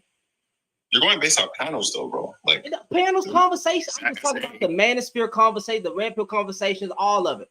There's no men that's checking these fucking men. When you are you looking at what these other? Are you looking at what the ladies are doing on the other side? Am I looking at the ladies? You're talking about what the brothers are doing. Are you hearing what these ladies are saying? Are you hearing what these ladies are saying? I'm sick of y'all every time. I'm sick of y'all. It's not a fair question because what I'm tired of doing, and I'm gonna let you're gonna see what side I'm on. Every fucking time. I get to holding men accountable and calling out what men say. I give y'all clear examples. Not a lot of y'all say, yeah, that's wrong, bro. I see what you mean, yada, yada. Nothing. Now, watch this. Every time, y'all, when I'm doing that, y'all dudes come up, why you not talking about these women? I don't see none of you niggas, and let's be real, when you on a panel with men, y'all never say, let's, when they talking about women, y'all dudes don't be like, well, let's talk about men. But that's your experience, though. Like, you're You a going damn lie. I'm trying to tell y'all don't do that. I go around, I be in all these spaces. I spoke to these dudes before. Here's where you see that. Have y'all ever said? You're a black man saying, I can't hear what somebody says. Not all women. A black man will say not all women. A black man will say, you know, this happens to us. This happens to us between women, but not all women. We make the assumption that it's not all women. We don't go through and say, as a brother just said earlier, it's all men until it's no men. We don't say that. They say the black woman. They say the black woman is the enemy. They say the black woman is a general in the white man's army. They say that. Oh, well, I never heard that one, brother. You say what? You say what? Listen, Well, hold on, Clyde. You say what? Hold on, Clyde. Let me ask you. You say you never heard myself. I never heard the what you just said, but I said I give you the good faith assumption that they do say it. Kilgore. I've heard it. Kilgore said it. Kilgore said it. I never said it, but I said I give you the good faith I know. I'm giving you the exact name of who said it. Who? Kilgore. Dude that's always in the panels with a blue flag because he crippled. Kilgore. Okay. Who is that? Like I said, he always in the panels. I'm just saying he always in the any type of conversation where the men are at and they talking bad about women or black women specifically. I promise you, that nigga is there because he cool with them. Wait, hold on, Sheldon. You never heard them saying this, Sheldon? Come on, man. Sheldon, heard that. Said that black women are a general in the white man's army, keeping the black man down. Mr. Smart Guy. I've heard that. Or like I said, I haven't heard that, but I will give you the good faith assumption that it happens. Okay, so I got you. I appreciate it. So Kale, and I see you up here, Sister Songbird. I'm sorry, I'm just trying to handle the brothers. Hey, Shannon, did you tell him about Mr. Smart Guy? Because he said it on his live a lot of times. We'll bring up Mr. Smart Guy later, or the Smart. They call him the Smart Guy, and he does bring contextualized history up, right? But then he paints it as the black woman. I don't read. I'm not here to play this reading between the lines. I'm not doing that. I'm sick and tired because y'all love asking the simp, panderer, whatever y'all want to call me. Y'all love asking me why I'm not talking about these women. I want to know why you're not checking your brother. That's what I want to. it's always a simp or a pander or a guy who holds a panel to bring it back to the men on what we could do better, right? And calling out femicide and all that stuff. That's when y'all always come in here and say, well, why you don't talk about that? Because the truth is, y'all don't probably want to hear what I have to say. Y'all don't want to hear no truth. And again, or go ahead. Don't ask me to be balanced if y'all not gonna be balanced. Chad is the man that you want to talk to. Chad is the man who calls it out from both sides. So go ahead, let Chad let you know what's the real. I know who Chad is. Chad's a homie. But KO, you never got a chance to finish your sentence. I appreciate you, brother. So all I'm saying is, I think what's really going on is that the extremes on both sides have the mic, and the people in the middle are never getting the opportunity to talk. They're either responding to one side, one extreme, left or the right. And I'm not saying that for political purposes, but you know what I mean? If you have women on one side, you literally have women on one side. You go on this app right now, okay, that are going to be saying the exact opposite of what you're talking about black men. They're saying it, brother. I know. They're literally talking about putting black men in jail and all of this other kind of stuff for a whole host of a number of reasons. My point is this. The two extremes have the mic. The people in the middle do not, and the people in the middle are usually responding on the opposite side of both of those sides. You're going to hear men talking to women like, yo, you need to slow down. And you're going to hear the women talking to men. Yo, you guys need to slow down.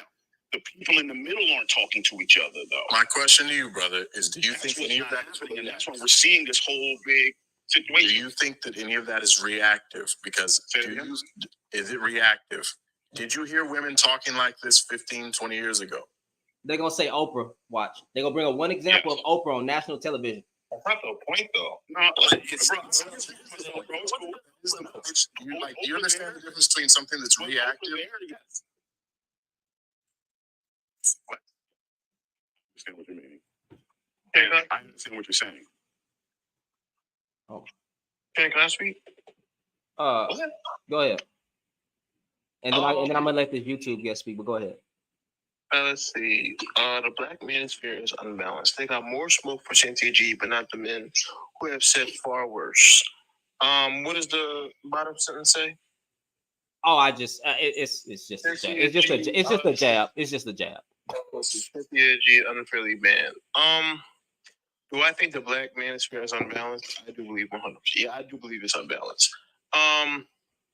Now, do they have more smoke for Cynthia G? Yes, they do. But I do think it's because Cynthia G, her rhetoric is openly inflammatory. Eugenics.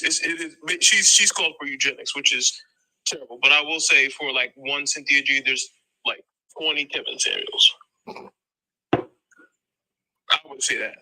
I don't know about that. So time out. I just want to know what's worse. I'm gonna give the example again because he's still. Oh yeah. Anton Daniels was the guy who said that the black woman has done worse to the black man. He said than any white man. But not only that, he gave an analogy where he said, "Throw out the." That's not cap. We can pull up a clip right now. You saying Anton Daniels didn't say that, or you saying? No, I'm saying that's cap in what he said. He's saying what he said was cap. What he said. Okay, so with that, he also said he gave an analogy. I'm being fair, but I don't care. Throw out the baby with the bathwater, get a whole new group of women, and start the community over that way. Yeah, that's eugenicist. That's literally eugenics. So what's the difference between him and Cynthia G? More or less. Nothing. Well, so you know what I did? I did see.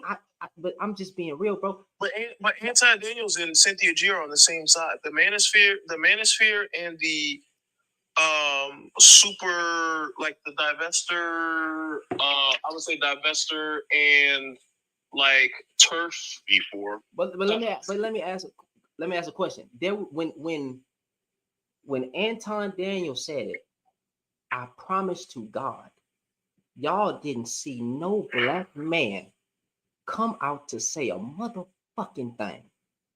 No fucking black men. But when Cynthia G clip went viral, you niggas start crying like bitches.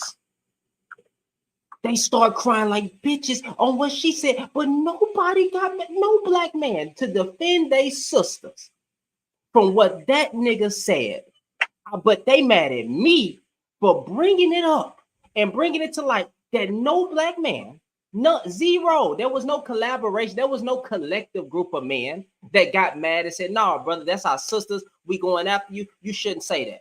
How dare you go that far?" Nobody. Nobody. Guess what? I just figured it out, man. I just figured it out. Like what's his name? Kel said there's two extremes, right? Speaking. Oh my God, y'all missing the point. Yeah.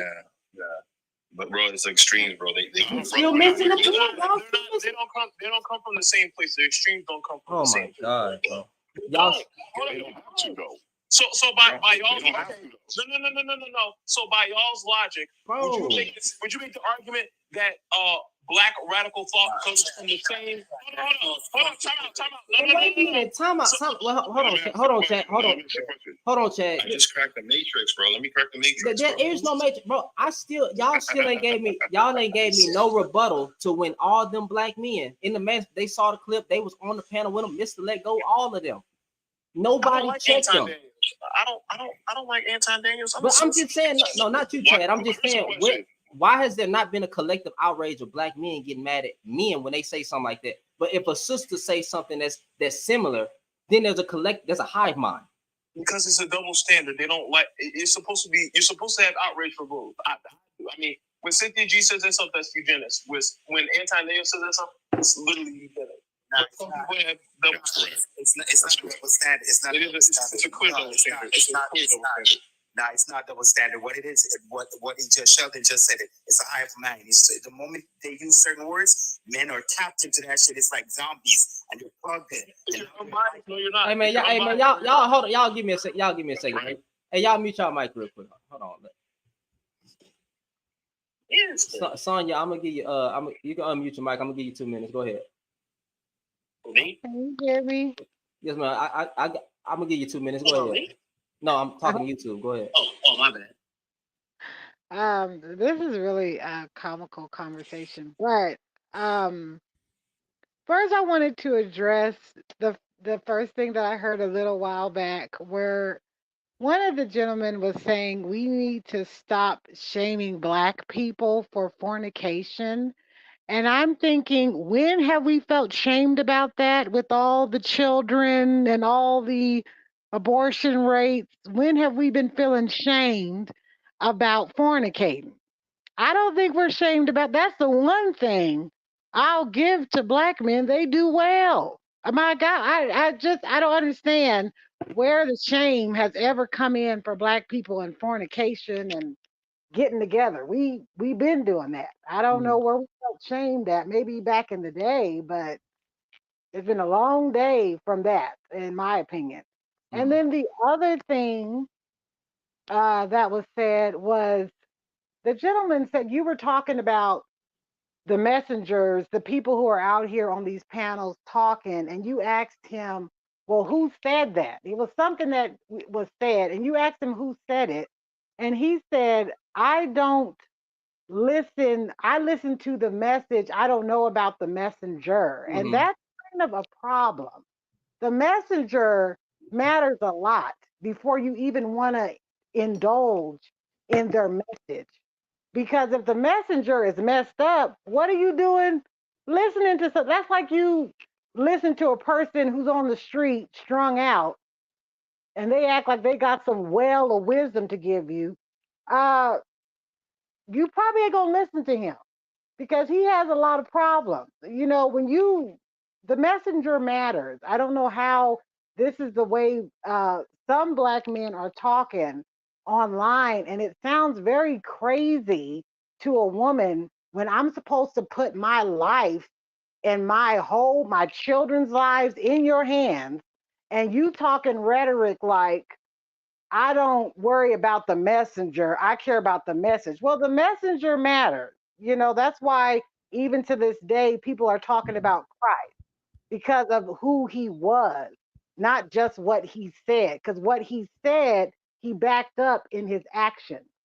So that was another thing. And then the other thing, um, the gentleman was saying that he's thankful to some of these men online because now he has a view, I guess, a viewpoint. I'll be fair. He didn't say he's thankful. He's saying that some men are thankful to some of these men who have, I guess, planted a seed in their heart to where they see the in and outs of marriage, or they get a different perspective of women. But he didn't say he specifically is thankful. But go ahead. Okay, well, okay. So I guess he was speaking on the behalf of some of the men there. Uh, that's kind of the behaviors. He was saying that they have the access to learning the behaviors of a woman. Well, a lot of, at least in the black community, a lot of men, black men, have access to the behaviors of women because a lot of y'all were raised by women. Okay, most of black men in our community were raised by women. So if you're talking about on an intimate level, that just takes you getting out there and presenting yourself. Because most of these men online, okay, like you say all the time, Shannon, they're bitter, they're not looking good, and they're coming from a perspective where you don't even really know these men. You don't know what kind of damage these men have done in their previous relationships that they're getting online trying to complain and get you all hyped up about.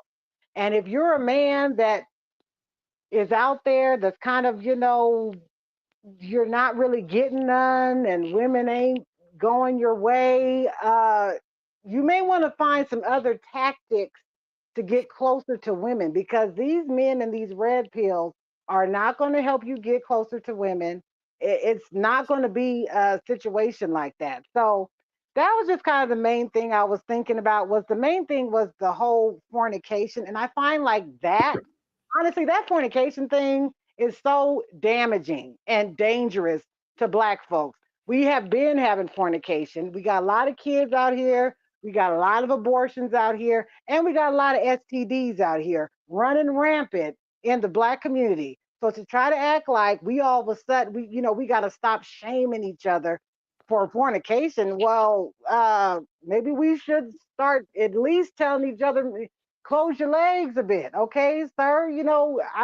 I'm not trying to police nobody's body, so I know everybody gonna do what they want to do. Everybody has their different faiths and how they walk through life, but when it comes to the whole, we're ashamed and we're embarrassed and we're not doing what we want. We're doing what we want as black people, and especially when it comes to the sexual department. Let's not act like we over here in the black community celibate, so ashamed and afraid of somebody knowing we having some sex. No, we singing about it, we rapping about it, we twerking all over line where we might as well call it soft porn. Some of the stuff these ladies are doing. And I'm not trying to talk about my sisters, but we're doing that. And we're putting ourselves out there looking like a piece of meat. And then you wonder why these men are getting all hot in the pants, mad that you won't give them some of that piece of meat. When, women like to tease, women like to show. Okay, that's one thing. If you want to know about women, women like attention. Okay, we like attention in all kind of ways, even if it's bad attention. But yeah, the whole fornication thing, that's very dangerous Even to if me. it's bad attention, yeah, that's something y'all have to work on. Can I respond, please? That's something women have to work on. Them talking points sound familiar. Wait, Shannon, can I please respond real quick? Hold on. I don't think I don't she's know if done. my talking points sound familiar because they came straight out of my head. But the main point I'm saying is that fornication thing, that's a problem in the black community. If anything, we too loose with it. If anything, we should start tightening it up. Okay, we should start saying, okay, I may have sex with you, but I'm not gonna make no kids until we gonna get serious. We get married, okay? Because kids are a serious thing. You mess up kids' lives when their fathers aren't there. You mess up kids' lives when a mother has to be stressed out to high heaven trying to juggle a man and a woman's job and work and clean and cook and all of that. Okay, and then I'm told, and then to be told online, oh, you don't deserve no kind of happiness. You doing all this back bacon, grueling work while the man, he's out just making another baby. He's making another one. Yeah, that's what he's doing. Okay? He making another child that he may leave as well.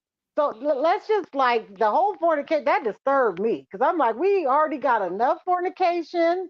We got enough sex, babies being born, babies being aborted, and STDs running rampant in every black community and town almost. And you acting as if we're sitting around in our community celibate. We're not at all. So that's really what I had to say. No, you good. Go. I think Chad, go ahead and respond. Shan. So, was this YouTuber supposed to be somebody who was speaking against the Manosphere? Yeah, she spoke against the Manosphere a few times. Bro, 80% of that was like straight up Manosphere, like right wing red pill talking points. I heard some of it. Like, bro. Talking about like the STD rate, or talking about like people having sex within the community. First off, people having less sex than previous generations, so that was just completely false. Number one. Number two,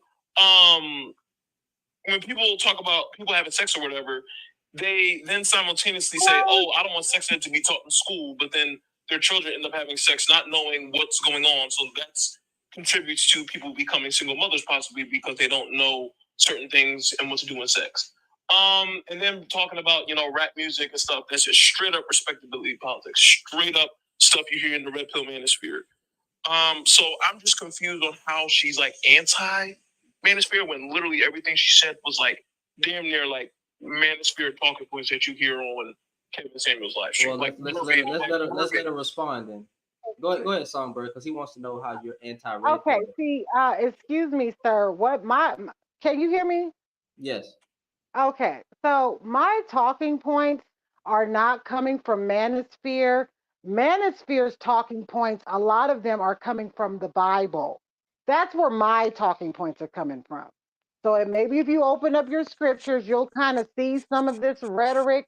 But this is nothing new. Matter of fact, what's going on right now in society is actually the very new thing. Okay, where everybody is kind of all debating about very basic things. And another thing I'm noticing is that a lot of men want to be men, but whenever we're talking about men level, you guys start bringing up women. You want to get on our level, and you're not on our level. You guys are we're on totally different. We have different responsibilities when it comes to this walk in life. So my perspective comes from the Bible, sir. That's where it comes from. It comes from the Bible, and that's where the Manosphere gets a lot of their talking points from the Bible. And then they twist it up with a lot of other little junk they want to add on in there. But a lot of what they're talking about, a lot of our Constitution and the way this country even ran, it comes from a biblical place. Okay, that's why you can't kill, you can't steal, you can't do certain things. Even adultery in some courts of law is going to deem the woman to get access to all the money. Okay, so I'm just in certain states, not every state, but so that's where my talking points are coming from.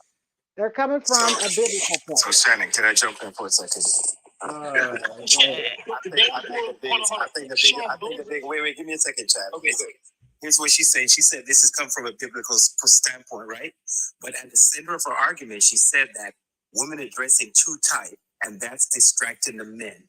So the Bible is teaching men to be distracted by women, but not teaching men to regulate themselves, that even women can dress and they should regulate themselves. Yeah, maybe that makes sense to me. The idea that women's clothing entices men is literally RIP3 culture. That's literally the argument people say.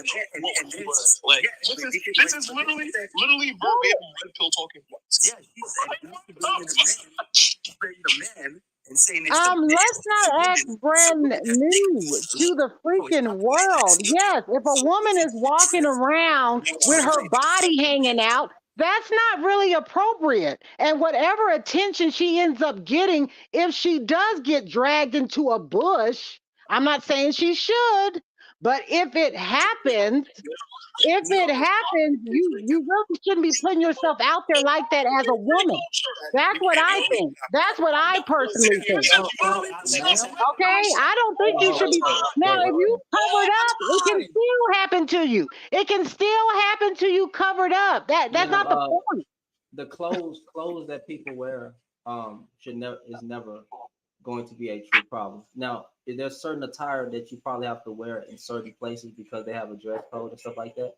But men are supposed to be able to conduct themselves of in a manner.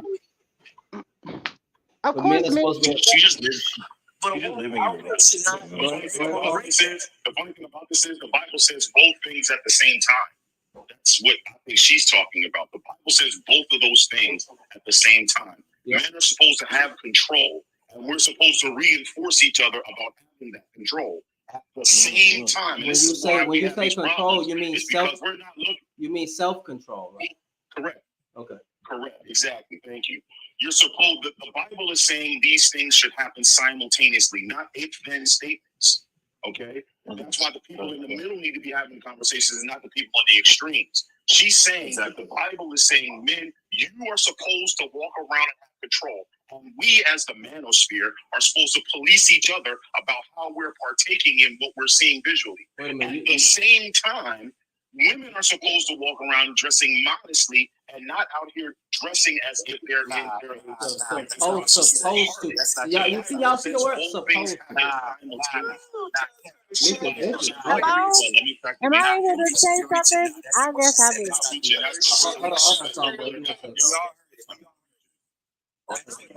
Hold up. Shan, I'm just confused a little bit how you're saying that this person is your representative for being, I guess, this is not my representative. This is a guest who came up on the panel. Yeah, you said she's a guest, and I asked if she was anti-red pill or anti-Manosphere. You said yes. Yeah, because in the conversation before you came up in here, when Problematic was here and Kennedy was here, she was talking, and everything she was saying was anti-red pill.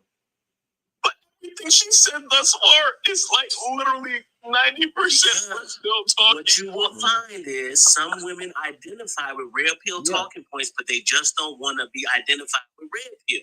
No, I think it's a religion. I think her angle was more religion more than red pill. And what is red pill so into? Wait. Religion is just red pill. I get what you're saying, but what she was saying is like, she was saying about, less sex in the community, all that stuff. And it is less sex, but she don't know that. It's all great, it's Bible and all this stuff. They were having more sex. Literally, they're having a lot less sex nowadays. Right. In Bible days, they were having sex left, right, and center.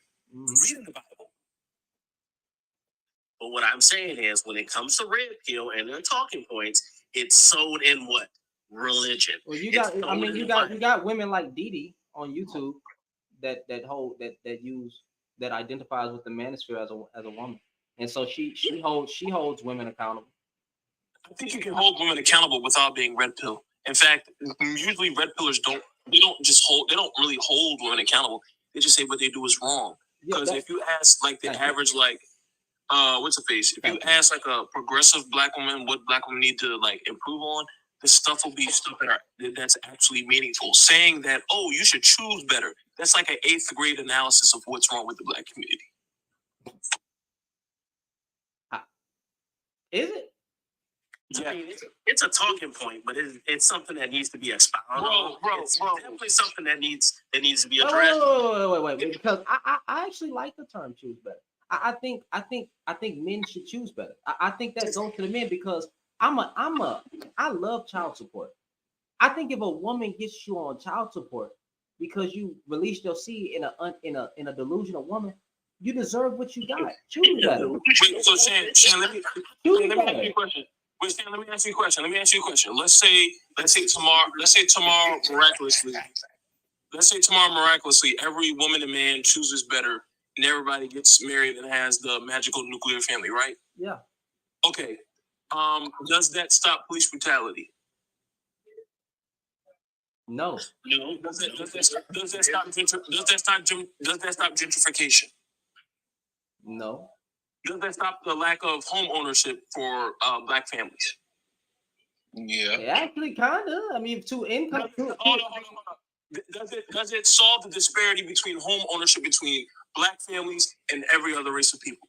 It has a huge impact. I mean, I don't know how am I supposed to be looking at this, because I'm thinking about two combined. I'm telling you. What I'm basically telling you is that the idea that black people just choosing better and getting married, if you think that's going to solve our problems, you have like so much more to learn.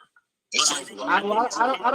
Okay, so what's the biggest problem? It's a foundation. It's a house thing, right? So at the bottom of a foundation, right? If you got people out here that actually care about each other, you create a community. Once you create a community, then you can address those issues as far as housing disparities and all that other shit. We did that before. I'm not saying it's the magic pill that's just going to fix the black space, but it is a start. Solve our problems. Okay, so wait. Let's contextualize this. Because I don't want, because what we're doing now is are we promoting families right now? Is that what we're doing? No, there's nothing wrong with creating a family. There's nothing wrong with creating a nuclear family. I promise you, it's not. The thing is the idea that like black people getting married and having families, the idea that solves black people's issues is just hilariously misinformed and ahistorical. Okay, so is it one about? Black people was getting married in the 60s and 70s, and we were still getting hosed down and beaten in the streets fighting for our rights. So please stop. And at the same time, we had the Civil Rights Act of 1969. So what does that have to do with black people? Hold on, y'all. Give me a second. Hold on. That's the least of our problem. Miss Songbird, what did you say? You said what did who do for black women or black people? Oh, I said you're talking about the riots and all of that. I don't know what any of that has to do with. You have to realize where you start in this country. You come from being on a plantation to being free around people that don't want you here. So, yeah, you getting a home and being married and having your family, that's not going to make the people that run this country all of a sudden like you and be nice to you. But the black community, she is correct. She's 1,000% correct. But being with your black people definitely helped us We've a been lot doing more. that since we came over here in 1619. That has never stopped the American government from oppressing us. But that doesn't mean we should not have our black families. That has nothing. Those are two separate. Hold on, Chad. We can't be anything until we are one. Every other community is doing exactly the thing that we're talking about. Exactly. Every single. Raquel, we've been doing that. And we've been doing that. It's been destroyed. It's also Black people together makes them stronger. No, this is what I'm saying. Let me clarify. Let me clarify. I said black people united together makes them a stronger nation of It's an people. internal problem. How we come together as a people. The second problem is an external problem. I don't give a rat's ass what Johnny White Boy likes us, doesn't like us, etc., etc. None of us should. What we should give a damn about is the fact that the brothers and the sisters are damn near at war with each other over shit that half the time they agree. We do nut shit, they do nut shit. Exactly. You do realize that black men and black women are at odds with one another because of white supremacist indoctrination, right? No. Absolutely. That's exactly what it is. That's your opinion, Hold on, son, bro. I'm gonna drop it and I'm gonna bring it back up in a minute. I'm gonna let y'all enjoy the conversation of these brothers. It's not an opinion. That's a fact. So you know, wait. Pause for a second. So, Kel, what did you say? I said I'm gonna drop you and I'm gonna bring you back up in a minute. I'm gonna let the people engage with this conversation on TikTok right what now. are the black women saying and what are the black men saying? What's the divide? Yes, I did. There's a fork in the road, right? So what's causing the fork, right? What are the black women saying? If it's not what Chad said, what are the issues that's dividing this? All right, so in order to answer that question, you have to have a contextualized understanding of history. And before 1975, before the year 1975, we were a force in this country. We helped them win every single solitary war that established this country as one, as a superpower. We did, okay? And so what did they have to do? What did they have to do? They had to break the black family in order to say, we don't need to give you policies. We don't need to put you on the agenda. We don't have to respect you. We're going to discourage any other group from cooperating with you. And then we're going to feed you self-destruction, which we took on our own. That's exactly what happened. Hey, y'all give me a second. Y'all give me a second. Shauna, go ahead and do your thing. All right, guys. So there are about 90 people in here. If y'all can do me a favor and tap the screen, give the host. He did not reach his life goal. He needs to restart it. Also, if you guys could give the guys on the panel, because they are giving some insight, even though I don't agree with all of them, give the ones that you agree with. And then also they're going to rotate the panel a little bit so they can get some more ideals up here. Because, yeah. But I'm going to go head back down to the comments because I like it there. Bro, what? Yo. Somebody was addressing me. I don't know who it was. It was Kennedy. Yeah, go ahead, Kennedy. So yeah, no, that's not exactly what happened. And when you say you're talking history, you got to tell the full history, right? It's not because of the destruction of the nuclear family why that happened. Because traditionally, the black community has been family oriented. Okay, correct. What has happened and what is destroyed are these laws that have been placed to hinder the progression, not the access, the progression. So even if black people get into the office, they can only stay at the desk answering phones, not being in the room with the CEO and making decisions financially for the company. Not owning. Here's the problem with your ideology. You say you want to hear my bad. My bad. Go ahead. My bad.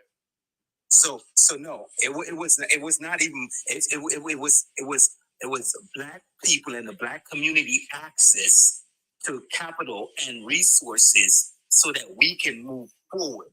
That was hindered, and there were many stop gaps that were placed so we couldn't do that. And also about laws and legislation, let's stop the cap. All right, that's not what happened. Every time we build something up in this country, they burn it down. Or they dismantle our community by running railroads and highways through our communities. I live in Miami and I see it happen twice. How are we saying anything different, though?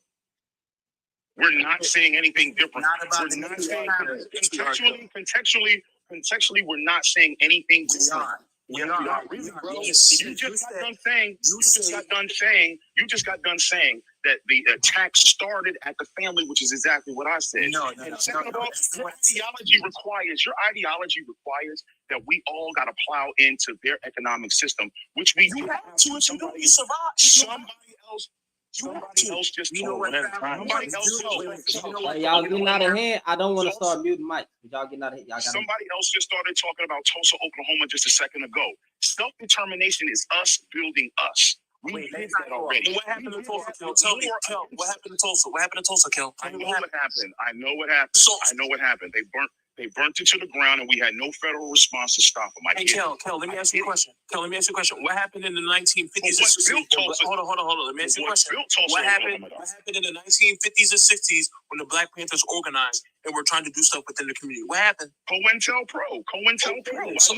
So the point is that stopped us from building. But the point is we built something that they had to tear down. This was not what Chad is saying. What Chad is saying is this is not about nuclear family, because you know what family means to the black community? It means our uncles, it means our sisters, it means our cousins. Family to us look different. We're a community. We're not a nuclear family. Village. He's talking about the village, the freaking village. Yes, the village. That's what we. And what is Kel, I'm confused on why you keep on talking about like the nuclear family and how I guess we have to economically come together, which we do. But I was responding to you using that term. I wasn't really using that term for myself. I was responding to you saying that community and families build communities. Families build communities. So if you attack the family, you're attacking the community directly. Yeah, but the nuclear family is a Eurocentric concept that was implemented within the United States, especially in the 1950s after they implemented the GI Bill. I'm not finished. So that white people after the war, when they came home from the war, they could move to the suburbs, so they would start to generate their wealth. While black people who came back from the war were barred from it, so they were not able to generate any type of wealth. You have to understand that capitalism is a racist system. So in order for black people to truly be free, capitalism eventually has to go. And in fact, that's historically what has been true. Martin Luther King talked about this. Fred Hampton talked about this. Malcolm X talked about this. Kwame Ture talked about this. I could go on and on and on about all the black heroes that y'all quote. But y'all never talk about the fact that when they talked about family and economics, they always talked about the family was more than just mom, dad, brother, sister. It was about the community. But Chad, here's the bigger part. Chad, here's the bigger part, right? Listen up, Channing, are you married? Yes, I'm married. All right. So you equate nuclear family just mean a man and woman being married. In our community, they have a nuclear family, but they don't have to leave the village. They can stay in the village with other family members around that's married also and build a village. They don't have to get married and separate, go miles away from their family and go start a new life, a new everything all by ourselves. No. That's what we're saying. Nuclear family does not mean just because a man and a woman get married. Nuclear family means that you separate from the nucleus of your entire family to go be independent by myself. I can do it by myself with only my family. Right. That's what we're saying.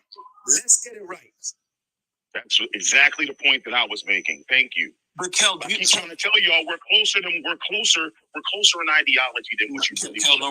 Kel, I'm a conscious. I ain't gonna say bro. Kel, I can promise you we are nowhere near the same. I am a conscious. I know you're not a conscious. But that is an agent. Yeah, no, I'm not. So yeah. But you saying we share ideals that no matter what, I don't have to believe all of your ideals to believe in some of them to work together to build. Hold on, wait. Hold on, wait a minute. We didn't got way off. We in the here. Yeah, Chad, you're not slick, bro. I understand that we got to know the history in order to be better, but the problem, even it seems like we know our history in this panel. So what can be done in the here and now without just putting emphasis on one side? When you say one side, Shane, what do you mean by that? What I always what I'm trying to do is get a balanced answer where it's not more directed on women. The majority of the problem is on women, or majority of the problem is on men. However, never mind. I'll say that for later. We got to be more intentional about all of our actions as men. Even if you don't know what that means, if you haven't had that kind of tutelage or apprenticeship by your father, your uncle, or whomever, a man, we understand that consequences follow our actions. We have to be more intentional with what we do.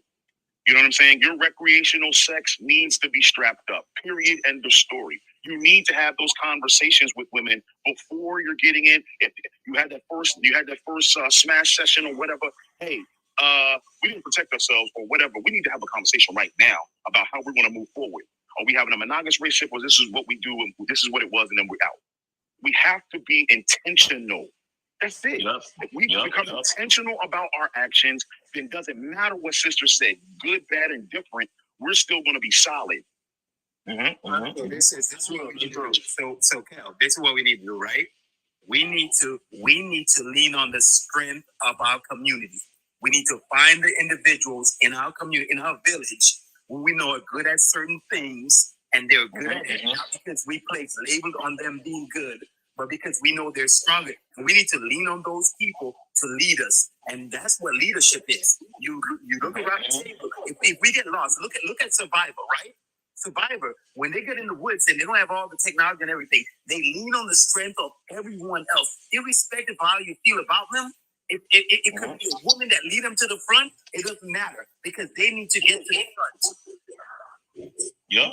I think all of these issues, and I'm pretty sure that all of you gentlemen are going to say something that's very intelligent and very intuitive. My point is that it's not 100% all one answer. It's a collective of answers. What I said doesn't have to be first, second, or third. It could be 10. It could be 10% of the pie, 5 or 4 or 3% of the pie. But the reality of it is all of these things put together is the pie. And if we're doing one, we lay that brick down and we do the next one. We do the next one, we lay that brick down and continue on and on and on. But that has to be the mindset of intent. I am intentionally going out to create my family. I am intentionally going out not to have babies outside of wedlock. I am intentionally going to respect my sisters and to be in an environment of respectful sisters. I am intentionally going to cut off sisters that do not reflect my value system and brothers who do not reflect my value system. And I'm going to intentionally encourage the opposite in those two spaces. Intentionally encourage those things. We're not going to be afraid to have conversations that are critical and that have critique, because we have to say, yo, everything that I'm going to say is for the forward progression of Black people. Period. End of story. I agree with what you're saying. I really do. No, you don't. Yes, I do. Shut the fuck up. Anyway, shut your fucking mouth. Anyway, I think all of that is great. I do think the elephant in the room is that I think I'll say a lot of Black men and Black women look at each other through the lens of white supremacy. And that's the elephant in the room people want to ignore. The reason why you have a Manosphere, the reason why you have a Cynthia G is because they've had bad experiences between each other and they internalize anti-Black rhetoric that is spewed on the For You page every day. And so they internalize that and they say, oh, I ain't gonna be with a Black man, or I ain't gonna be with a Black woman because this insert anti-Black talking point, or because of this insert anti-Black talking point. So I think if you are a man or a woman, what you do every day, you need to make sure that you are not internalizing what you're seeing, so that when you do get with a Black man or Black woman, you don't have any type of preconceived notions that lead you to have a very toxic relationship. But I think that's what starts with a community. Well said. When you have a community, you can let out community social obligations. This is where you can tell people, hey, look, that's not part of our community, so we're not going to do anything like that. And you got to normalize. You got to normalize. You can't get rid of that mindset and you replace it with something. You can't say, oh, well, get rid of this. And I agree with you. You should get rid of that white supremacy mindset. Don't get me wrong with that. But until you fill that gap with something, it's just going to fill with the same thing. And if you don't have a community sitting there saying, hey, look, that's wrong. You don't look at your Black woman like that. That's wrong. You don't look at your Black man like that. It's going to be that all the time. So you have to get a community in place first before you do any of this stuff. Wait, time out. I just love. I agree. And I notice this every time. I just love that the conversations always turn into unity and bringing each other together on my panel. But yet when I sit in them other, but yet when I can't have that. When I start destruction, I can't have that. Huh? I can't have that. I'm gonna start destruction. No, I'm just saying. I'm just saying. I know. No. What I'm saying. No. Yeah. I'm being sarcastic. I just love how the conversation turns into love and peace and unity on mine, because I'll start, calling out problematic brothers, and then all of a sudden, brothers want to come in and say, we gotta stop it. But then, if I leave here, if I end the live, and I go into the same self-hating Negroes of men over there, it will never turn into this. It will never turn into contextualizing effing history and not throwing the woman under the bus or anything like that. But over here, every single time, I'm gonna start recording. Every single time. Close the door and press the gas pedal. Some people won't get on the bus. Seriously. We should not for everybody. Some of them are agents, man. But y'all normalize. Okay. So I got a question. At what point am I able to go to war with Negroes? Self-hating Negro. Am I allowed to do that?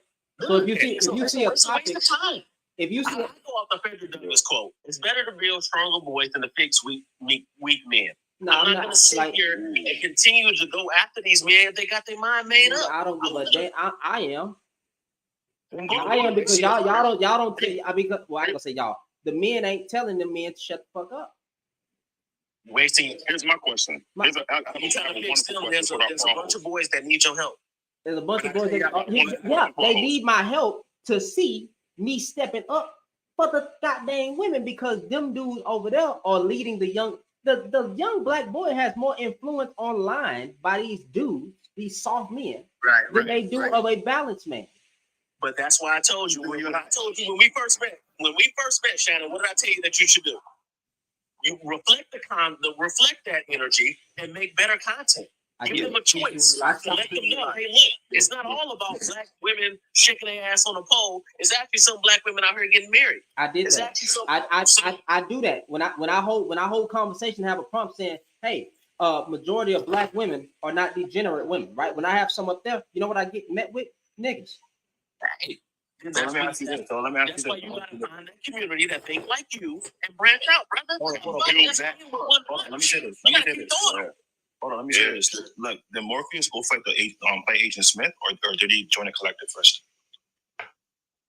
Yeah. Say that again. Did Morpheus go out and fight the agents, like the system, or did he look for his collective first? He looked for Neo first. Neo and his collective, like, you know. Well, I gotta go. When I guess I gotta go through the mud and figure it out. You know what I'm saying? Because if I start naming men, y'all got a problem with those men. Bro, look for Neo. Or you could just build with the dudes that agree with you and continue to add them to your collective, like Morpheus. Clyde. Because a building that's already on shaky foundation is already going to crumble. Crumble. You don't have to pour the brick. Y'all like public offenders? Like who? Yeah. Clyde, you like public offenders? What you mean? Do I like? I mean, he has some talking points that's good, some that's not. I mean, I'm just saying, when y'all tell me to find men that I be agreeing with, you know what I'm saying? Well, here's the thing. When I say that, you gotta find someone that balances. You gotta find someone that can talk about both sides. It can't be one side of aggression. But Chad, you get on public like going wild though. Come on now. You can't tell him to just talk to people that he likes. Kids, you know you don't like that. You gotta watch The Matrix, bro. You gotta watch the first movie. You keep going back to like, bro. Missing with this nonsense, bro. Missing with this nonsense. Okay. So just go for the option. Just keep going, man. Just go in the option. I said Tony Gaskins. I didn't say it, the Southside Rabbi, which is Amin Hudson and KB Burgess, the Christian rapper KB. Right. I named it Lecrae.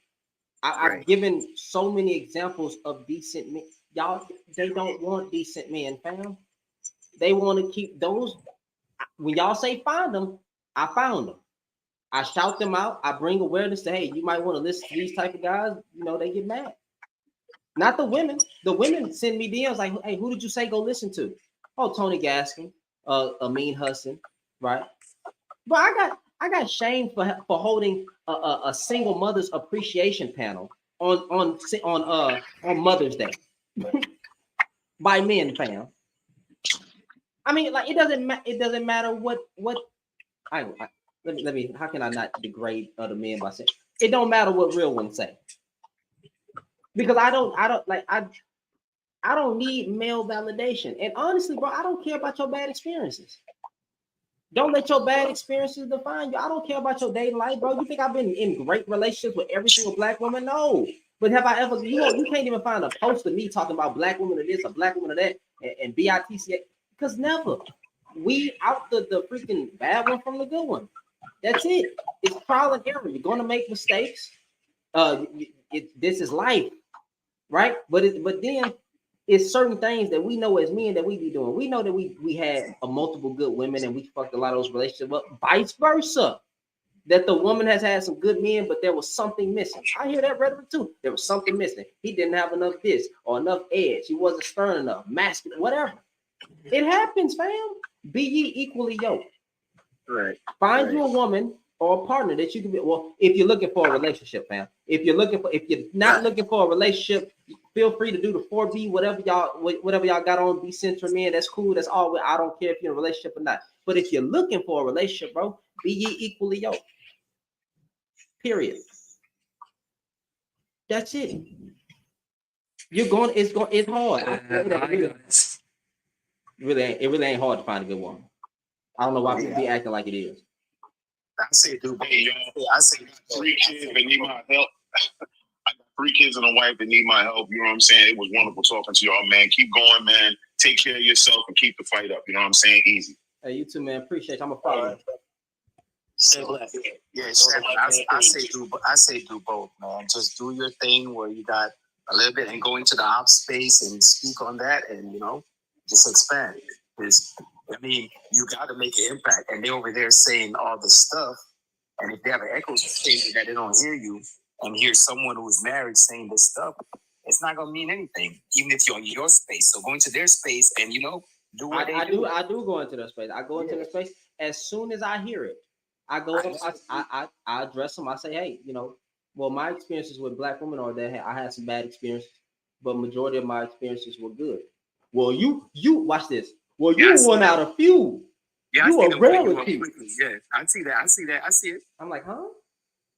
And this and what make me laugh, bro? I know I'm handsome. I know I probably get more play or got more play than the average freaking man. I'm sorry. I can't help that I was blessed. That's not my fault. But you know what I've seen? I've seen some of the most unattractive men get some of the baddest women. You know why? Because they had something to offer. And it wasn't just money. Some people don't have no type of character, bro. You got a character flaw. Fix it. I don't understand. Stop. I could never sit on a panel complain. I'm not even talking about discussing the culture, but complain. They having conversations about women ain't choosing, or average women ain't choosing the men no more. They getting mad about rejection, fam. How you get mad that a woman rejected you, bro? I'm from Houston. It's called keeping it player and moving on. On to the next one, right?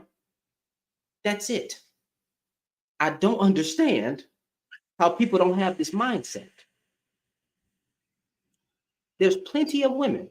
I'll even use a term that we know as men, right? There's plenty of fish in the sea.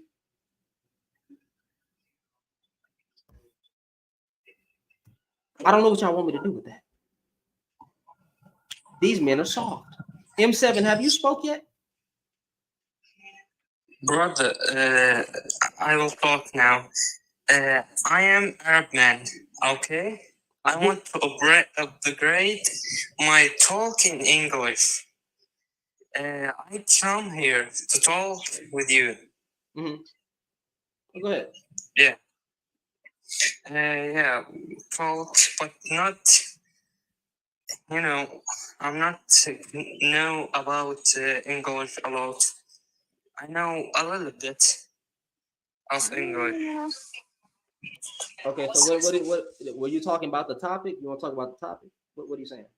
I want to speak with you guys and learn some English or how to talk English, because in Arabic we don't talk like American or anyone who knows to talk English. Okay, well, I'm sorry, brother. I am having a discussion right now. There's probably plenty other panels that would be open to doing that. But for the sake of the conversation going on, I don't have the time to teach you English. But I hope you have a blessed day.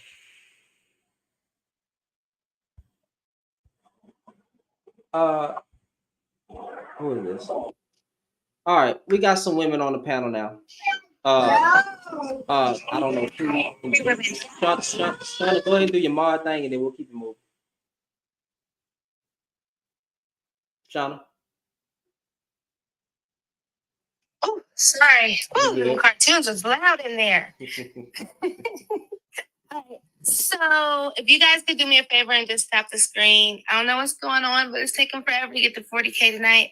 So if you guys could just tap. And I actually think I'm gonna stay up here for a little bit. I might have something to add. Okay, cool. Sammy, how you doing? I was just trying to tap the screen. You accidentally sent the request up? Yeah, no, I don't know. I think I want to kind of contribute when I hear things that I want to participate in. Like, I got to hear it out though. Oh, we just addressing the problem. I think y'all are fixing a problem. Like, I don't like to be in a space where there's like a problem and nobody's fixing it. That upsets me. So you say what problem? You talking about the Manosphere problem? If there is a man or a woman, mind you, who is a problem, we got to call it out and then fix it. And if they don't want to be fixed, they they should be kicked out of the community, in my opinion. Oh. Yeah. How ridiculous. I'm East African. I'm from Ethiopia. Like, we don't play that game. You either are or you aren't. You get kicked out. Yeah. Yeah. So It's they cold. get ostracized from the community. Absolutely. Yeah. Yeah. Okay. That's cool. how it works. Yeah, you stay up here for a minute. That's gonna be definitely interesting. Celie, I'm sorry. How you say your name, man? Sally, Okay, Celie, how you doing? I'm good. I was actually trying to get in from the other guys was in here, but they all left because I wanted to speak on the it's all men until none. I think that's what they were saying. But they actually had that so mixed up. It was they used that line as a form of safety. It's not like we're not categorizing, like men on a personal level, but we use that to make sure we're safe. Like when we go in public or whatever, we assume that all men can be dangerous until, that's proven wrong. I get the statement, but to be fair, They weren't understanding that though, and I wanted to explain it to them so bad, but I came up after all of them left. Yeah, they okay. So I perfectly understand the statement. What my mods know, I understand the statement, but there's men who know what you mean. They understand it. They can see the femicide. They can see what women go through on a daily basis. They can see women get abducted and all that type of stuff. However, when they hear that statement, there's some of them that will still say, well, if it's all women, well, if it's all men, then it's all women too. Like, get your passports and protect yourself from the modern woman because all these women are modern. Yeah, that just has to be a form of like misogyny at that point to me. If I'm being balanced and fair, if a man is hearing that and he doesn't know, or if he knows, it will and can upset them that somebody will say, well, it's all men that are bad. And and understanding that side, just being for the sake of the conversation, being balanced. Quite frankly, it's that It's not all men who are bad. It's not all men or women. It's not all women either. Mm-hmm. No, it's not. Honestly, I think too, sometimes we women get offended as well when like a man say like, oh, these women, when they say these women, and we know for ourselves that We're like cooking and cleaning and loving our husband, and it's like, are you kidding me? Like, I'm doing the best I can. Oh, these are single men these are single men that's mostly talking. Well, yeah, okay. These are a lot of single men who don't know the in and outs of a marriage. Who never, some of them have failed marriages in that sphere, but a lot of men who probably got rejected, probably were lame, and they're getting their feelings validated by a panel full of other men and identifying with other men. Which, if that's your brotherhood, then that's cool. But I wouldn't. I don't know any men that sit around talking about women all day in a disparaging manner. That's not productive man. Productive man at that. Say that too. Exactly. That's all I'm saying. We've never done that. And then, for the sake of the argument, the social norm used to be that women gossip, and I see more men gossiping about women. Facts. There are bad women. There are horrible women out here that will keep their child away from their father. We can talk about that. But the point is, the majority of the women are out here just being evil and effed up. Like, men ain't out here doing that. That's a problem. And my thing is, bro, if y'all in a trauma bonding circle and y'all, agreeing with each other's talking points, that's fine. But when you start saying the black woman or some very degrading statements about black women in general, I think it's our duty as men to come out and say something against those type of men. And I think it's the duty of women to address these self-hating black women as well. Agreed. Whether it's a response because she heard something or whether that's just how she feels. Women check women, men check men, and then we come together and we talk about it. But there's no balance over there in the the sphere's full of men. There's no balance, no grace, no type of grace at all. But go ahead. I feel like when we say it's all, I don't think that it should necessarily offend anybody, because if you have a teenage daughter, you're going to warn her about across the board, because there's going to be things that she doesn't, there's going to be a lot of things that she doesn't know, right? Mm-hmm. And you can tell them until you're blue in the face. Mm-hmm. I don't have a daughter. I have one child. I have a son, but I have older nieces, and I've told them until I'm blue in the face different things, and but I do feel like if I was to have these conversations before they were teenagers, because I mean they're adults now, but I think that if I was exposed to more of these conversations that the women are having, as far as the man and the bear and the different situations, I think that if we were to have these more open conversations when we were younger, then it would save us some of the situations that we get ourselves into as women. I think that it's unfair for the men to say like, oh, that's horrible for you to say it's all men until it's none. But the thing is that you would never tell, someone, a teenage girl or a young girl in your family to go outside and just, trust everybody. No, you're not going to say that. You're going to say, no, you need to, you guys stay in a group. You give them these instructions for their safety as prevention. And so until somebody proves that you can trust them, you don't trust them, period, across the board. So whenever, as a woman, that's where we're coming from with that conversation. Go ahead, King. Oh wait, who's about to talk? Wait 1 second. I'm sorry, Shauna. Can you elaborate a little bit more on that? I mean, because you were going somewhere with it, and I was getting there. Can you elaborate a little bit more, like the emotional aspect of what that brings? Well, I just believe that, like, I have 4 nieces, okay, and I'm only 11 years older than the oldest one, and so, of course, like, they're closer to me than their mother, than my grandmother.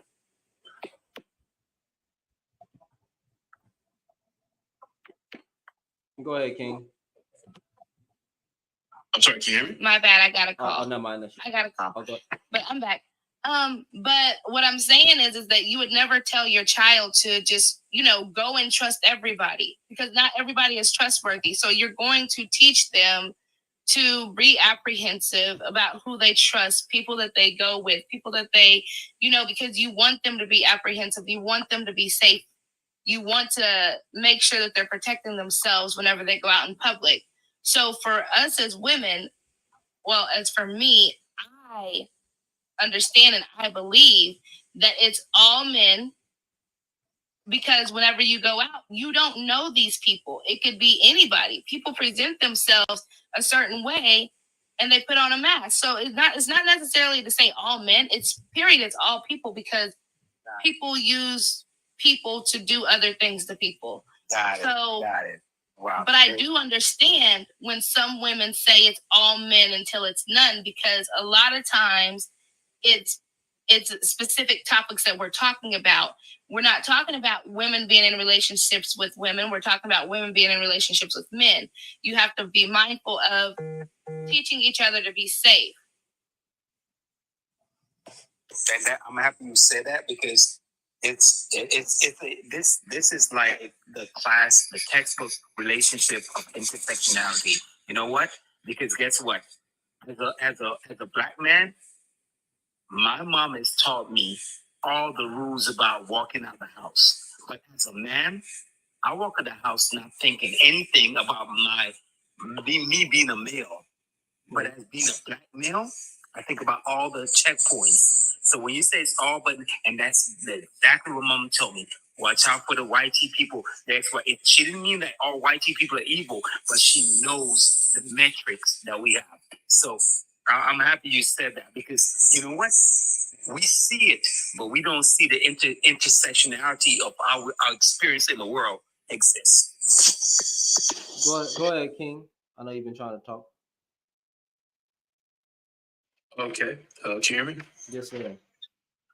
Hey, hi. I'm happy to be here today. I was just reading kind of the topics behind the background.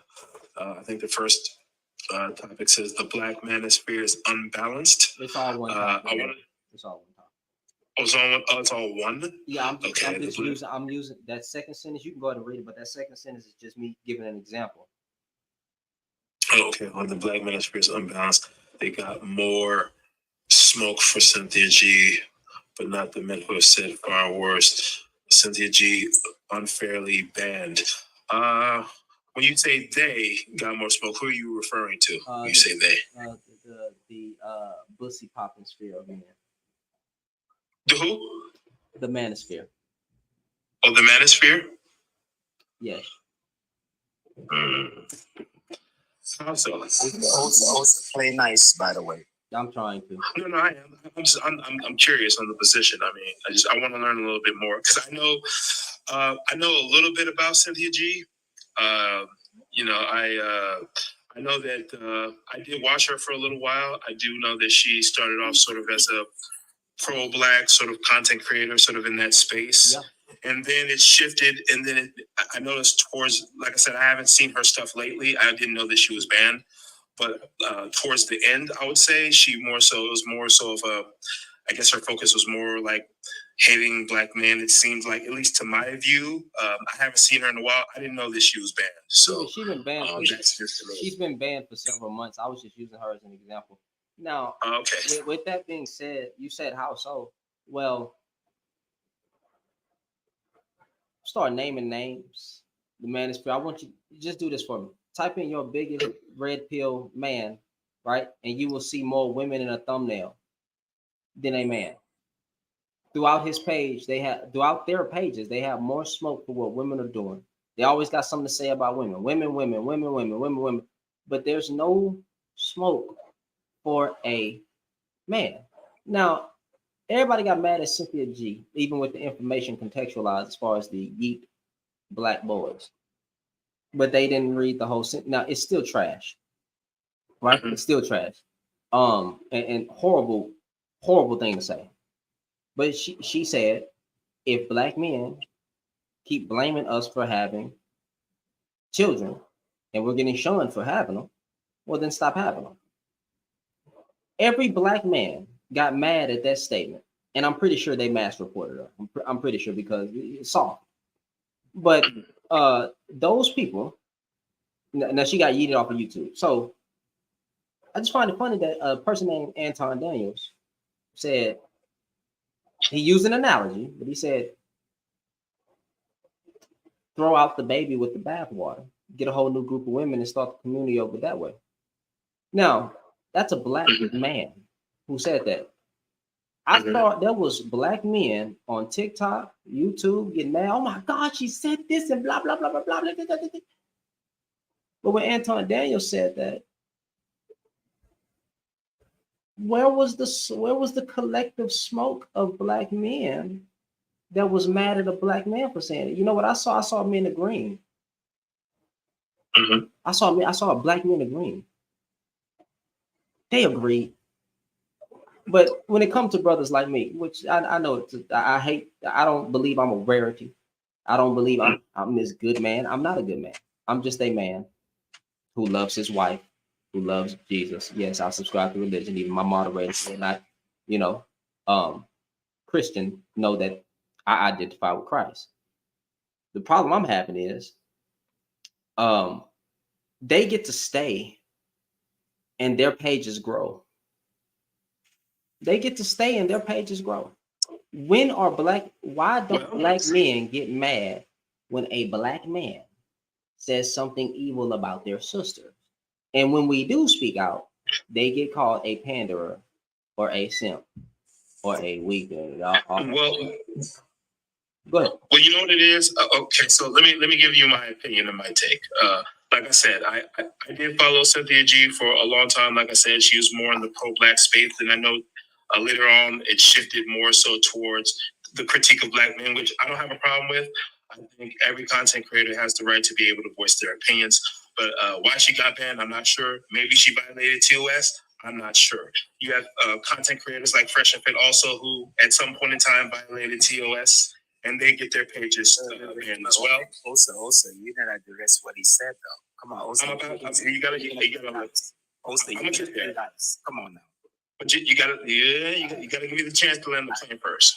So in regards to what you say, I think if you are a controversial figure, whether you're a male or a female, and you have opposition, you're gonna get smoked. There's no way around it. My personal opinion is I feel like Cynthia G has the right to say what she wants to say. I don't have an issue with her, but obviously you're gonna have people that maybe watches her content and maybe has an issue with what she says and maybe gets offended. Like I said, in the end, I'm not sure why her page got flagged. Maybe she violated 2S, or maybe she got reported, or maybe she got content violations or content strikes. I don't know. I can't really speak to that. It's not all about her being banned. There's no collective outrage of black men in these in these weak male behavior spaces. But there's always a collective outrage of black men when they hear a woman saying something, if in a response, whatever. But there is no outrage of brothers defending their sisters. That's really the point. And I'm just using her as an example to say that they always have more smoke for women than men. Well, wouldn't it depend? I don't think. Also, before you start, right? You say you're playing nice, but you got your drones are in the comments, and you tell them to play nice too. All right? What drones? I'm just saying they following. I'm just saying also, you promise you're gonna play nice. Well, I don't see no drones in it. I mean, yeah, I got moderators for that stuff. We good. They're fine. Let them rock out. Go ahead, brother.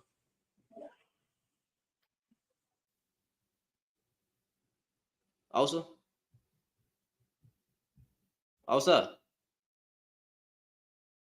Did I freeze? Oh, he left. Why'd he leave?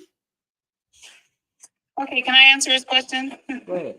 So what I said is drones were in there trying to get your he had that guy cut. Here you go. Yeah. I thought, what? No, there's like a connection issue on my end. I apologize. Also, tell your drones to fall back. What are you talking about? Just go ahead. Talk to the host. Go ahead. I forgot. You cut off. What was the last thing you said? I'm sorry. I just said there seems to always be a collective outrage of black men against black women, but there's no outrage of brothers really willing to call out the harmful rhetoric that has been used against their sisters. Okay, so let's get to it then. What harmful rhetoric, or in your opinion, has been directed towards Cynthia G by black men, in your opinion? What harmful rhetoric has? Okay. Yeah. Oh, I got it. Cynthia G. Cool. Yeah. Black women are a general in the white man's army. Or a general in the white man's army. Keeping the black man down. I don't know if I subscribe to that. I don't subscribe to that. Okay, I can give you another one. Black women have done more harm to black men than any white man. I need more context than that. Just in general, I don't know if I agree with that either. What context? What context? Is that it? Is that all he said? They said just yes, black that's women what they said. They say black women have done more harm to black men than any white man. A white man. I mean, like, are we gonna act like what our ancestors, what they went through in slavery, the babies that were thrown in alligator pits, the laws that were put against us by the white man? Like, what did black women do? Okay. So I don't know if I agree with that statement, but I'm going to ask you this.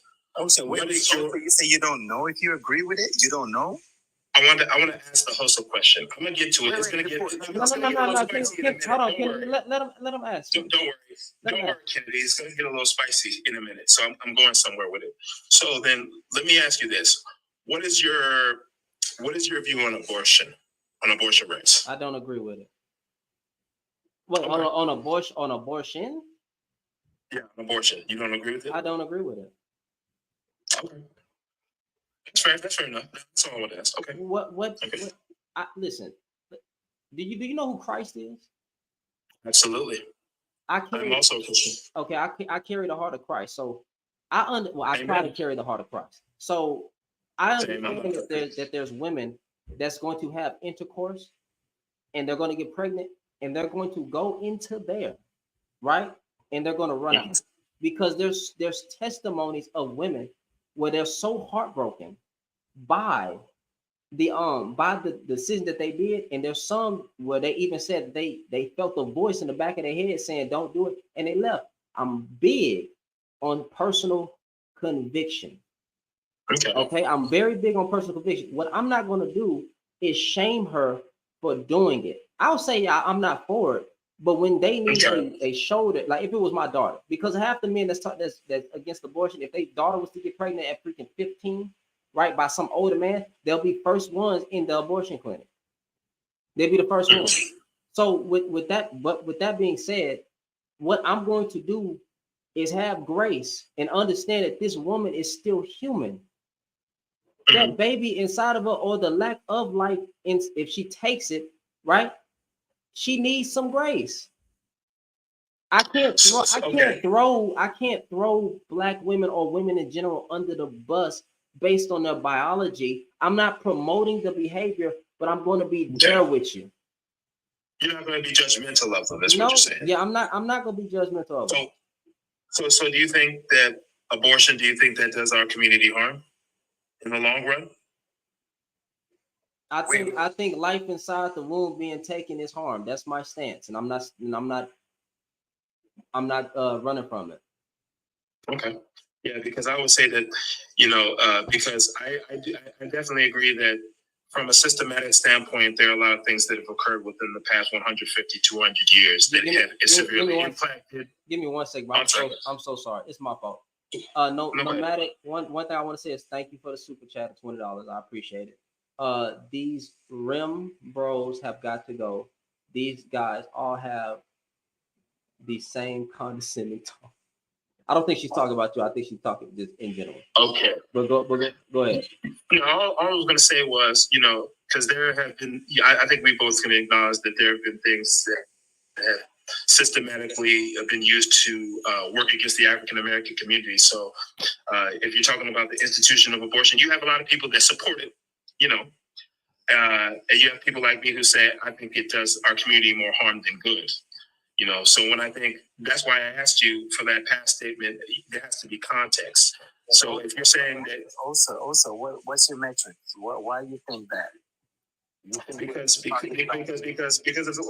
of the institution and how it was founded. It was founded by a known racist and a eugenicist who wanted to treat African Americans like weeds. So if we are contributing to, let me finish this sentence. So if we're contributing to that, then basically what's happening is that we're helping white supremacists out in our own destruction. Does that make sense? If we're going to talk like that, then we also have to contextualize history. Exactly. That a lot of Black men, right, actually played a part in their own downfall too. Right. So we can't just look at abortion without looking at everything else. I disagree. But also, I don't disagree with that. Also, more importantly, right? The fact that you said that it's more Black people, that's we've gone there before. There are 20 million since Roe v. Wade, sir. 20 million. 20 million what? 20 million. But there are more black abortions. Black 20 million. Okay. So how did okay? So cool. We talking about abortions now. Now, if let's bring it back to the rhetoric, because I gave you the rhetoric. Now, what were you trying? What point were you trying to prove? Oh, I'm trying to bring up this point. So if you have brothers who say that Black women have done more harm. I would say if it's in the context of abortion that results in the death of 20 million children, then I would say that is 100% harmful. Yes, it is. So is every Black man or woman a Christian? Are they? Probably not. Yeah. Okay. So if we have people who don't view a fetus or a embryo as human life, right? Then I have to have grace in them conversation, because they all don't agree that that's a child, but yet it's a clump of cells. It doesn't matter about what I love Jesus, so I'm always promote Jesus, but it doesn't matter about what I think. Everybody doesn't subscribe to my faith that is a child inside the womb. So I have to navigate and have conversations with those people in a manner where we can connect. And then maybe I can get them to see, hey, that would be wrong. But just come out saying Black women have done more harm to Black men than any white man, that's wild. And it really is a detriment. One second. Let me just talk. I'm listening. Go ahead. Also, let me ask you a question, right? You said it's 20 million. You said it's 20 million, and that's the issue, right? Yeah, absolutely, it is. Yes. Okay. Also, how many of women in our community, and we just talk about our community, right? Yeah. Have been left to annihilate their lives, their livelihood, their happiness, to take care of a child that was created by two people. I'm sorry, repeat the question. How many people in our community, women, have been left, annihilated, distraught, on their own, to take care of kids in our community that was created by a man and a woman in our community? Wait, I just want to say this to you. Don't give me numbers. Is it 20? Is it 20? You said 20,000, right? 20 million. Yeah, 20 million. I'm looking up that. Where is that stat from? Is it more than 20 million? Where is that stat from? Exactly. You know what I'm gonna do is. Let me hold on. 1 minute. Let me intervene. First of all, you completely pivoted. You started talking about abortions. Can we stop acting like we don't know what happened when you have unprotected sex? You can sleep with a guy, get pregnant, and the first thing he would tell you, especially in the Black community, is to get rid of it. Nobody wants to be a single mother. Mm-hmm. Mm-hmm.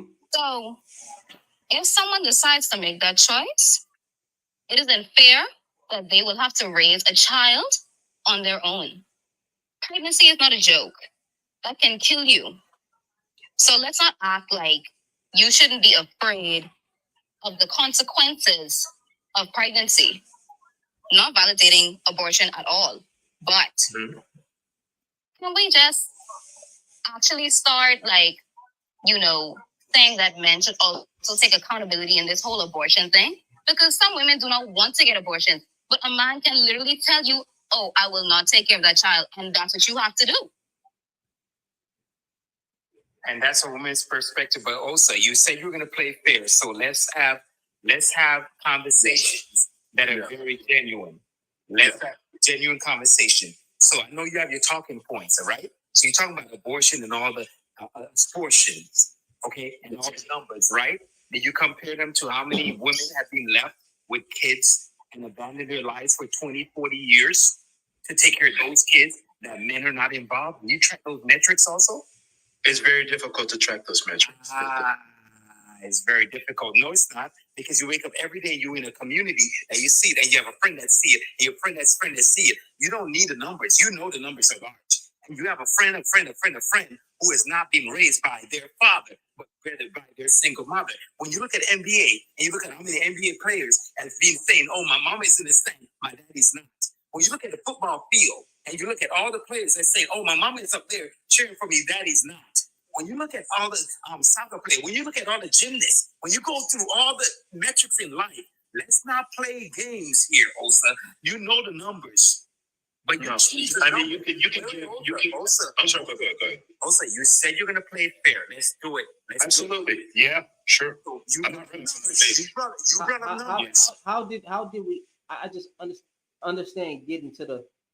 How as a black man could you agree with that statement? I could never open my mouth to say. Well, you said you didn't agree, but you said you would need more content, right? So let me be fair. Let me not throw words in your mouth. I'm sorry, bro. Yes. So yes. I don't understand how that doesn't enrage you as a black man to be like you're way out of pocket, because I gave you two. No. I gave you two examples. Well, I would say this. I think the truth is very uncomfortable. If a black woman right now said, you know what, you black men, a lot of you aren't leaders. You know what I would do? I'd be like, you know what? You're right. That's true. Because it's the truth. You understand that? Okay. So the truth is going to be very offensive for people to be able to handle. Okay. So if you make a comment, right, and it sounds harsh, but if you can prove it's true, then what can you really say? You can't say anything about that. So if you have women in our community that are aborting their kids at an astronomical rate, then somebody has to bring that up. Someone has to. It is what it is. Well, okay, so cool. So, but there's an argument whether life begins at conception or life begins outside of the womb. And again, everybody don't view the beginning of human life the same. So there is no common truth on it. There's no common truth on it. So how can you use that statement to say that it's true? Well, I can. What if I were to bring you scientific data to show you that life begins at conception?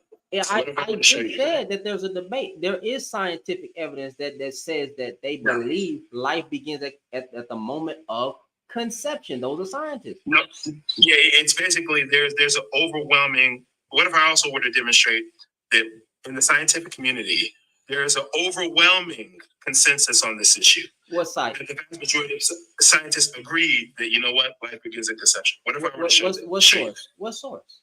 Hold on, give me about 2 minutes. Hold on a second. All right, and please give me a .gov. I got you. census. I got you. All right, cool. I got you. Hold on.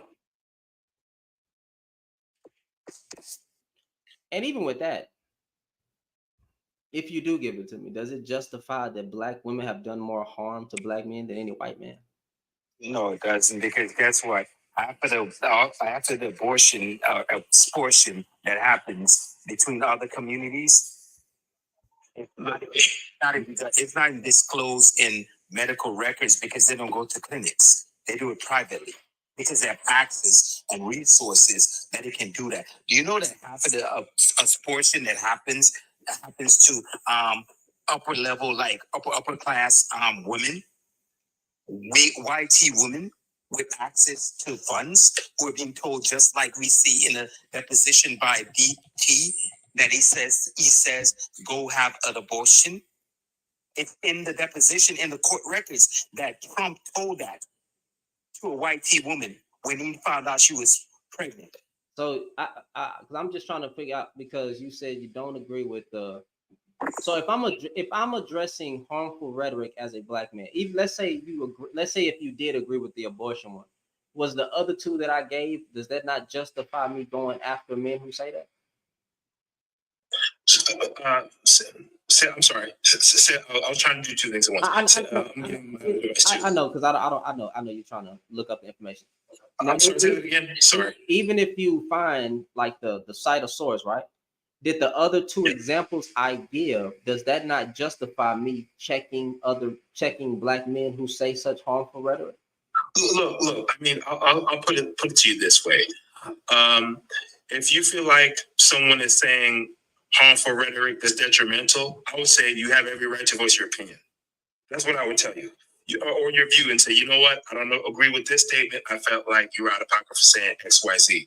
Mm-hmm. But my thing is that if we're talking about things that are truthful, if black men are doing something that's harmful, you know what I'm gonna do? I'm gonna call them out on it. When it comes to black on black violence and people unaliving each other, I gotta call you out. If you're talking about black men not taking care of their responsibility as men, I gotta call them out on it. If they're not being leaders within that community, guess what? I got to call them out on it. Same thing with the women. If you're going to the abortion clinics, right, at alarming rates, I got to call you out.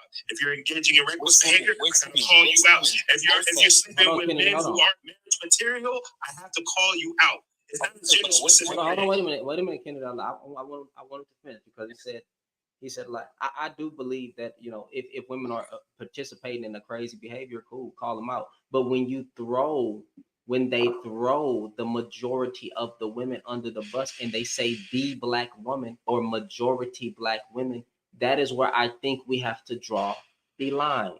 There you go. Because you know what?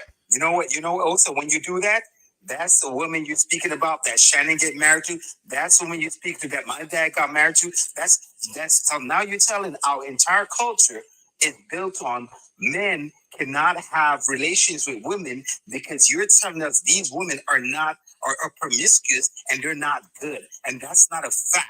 There are more women in our community who goes to work every day, come home, and are lonely until they find that right person.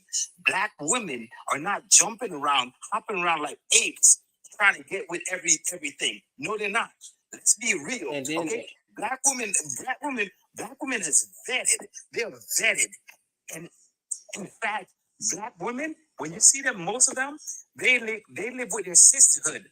And then they find someone and they go with that someone. And we cannot villainize them just because. Okay? And that's a fact. So my mom, just because she had a bad situation, doesn't mean she was a whore.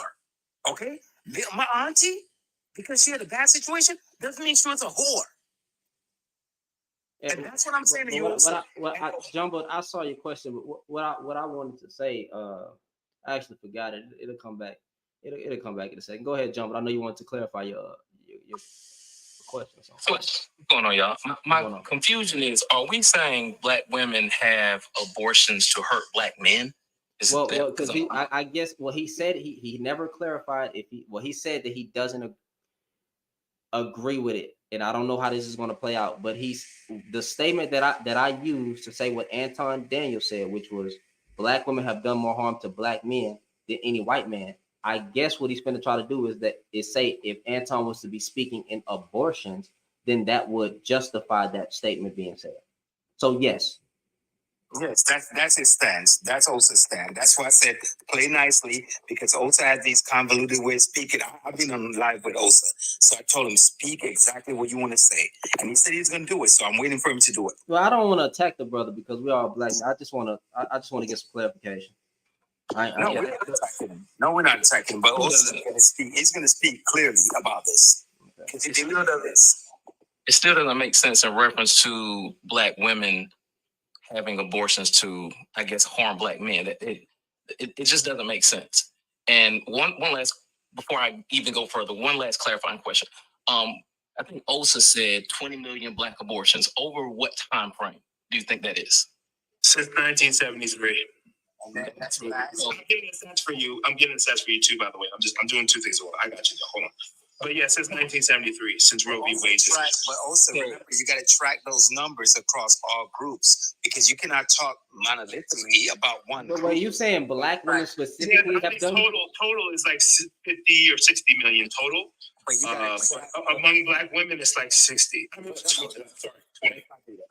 Track across all groups. Hold on, wait. Let Jumbo speak real quick. Go ahead. Let me try and make sense in a different way. It's 20 million dated back to, you're right, like 1965 to 1971, depending on where it is that you're trying to pull the data from.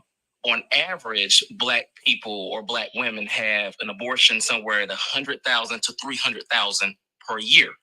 In no way does this represent in any way the majority of black women. So it's absolutely asinine for us to mention the stat, knowing that year over year, since it's an epidemic or is something that we really need to face, we're talking about less than, and I'm gonna max it out per year, we're talking about less than 300,000 black women when it's over 30 million black women inside of the United States. So every single time we throw that stat out, we're adding up since 1971 or 1965, how many total abortions have been held if it applies to the general population at any period of time. When that spans back across too many generations, it doesn't make sense to say that at all. knowing that when you track it down to this year, if we're turning around and saying, well, okay, this year, how many abortions have been had? Or as a matter of fact, let me do 2017. In 2017, there was 295,000 abortions. There was 30 million Black women. Now, am I going to say that the 300,000 abortions that were factually held, despite your opinion on how you feel about it, do I take that and then make that apply to 30 million Black women? Or do I just acknowledge that there was a little under 300,000 abortions? Which we can say that's an issue, but in no way should I turn around and say, well, okay, this is Black women in general when it's such a small percentage per year. I mean, does that make sense? I'm trying to say this as short as possible. It never makes sense to take a minority number that's a high number, but it is nowhere in reference to the amount of actual Black women. Mm-hmm. That's what. So can anyone explain that to me why we keep doing that? You said 300,000 abortions in a that's a lot though. Wait, watch. So hold on, Kennedy. Listen to exactly what I said. I said that number is a lot. Yeah. But am I gonna take 300,000 and then go to 30 million Black women and say, y'all have a problem? Exactly. Did that make sense when I said it that way? That's because we can acknowledge 300,000 is an issue. Yeah. It is. That's a lot of abortion despite the reasons. And I can even turn around and give you the average reasons also for the abortions. Yeah, I mean, I hear what it is that you're saying, but you have less people that die in wars and conflicts. 300,000 in 1 year. Again, now we're deflecting. You're jumping into something completely different. My specific question is, do we take my specific question? And I don't even know why people deflect away, because we can answer stuff specifically when it comes to knocking or bashing women and or men. My question specifically is, do I take these 300,000 abortions that Black women did, and it's less than that per year, 300,000, do I then take that and go to 30 million Black women and say, you 30 million Black women have an issue because 300,000 of you have had abortions? Is that what y'all say? Exactly. That's what I say. I said to him, I said, compare between groups. That's what he's doing. So, Jumbo, you take it over, Jumbo. You got it. I mean, I don't even have to jump to the other percentages. I mean, when it comes down to Hispanic, it's 259,000, a little under 300,000. When it comes to Black non-Hispanic, it's let me see. No, here we go. White non-Hispanic, it's 2,661,000. So, but you know, their population is bigger. Mm-hmm. But it makes no sense to include anyone else in when we're talking about Black men, Black women. Right. And the moment you turn around and you say, hey, you Black women, you have 300,000 Black women that have abortions per year. You 30 million. Right. Need to resolve this. But I don't think anybody's saying Black men. Well, hold on, also, because when I ask you the question, you didn't want to answer, so don't interrupt me when I'm talking. And then I'm gonna go back to you. I just don't want to talk. I'll go ahead, bro. I'll be patient. Go for it. Okay, cool. So when we turn around and we do that, and then we turn around and we say when women do that to men, you can't turn around and tell me the number of essayers when it's a higher number of men, and it's not fair when we do that. We can't turn around and make it fair for us to say it with abortions, but make it unfair for them to say it with SA. And both make no sense. It's just literally just apply the number to who it applies to and keep it moving. Okay, but I have to respond to that now, because you're making an argument I didn't make. You're focusing on the abortions within 1 year, that wasn't my argument. I was focusing on African American abortions as a whole. You made the argument when you started talking about You're not Hold on. You're not catching it, Osa. Osa. He made the argument when he started talking about abortions. No one asked about abortions. You didn't catch it. Go ahead. Hold on. Y'all mute your mic. Let him talk. But what I'm saying was, you missed it. I heard what he was saying. He was saying that 300,000 abortions happened within 1 year. Before you start, let's talk in good faith. All right. I've been talking in good faith this entire time. You started, but I'm saying he just brought facts to the table now. Let's have facts, your facts, and let's measure the facts. All right? Yeah, I didn't. Yeah, so I brought facts also to the table too as well. But my thing is that he's making an argument I didn't make. Now, what he said was, right? I'm repeating what he said verbatim. I was paying attention. Was that you can't take the 300,000 abortions that happen within 1 year and apply it to the entire African American women population as a whole, which is correct. I hear what he's saying. I don't disagree with that. But again, I was making a totally different argument. That's not what he said. No, Osa, that's what he said. Wait a minute. Wait. Osa, I didn't know what he said. Hold on, Kennedy. Exactly what he said. Hold on, Kennedy. Let him. Since I said it, let me clarify exactly what I said. Go ahead. So let me clarify exactly what I said. You can't interrupt me now, Kennedy. Come on. So exactly what I said was, first I asked you a question. And I asked you a question, were you making this 20 million apply to the population of women now? Because if we're gonna go back to 1971, honestly, like either you want me to speak or not. Like this is like, I don't think you were even listening to why I made the statement that I made, and it was because I asked you a question that you never answered. So when I turned around and I started talking, that's why I can answer it, because I'm being. I don't. You interrupted me. You stopped me from literally expressing everything I was expressing, and I literally allowed you to say everything. I asked you a question and muted up. This is all right. So hold on, wait a minute. Anybody explain to me? Jumbo is going to explain himself.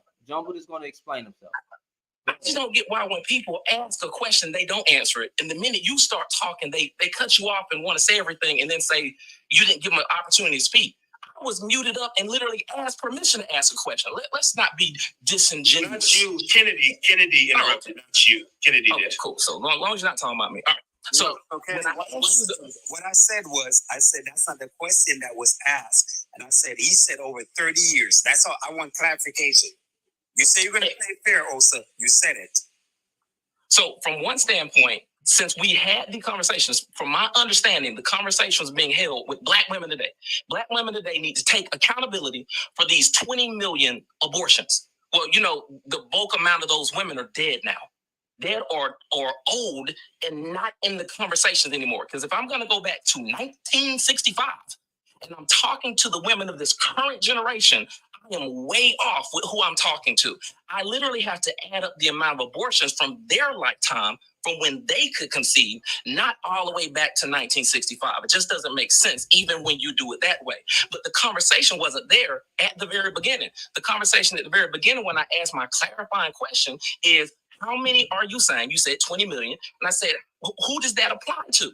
And when you gave me the answer, it was the women today versus the data from 20 million people. And it's like, well, wait, you're taking the time frame and spreading it out completely incorrectly. You have to break that down. And then you have to analyze, well, how does this apply then?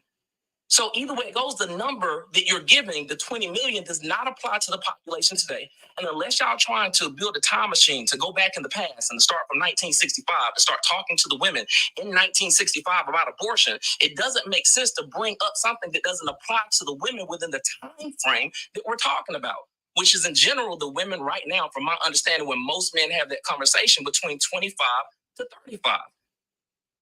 So when we look at abortions in between that, the amount goes down literally dramatically. It goes down. And when we hit that number in comparison to the amount of women, it's still going to be the same question for me. This extremely smaller amount, which is a high amount when it comes down to what we're talking about.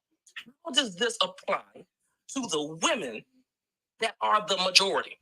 If it's 30 million women, and it's less than 300,000 times 10 years. 3 million. 3 million abortions. If it's 3 million abortions versus the 30 million Black women, why does this stat make sense to y'all to call out in reference to Black women towards Black men? And Jumbo, say the time range again so everybody can get it. The time range.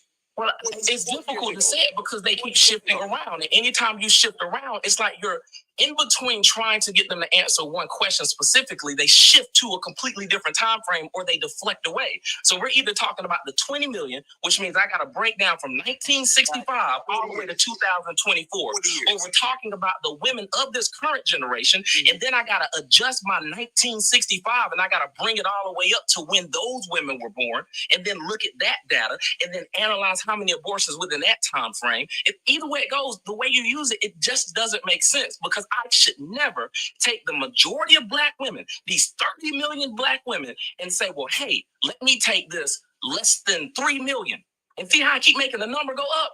Let me take this 10 million and make it apply to this 30 million. No matter what, it just doesn't make sense for y'all to do, especially when we call out the the 20 million, and we don't know how the 20 million breaks down. It just doesn't make sense. So also, what's your why in this conversation of abortion with our community? Why? What's your why? Go ahead first. Because he broke it down. No, there are a lot of things there stated.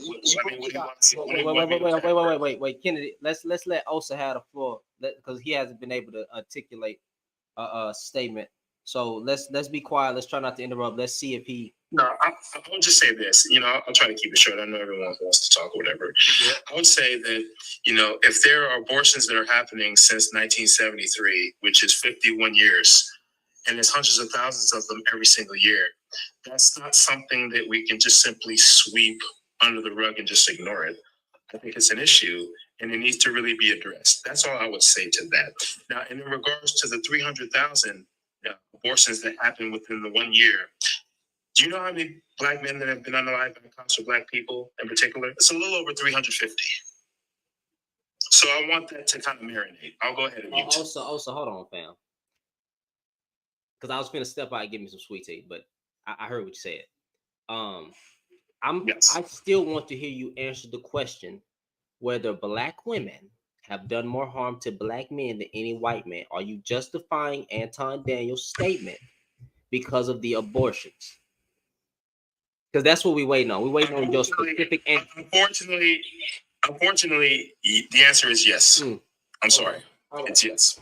I'm sorry. I have to be honest, man. I can't even answer a follow-up question. There you go. You see, then when people have abortions, it can be a man or a woman.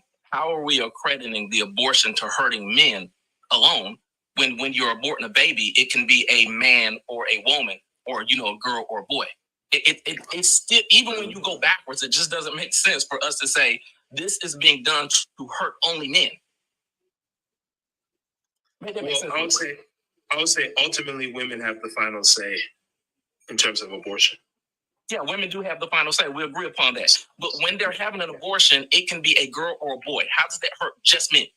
Like y'all argument keeps going towards they're doing this to hurt men. Well, even if you were to cut that number in half, let's say it's half, it's still you're deflecting again. It's like I don't get why y'all want the question. Not really. So they're all girls. So you mean listen. We're gonna it just comes from the chase. It doesn't hurt just men. So they're all girls now. Also, no, it doesn't hurt just men. You see how you just deflect around? Exactly. If you're telling me that women are doing this to hurt men, you're telling me that the children must be boys, not boys and girls. And I'm saying it can be a boy or a girl when it comes down to having an abortion. So that can't be just to hurt men. So on the top side, you're using your numbers wrong and incorrectly at the population. It doesn't even matter. Let's say I concede to that. It's still irrelevant. You know why? Because whether it's a male child or female child, it still hurts us. It doesn't even matter. Also, you get a little sense. I want to make sure we're still good. It doesn't even matter. Hold on, Ken. Let me say one more thing. Also, it does matter because you're trying to make it apply to women and then only men. Now, here's the issue. No one said that it wasn't a hot amount. No one said that they didn't disagree with the amount of abortions and stuff. We said, how are y'all making this apply to only women to hurting Black men? Did Cynthia G say delete all Black boys? Did she say that? Now we're something different. I think I answered my question. I didn't even want to deflect where you're alive. It has nothing to do with Black women. It's just like they just say it for a crazy talking point that makes no sense to the argument. Not really. I mean, I've made talking points so you haven't been able to debunk them yet. Haven't been able to debunk yet. You haven't asked me to debunk anything. Wait, hold on. Y'all give me a second. Y'all give me a second. King. I'll tell you what she said. I already said that she said that. But she didn't say that specifically, but yes, she implied it because what she said was if Black men keep saying that we are the problem or being a single mother having these children and we are the problem, then stop having them. Okay, cool. I said that that's bad. That's a very bad thing to say. That's crazy. But I made a comparison to saying what's the difference between her and Anton when he said throw out the baby with the bathwater, get a whole new group of women and start the community over that way. When he said that, that was my initial first question, that there was no outrage when He said that, but there was a whole bunch of outrage when Cynthia G said what she said. Even if it's contextualized. Did he say that? Did Anton Daniels say that? He said with the bathwater. He said throw out the baby with the bathwater. Throw out the baby with the bathwater. White baby, Mexican baby, Asian baby, black baby. What are we talking about? He said, if he said that, I don't know the video, so I want to say you. If he said, Kennedy, you were there. You were there. You saw it too. I didn't see his video. You were in that room. You were in that room because I saw you in the room too. Also, don't play it. Kennedy, brother. Get to speak, or am I going to constantly be interrupted? You can speak. You can speak. It's right. Right. Y'all hold on. Wait a minute, King, because please let King speak. I'm trying to. Yeah, I'm saying, okay, so if he said to unalive black children, whatever, he's absolutely 100% out of pocket for that. Wait a minute, time out. If he said that, I hate to interject because now, listen, he gave an analogy. Doesn't matter if it was black women. Doesn't matter if it was modern women.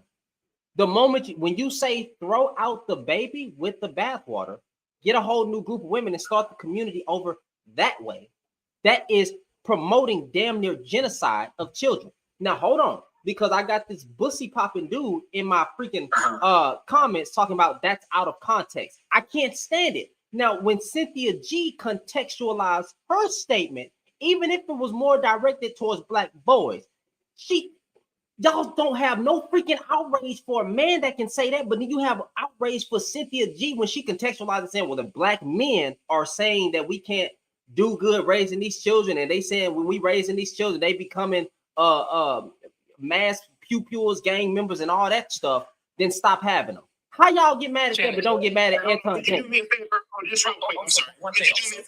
What's the favor? Real quick. I'm gonna watch the video and then I'm gonna run an errand. Could you let me back up in about 10 minutes? Yeah. Could you let me back up in 10 minutes? Yeah. Hold on. I'll be right back. All right. So Shannon, this is what I don't get. I don't get the selective intelligence. How is it that you can break down studies, stats, and statistics for men, but the moment it applies in the opposite way, you no longer can do it? How is it that you can provide analogies that have to do with knocking women, but the moment the analogy is utilized with somebody that factually has done it towards men, it ends up redumbfounded. It just doesn't make sense to me. And when I asked a specific question, he ran around the question 30 different directions and said that I haven't debunked anything he said as if he asked me anything. Yeah, Jumble, I was trying to tell you. That's why I keep telling Osa, play nice. Osa does this all the time. He's going to leave and come back because Osa has a plan.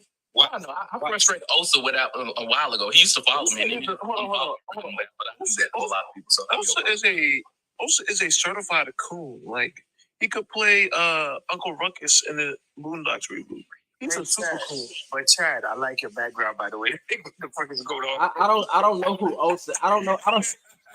Oh, he had a live. No, he had a live. Basically trying to debate whether or not Sonia Massey's unaliving was justified or not, and asked was race a part of it. There you go. What do you think? There you go. So let me say one thing real quick, y'all, and then I'm gonna drop down. If y'all ever, at any point in time, get somebody to explain to you how they applied the whole abortion thing to the majority of black women, can y'all let me know? Like, share me the live, because I'm still waiting for somebody to break that down and how the small number applies to the large number, but not when black women do it back towards men. And I don't like it on either side. I think people should just stop over-exaggerating and use the actual stats and data the right way and make it apply to the right people. Wait a minute. Because if you do that, there's no Wait a minute. I'm gonna find the video. I'm gonna find the freaking video because it's on my TikTok where the dude said specifically, throw out the baby with the bathwater, get a whole new group of women and start the community on that. I think you should play it. You should play it because they don't believe you. You should play it. But anyway, Jumbo, I swear, when you came out with the numbers, I need you to stop doing that. You make them run every time. Every time you do that, they run. They run and like speak to the numbers. That's what I'm saying. It's like, I'm like, this is why I don't hop in a lot of the conversations. It irritates my soul when I hear men or women say stupid shit. It's like, I can't even do it. I gotta leave. But occasionally in certain rooms, like Shannon's room or around, I want to ask him. It's like, well, okay, instead of me yelling and screaming back and forth in toxic rooms, can you please explain to me how you're coming up with this? And no one can ever answer the damn question. But I guarantee you'll see him back in the same rooms that he's normally in using the same statistics. Are so intelligent. This is where I'm disappointed.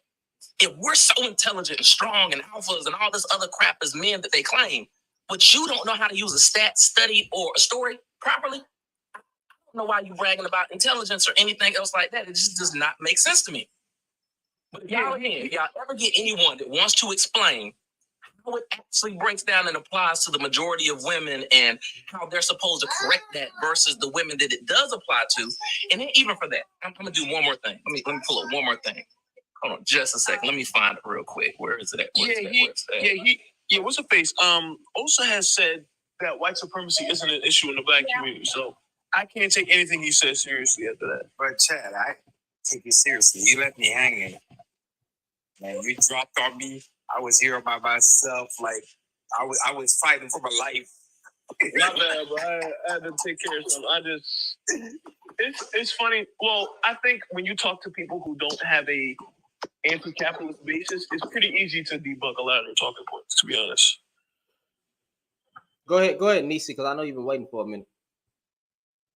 Wait. Let me hit this because I pulled it up. Here it goes. Like the reasons for abortion. 0.5% is a victim of SA. 3% is health problems, fetal health problems. 4% is physical health problems. The next 4% would interfere with education or career. The next 7% is not mature enough to raise a child, which means they were underage. The next 8% is they didn't want to be a single mother. So out of that entire number they give, 8% didn't want to be a single mother. 19 were done having children. They were going to have complications and they couldn't have another child. They thought it was going to cost more. 23% could not afford the baby. And that's because the man did not want them to have the child. So about 23% is also men telling them have an abortion. 25% above that is not ready for a child. And then 6% says other. If they don't know how to break down that abortion stats to this, shut up. Like, please be quiet. Because you're just calling out 20 million because it's a high number, but they don't understand how that number applies from generation to generation, nor do they understand how to make it apply to the actual women that they're talking to. Most people are arguing across the aisle, yelling and screaming at women and or men that whatever the hell they're talking about doesn't even apply to those people. But then they end it with, fix this. Well, I already fixed it because it doesn't apply to me. And maybe if people would start recognizing that, we would start having conversations instead of yelling and screaming matches back and forth. But the majority of the time when I see it being done, especially from black men, they're always talking about the people that they're attracted to that are not attracted to them. And it kicks into their sexual frustration then, because I would rather yell at the women that I want instead of acknowledging the women that do want me. I don't want them either. I'm gonna leave it alone before I get banned. I appreciate the time, Shannon. I'm gonna log off and I'm gonna go spend some time with the family now.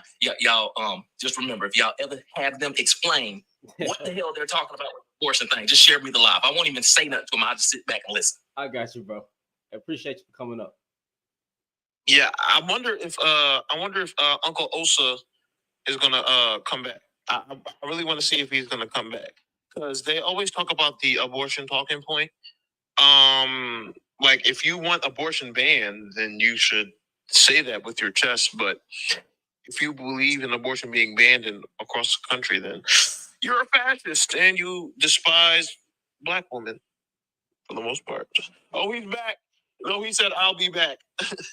Also, didn't you say that white supremacy isn't an issue in the black community? Or did you not? Or did you correct me if I'm wrong? Because I'd love to hear how white supremacy. I don't even care to actually have that conversation. I really don't. Yes. Oh my God. You can't take a nigga like that serious. No, Shan, do you see what I'm saying? You can't take dudes like that seriously. Oh Lord, that's crazy. Wow. Go ahead, Nisha. Hey Shan, hey sis. Yeah, that also the guy that was up here, and just like Chad and Kennedy were saying, like he bees on other panels where he's just basically being very anti-Black, basically. And he's also one of those guys that will say things like, you know, I ain't raising another man's kids, or I don't care about kids that aren't mine. But you're going to come up here and talk about abortion like you really care about those babies? You don't care about those children. Why do you want Black women to have more children? So that there are more kids for you to say you don't care about, so they're more likely to be unalived by one of you walking the street, a man walking the street? Like, it's crazy to me that the argument is abortion when y'all don't even care about the children that are already here. And I hear how you talk about them. To say we could have more people for you to hate, more people for you to be anti-Black towards. Like, the argument makes no sense. Let's be real. This is all about control of women. That's all it is. And I don't care, like, have your beliefs. You don't have to believe in abortion. Just don't have one. It's not up to you to tell somebody else what they should and should not do. That I don't appreciate. And that needs to stop. Do what they need to do. That's their business, not yours. And I'll end there. I'm gonna find this guy. I'm gonna find this video, bro. I'm gonna find this video. I promise you, I'm gonna find this video. And I'm shedding it down. Well, not the live, but I'm saying I'm shedding it down, bro. Shannon, you got mods? Wait, Shan, you talking about the Anton Daniels video? Yes. Well, he said, throw out Just the baby. just look up on YouTube. Just look up Anton Daniels, Black woman, white man thing, and you'll be able to find it relatively easy. Jack, you saw that too, right? Yeah, I mean, I seen it. Anton Daniels is a grifter. He was on Fox. He was on Fox News the other day. So yeah, he's a grifter. And Osa said he want to come back up. By the way, Osa's in the chat. I'd love for Uncle Osa to come up. He not in the thing yet. Oh, we're not in the queue. I gotta find it. I gotta find this before I end the live. I gotta find this video, bro. I'm gonna find it. I'm gonna find it, bro. Osa, go ahead and request. He's in the chat though. Osa, request. Oh no, he definitely is in the chat. Hold on, Shauna, go ahead and do your thing. Go ahead and do your thing, Shauna. All right, so thank you guys for the 40K taps. Can we get some more shares so we can get some more people in here? I think you guys like the conversation, else you wouldn't still be here. And yeah. And y'all still ain't even gifted the panel. Come on now. Chilling today, man. I guess they chilling today. But it's all good. But I don't know who's sending me all these messages right now. That's wild. But y'all go ahead. Like who was next? Chad? Yeah. So you should be, if you can log into your TikTok account on your computer and just search up Anton Daniels. Anton Daniels, Black men, Black women are the worst. Just put in Anton Daniels, Black women are the worst, and I promise you it'll come up with relative peace. Cause it's like a picture of them on a panel. Yeah, it was on a panel, and it was the one bull, the bull with the bad mustache, bald, brown skin bull. Who be on the Tonight podcast or whatever the fuck. He another idiot.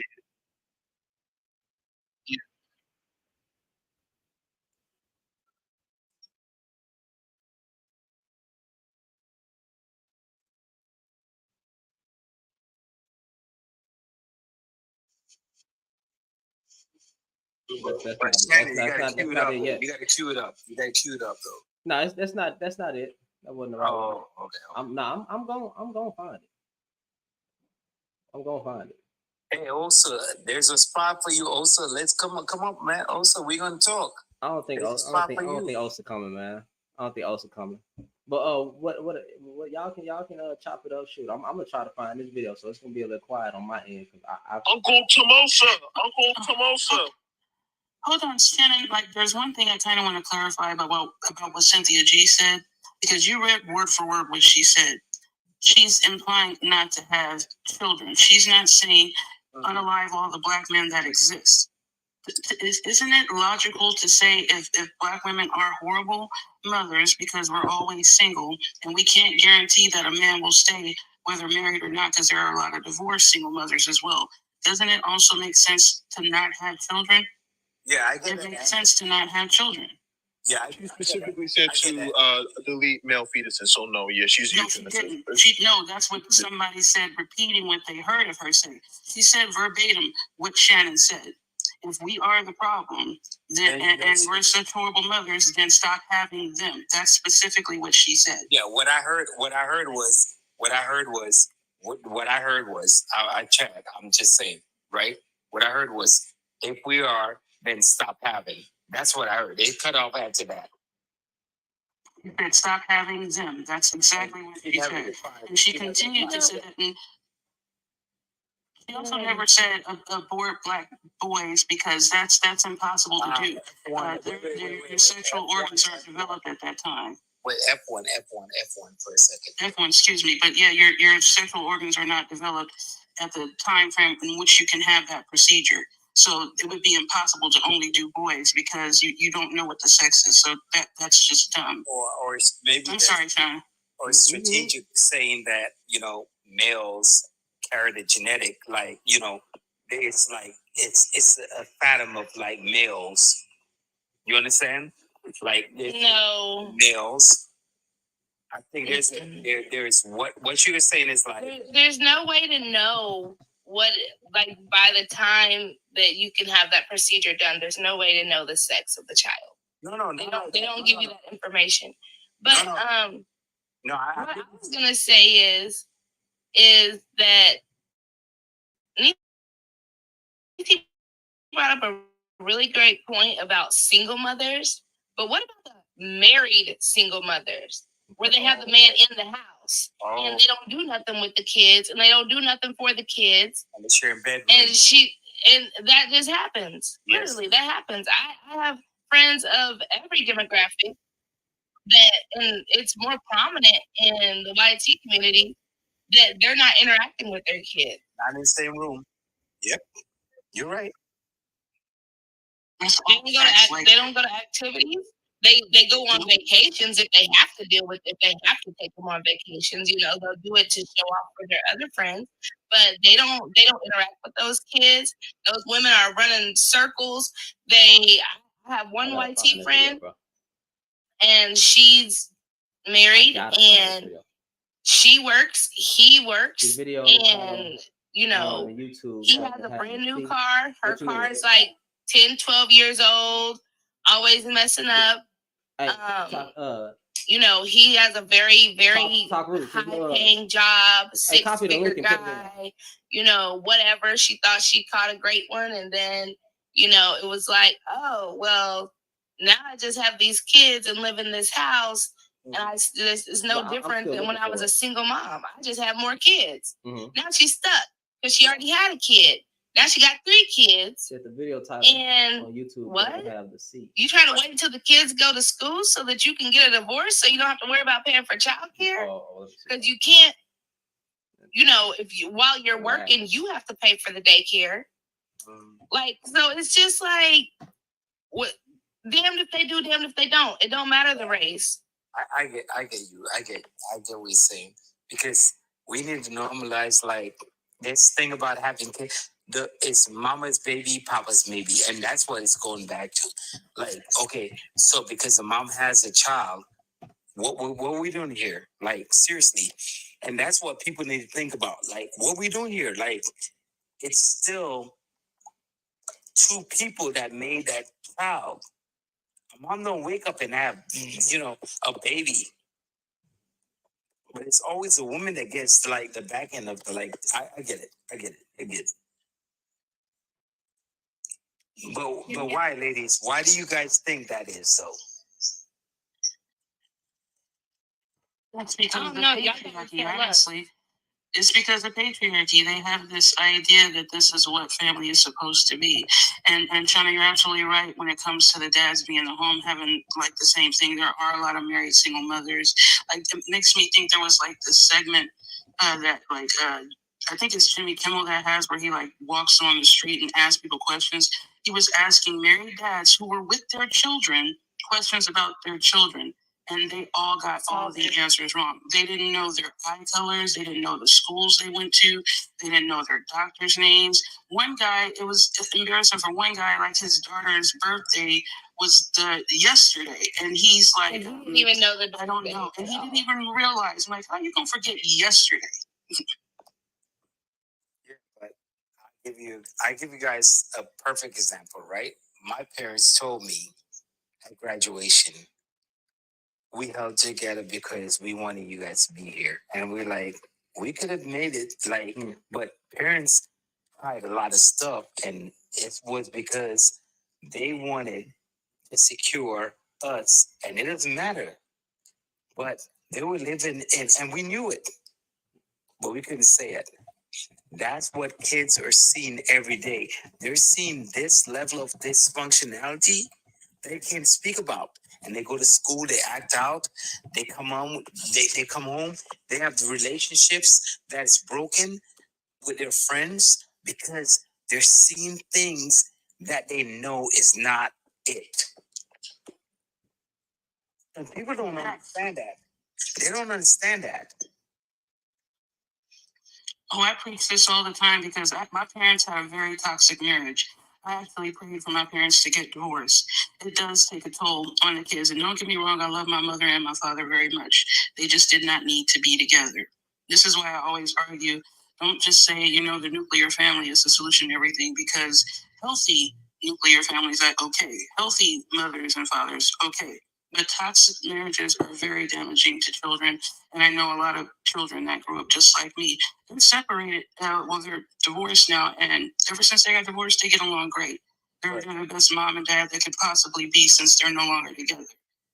I think more people need to understand that there's no one solution, Right. I experienced that too. I have two great parents. My parents were married for over 23 years. And it was like, Right. They would have been great. They would have been even better. They would have been even better separated. There you go. And you saw it. But they've been protecting the things that we see that they think we don't see. And I said that to my dad. I was like, Pops, you could have told me this from day one. It's like, no, we protect. And my mom's like, oh, we're trying to protect what? Just be happy. Just be happy. Luckily for me, though, I never seen the experience that I saw with my friends, where they've come home and saw, the sea. If you all see what I see, right?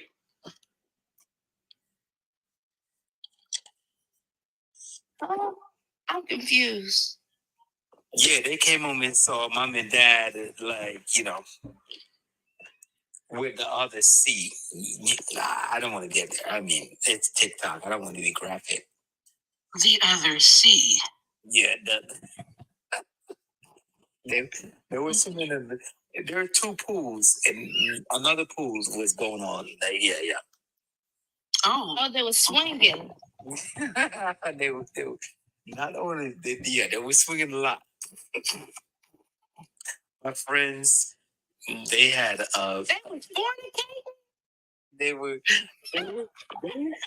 They were tight and showing drawers and everything. Good one. The fornicating thing, I didn't understand that though. Seriously, I didn't understand that. Can you ladies get me to that? The lady said it's a woman thing, so I didn't know. I don't know. I think I'm a fornicator to an extent, so I can't really expand on it too much. I'm not a fornicator. I'm saved and sanctified. I'm a celibate woman. Been celibate 15 years. I can't do it. No, but I think we got to go back to the fact that, if we save our community, we got to save it by doing the right thing. And the right thing is support doing this, having space for these people that need space, and not say, oh, you're outcast, XYZ. And that's what I'm saying. That our community is so broad, we have a better community.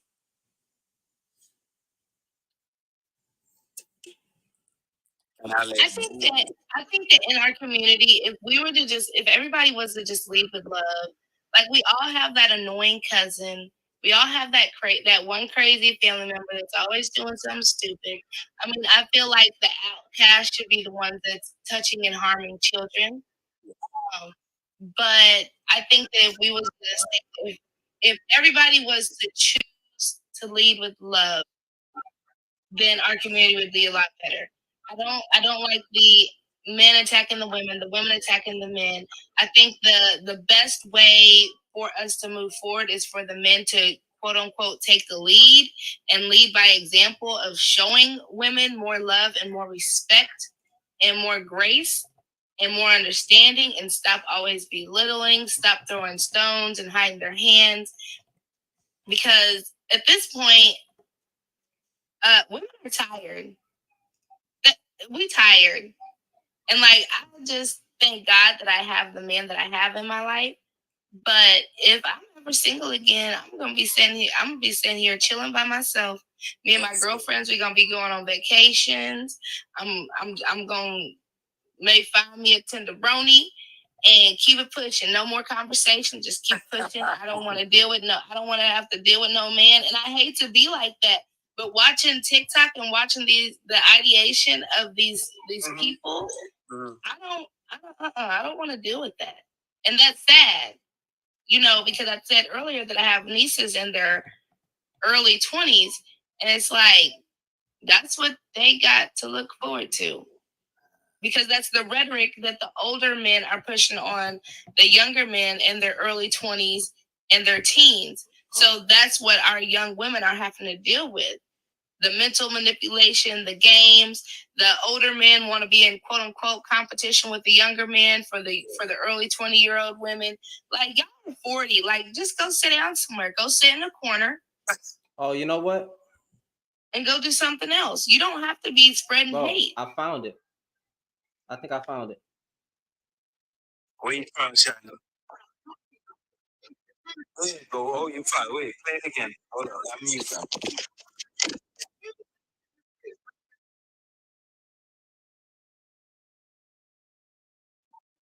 I think I found it.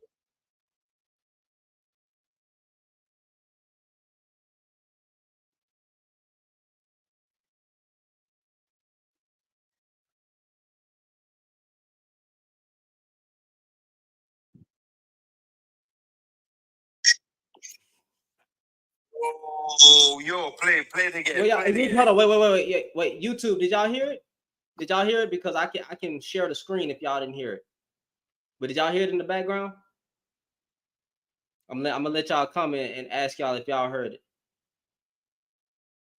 Just type yes on YouTube if y'all heard, and you didn't. Okay, so I'm gonna share the screen and I'm gonna replay it. Because I mean, like, are y'all serious, bro? Y'all think I just be up here lying? Y'all black men, y'all delusional black men, be thinking that I'm up here lying. Hold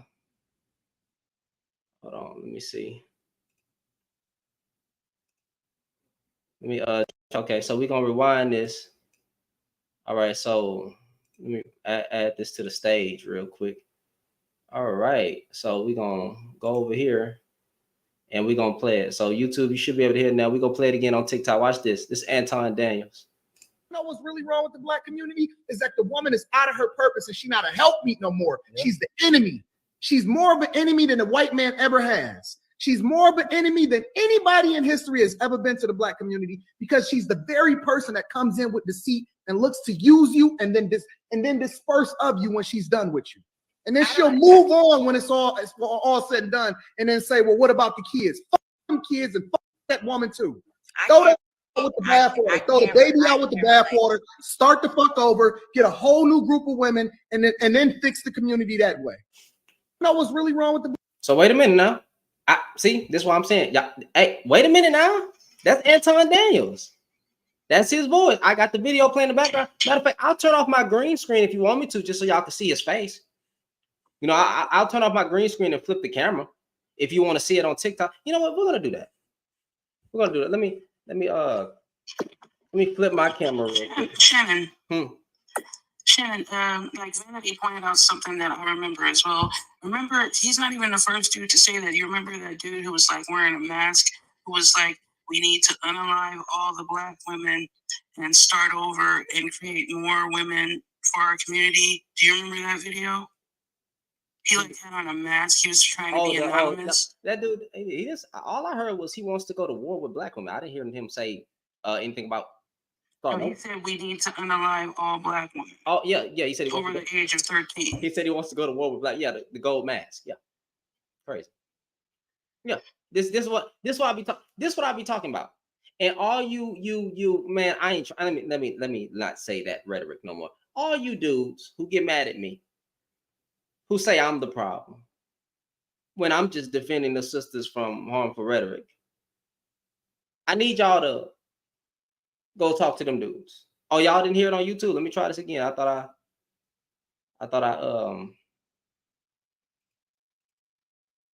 let me give me one more time. Let's see if y'all can hear it this time.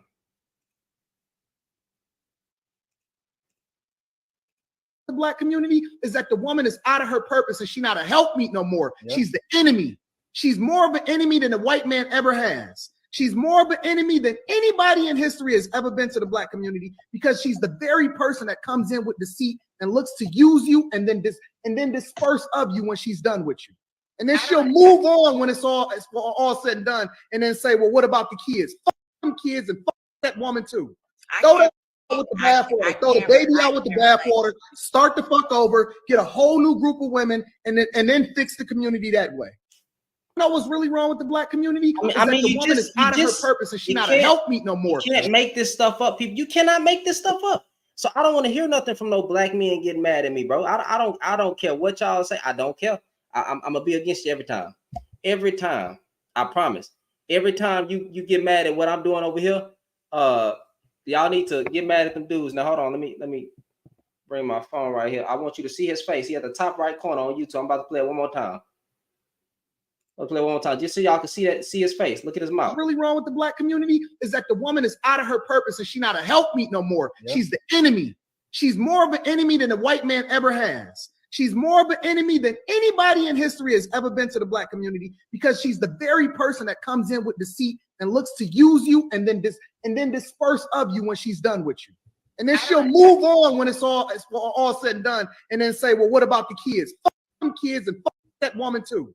Throw that with the bathwater. Throw the baby out with the bathwater. Start the fuck over. Get a whole new group of women, and then fix the community that way.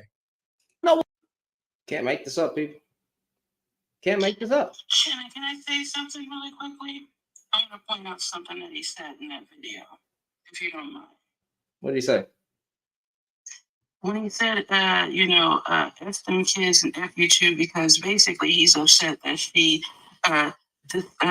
basically left him and she's not his helpmate anymore. She doesn't want to be of servitude to him anymore. And the fact that she's moved on, yeah, I don't care about the kids anymore. One thing I say all the time, especially when these men come up here talking about smortion, talking about children and single moms being a problem, what it is they don't really care about these kids. They care about access to that woman. His whole rant was about that woman not being a helpmate, which is why he wanted to throw the baby out with the bathwater, because he no longer had access to her. No. He felt she was wrong. It doesn't apply to him. It doesn't apply to him. No, it applies to what he said. I'm referring to what he said. Like the whole context of what he was saying was that because this woman is not my helpmate anymore, because this woman was able to use me and go do what she wanted to do, F them kids and F her too. She asked him for help with the kids, like as if he's no longer responsible for his children because he's not with her anymore. That was the context of what he was saying. Yeah, but these men don't care about children; they care about access to that woman. And that's what I'm saying. What I'm saying is, I get it. So you were speaking in general. I just find it funny that he's been married. Why would you say that? You know what? Public, stay for me. I want to show my boy Public Offender, just in case he hasn't seen it, because he's probably going. He been calling out Anton on YouTube. I've been watching it, been liking it, everything. I don't know if Public has seen this. Let me see if he stayed there, because I don't know if he has seen that video. I'm gonna just send it to him, right? But anyway, like, yeah, y'all get upset. And this guy on YouTube, what you say, Kendall? You said he didn't call for death. What does throw out the baby with the bathwater sound like? Am I tripping? Nah, he said F these kids for a F reason. them kids, but then he Because also said throw out the baby. He said he knows the children is the nucleus that bonds the family. So he said F these children for a reason. He knows what he's doing. Candor Spot. Bro, I hope you are, well, I don't care what you are. You are an evil person in my chat to be saying that, right? Because if he said throw out the baby with the bathwater, that is calling for death of children. Well, no, I actually think like I hate to agree with Alpha's Albert. I do think he was saying abandon them until he said start over with a new batch of women, like as if like what's gonna happen with the. But I do think he was They gonna die anyway. to abandon them. They're gonna die anyway. You're abandoning the kids. They have no structure, right? You're letting them wander off. They're gonna get got. So eventually they're gonna die because there was no father there to help them. Throw out the baby. But you said, but the way he said it, throw out the baby with the bath water. With the bath water. What do you want me to say? It sounded like he wanted to suffocate the children. It could be also in a different way. I mean, if you're throwing out the baby with the quote unquote bathwater, is that another way of him saying the amniotic fluid? You know what I'm saying? Like, I don't know. Say that, girl. Yeah, it's shot. Is that another form of a, you know? I don't know. So the fetus, another form of fetus. He said throw out the baby with the bathwater. Yeah, but then he also said get a whole new group of women. He said get a new group of women though. But he said F these children, so that means a lot. F these children. I think he was probably talking about whatever relationship he's in. He said F them kids and F her, and I'm tired. I'm mad. I'm butthurt. I'm not man enough to apologize when I'm wrong and try to make things right with my family. I'm just gonna go start a new one. Alphas, y'all got so much copium, bro. Like the copium is crazy. The copium is crazy, bro. Y'all be coping for these dudes. No matter what evilness they say, y'all always got an excuse. He said it sounds like a country sounding analogy. So I'm from the country. I'm very, very country. So I look like that's not what that means. I saw that too. It means what I said it means. From the country, I knew what it meant.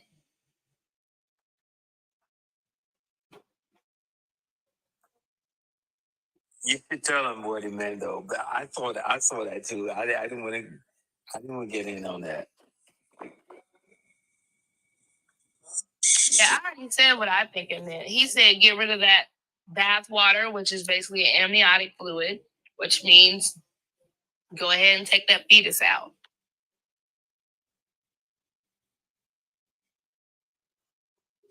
Say that, Shana. You're absolutely right.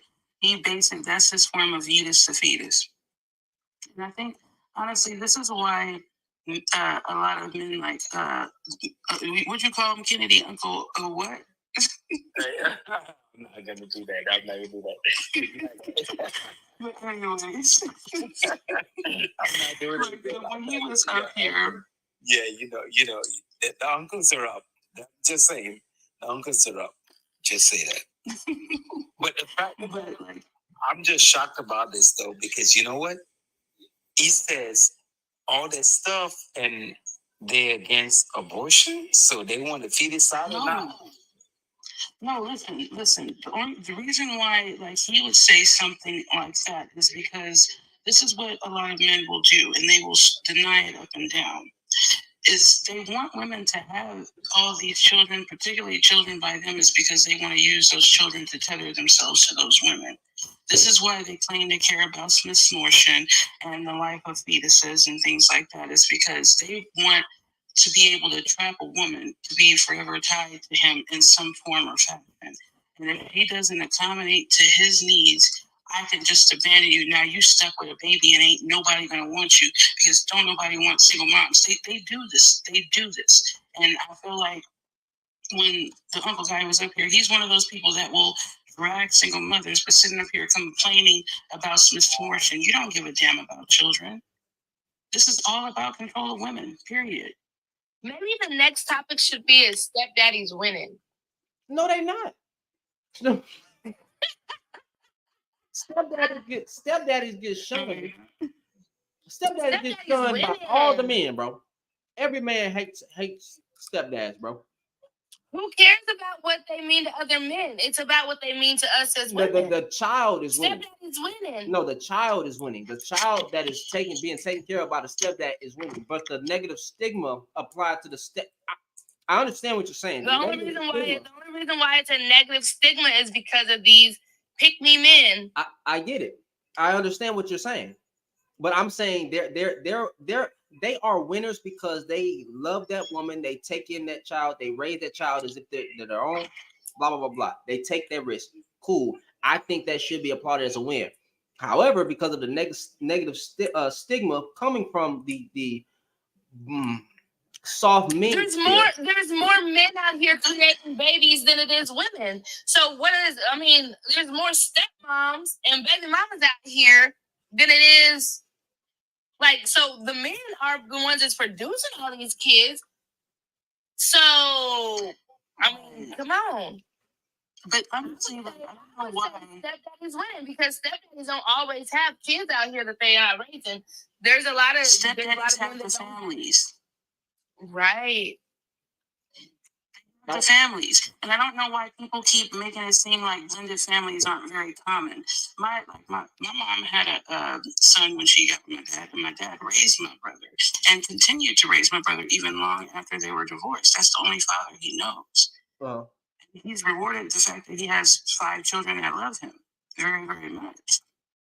I won't do anything for him, even though they didn't work out, even though I didn't want them together. He's still a good father to all of us. Oh, wait. I got a better example. Families. I got a better example. Same dude, Anton Daniels. He said, "Do not be a stepdad because you crash dummies." He calls stepdads crash dummies. But I don't understand, because you're creating stepfathers if you're not going to be in the home with these children. So you can only have it one way or the other. You cannot have it both. You can't say, "Oh, well, yeah, I'm creating all these kids over here across the diaspora. You know, I tried every race of woman and don't know women want me. And now you got all these kids. So women are just supposed to stay single for the rest of their life because you choose not to be with them and you choose not to be a father." There is no accountability in the manosphere, bro. They don't care about talking to men. That's why I'm saying it's a virus, bro. The manosphere is a virus. Stepdaddy's winning. I agree with you. They should be winning. That child is definitely winning. Stepdaddies that get child support is winning. That's who's really winning. Y'all not understanding what I'm saying? I understand. It's a virus. That's what he said. Y'all not understanding, bro. The stepdad should be winning socially, but because there's a negative stigma coming from these men. Maybe we can start STDs. Oh my God. We just start treating them like they STDs. Whoa, girl, say that. But no, like, I couldn't hear you. Y'all want to drag stepfathers. What did she say? Y'all want to drag stepfathers and blame them. And say, "Oh, what did she say? You said it's treating somebody like they're STDs." Yes, treat them. She said treat the dudes like it's like they STDs.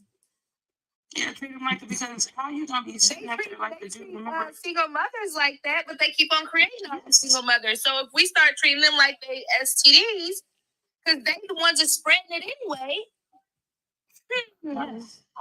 But think about it though. Like, y'all remember that video in the barbershop with the biological dad coming in there mad at the stepfather for getting the son a haircut? Mm-hmm. Like, You are sitting up there raging and going crazy while he going home to your baby mama. He has the family that you claim you wanted, and you messed it up, and now you don't have it. So now you bitter and angry. But you know what was funny about that skit, right? You know what's really funny to me about that skit? How you gonna get mad because it's a whole nother man in the barbershop with your child, pouring into your child? You mad at him? Because he's maintaining your child. Oh yeah, you really mad? The barbershop dude. Yeah. You just said it was a skit, Clyde. Yeah, but we could just take it. But listen, y'all dudes playing around too much on the internet. We can't tell what's fake. Just like these dudes be complaining about these plastic women. We can't tell what's fake and what's real anymore. Shannon, you can't do that. I mean, what you eating though? Like you having a full meal, like. I mean, I got this burger. Shannon is you grubbing, bro. I swear, I'm just like I've been sitting in front. I've been sitting in front of this computer for going on 7 hours in this phone. Oh dang! You deserve that. You deserve better. We saw you grubbing. Enjoy your meal, bro. I'm just saying, you're making me hungry. I'm putting up public offender numbers at this point. And he got a second cup of tea.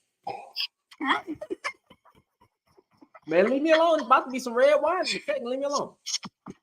Enjoy your red wine, bro. It's the weekend. Enjoy your red wine. I guarantee somebody.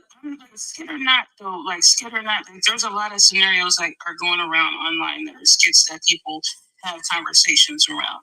And let's be real, there are a lot of biological fathers that get mad at the idea of another man doing good for his children. But I would also say I have seen blended families where the father gets along with the stepdad, the mother gets along with the stepmom, and they are all there for that kid. Imagine how beneficial it is to that kid to not have not 2 parents, but 4 people looking out for them, you know? Yeah, but that's why I say the Pookies and the Ray Rays, I think we should just start treating them like the STDs. Like if you got more than 2 if you got more than 1 baby mama and you're single out here, we need to start treating you like an STD. No, if you got 1. Like, no, you cannot come in my house. No, I can't go out to dinner with you. Where's your kids at? No grace. Hey, well, no let grace. Me see a picture. No grace for men with kids. Let me see your debit card. Let me see your bank statement so I can see when the last time you went somewhere. This might actually be dope. No grace at all for single fathers. No grace. Zero. You got a child? Boop. But you know what's funny is, my friend when we was younger, she was dating this dude, and he said that he had 1 kid. Come to find out, he had 7. Nah, 7. Hey man, at some point, what is it called when? That's a lot. At some point, you might have to be castrated, right? You're going around. It's time for you to close. You know, the government, they don't really do anything for as far as like birth control and certain things like that. Like they don't give us that stuff for free. We have to pay for that. We have to, they don't really do anything for women's health, right? But they'll do certain things for men that's included in their insurance where it's not an additional fee. So why don't they just go ahead and simply just let them have vasectomies for free? I mean, yeah, I don't want to hear.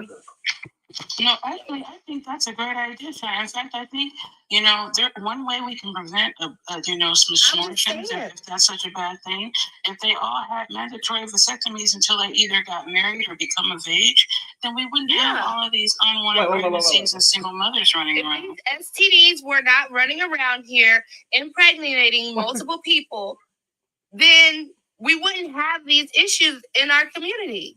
That's all I'm saying. But you said mandatory vasectomies at what? When?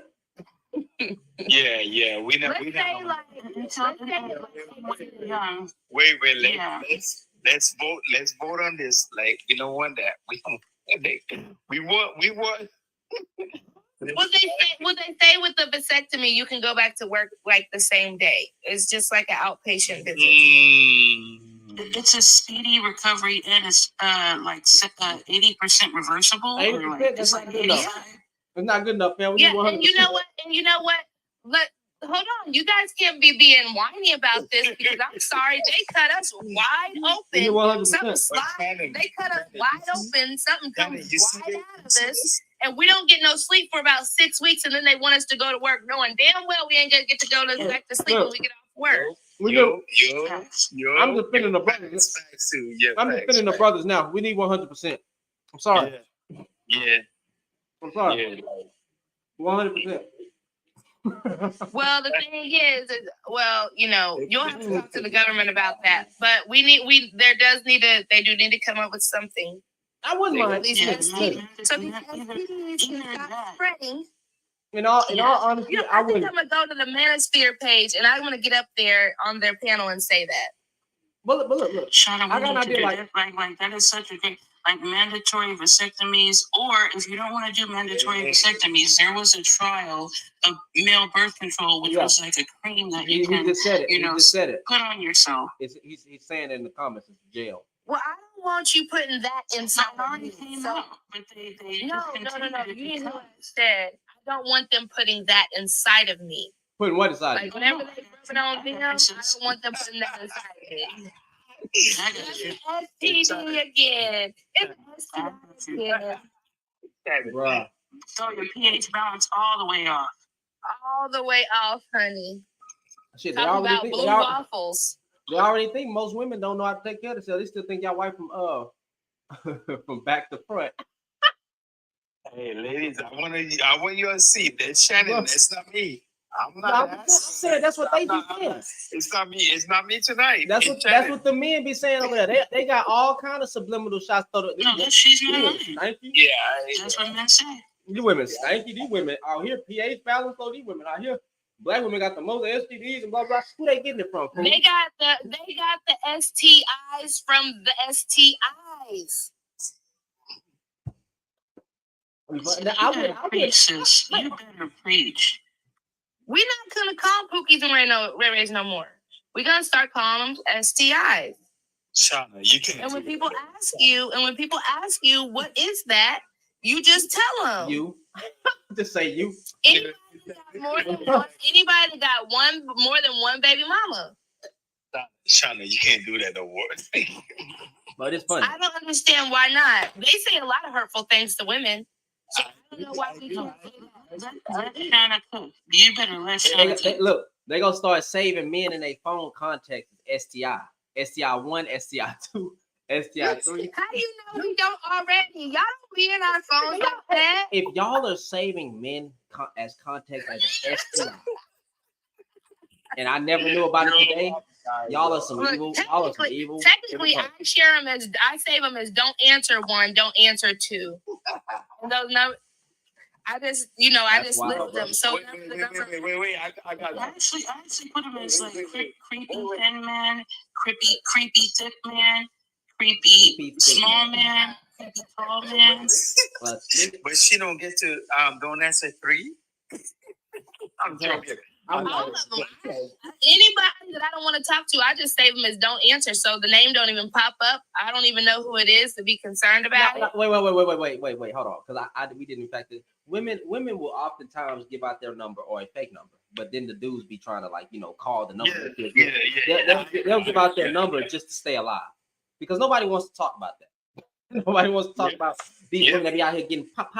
Y'all know y'all did that. Yeah, exactly. Yeah. Y'all did that. Like, you gotta be and I'm gonna just use that word for the sake of argument. I know some people go get mad at it, but effeminate men, right? That you gotta be such a weak person in general to shoot a woman because she told you no. You are cuckoo for Cocoa Puffs, fam. And you know what? It generally happens at the gas station. Or I know. I think more people try to talk to me when I'm at the gas station or the grocery store.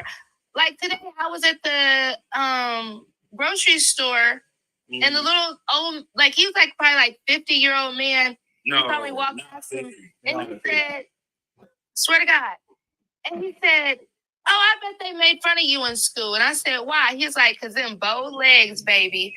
And I'm like, I should go tell the manager. I said, "Get out of here." Oh, that's funny. Look at the way Shani look at Shani looking at your box. It's always an old, dusty, dirty, limp D dude who probably taking that new honey and a pill just to get it up. Got some stupid because them niggas. Well, you know what? Some women like they butt being ate. So I about to say you probably eat ass, but you know. There's Them STIs, they like doing that. Them STIs, they do that.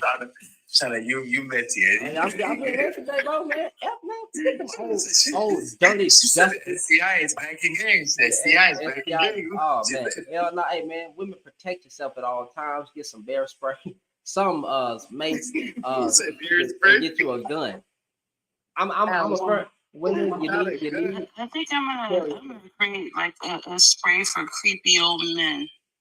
Creepy old men that is coming after. Who you gonna test it on, Nisi? Your son? Who you gonna test it on? No, he gotta be old. My son is young. He gotta be old. Maybe I'll test it on my daddy. Not the dad, bro. Wait, Osa not coming. Yeah, Alpha. But you know what? Osa not coming it's back. Hot outside. He's not coming. It's hot outside. Back. Wait, he's not coming back. You haven't came back. No, he ain't. Wait, he's not coming back. You know what we call it? STI. One more time. So do we call them STIs or should we just call them STI? Like whenever one of them gets on the panel, do I just put STI in the comments? Don't define it yet until you find out that. Yeah, it'll be angry. We're gonna start marking these because you're gonna go 20 years in and then it's a marriage. Wait, Sammy, go ahead. Go ahead. No, that was a joke. That was rude. No, I thought you was talking. After 20 years, once it's 20 years, then you're officially married. Once, bro, I can't take these dudes serious, bro. I can't even take y'all women on the panel serious right now, bro. Y'all, yeah. We just be playing around with you, Shan. Yeah, I wasn't playing. I mean, some things I was serious, other things I was just playing. Oh, Nisi, join the Discord panel. No, like if my husband makes me, I gotta download it again. God dang it, I will. Join the Discord, and we gonna rock out and building a group. But yeah, this was fun. This was fun.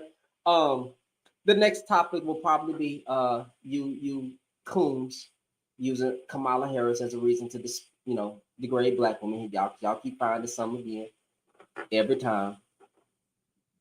You know, honestly, what you should say is. You say what? My husband is actually Jamaican. He is actually Jamaican. It's not a race, by the way. They have all of the colors of the rainbow. Mine happens to be black and Chinese. I call him Chinegro. I think it's fun. Wait, hold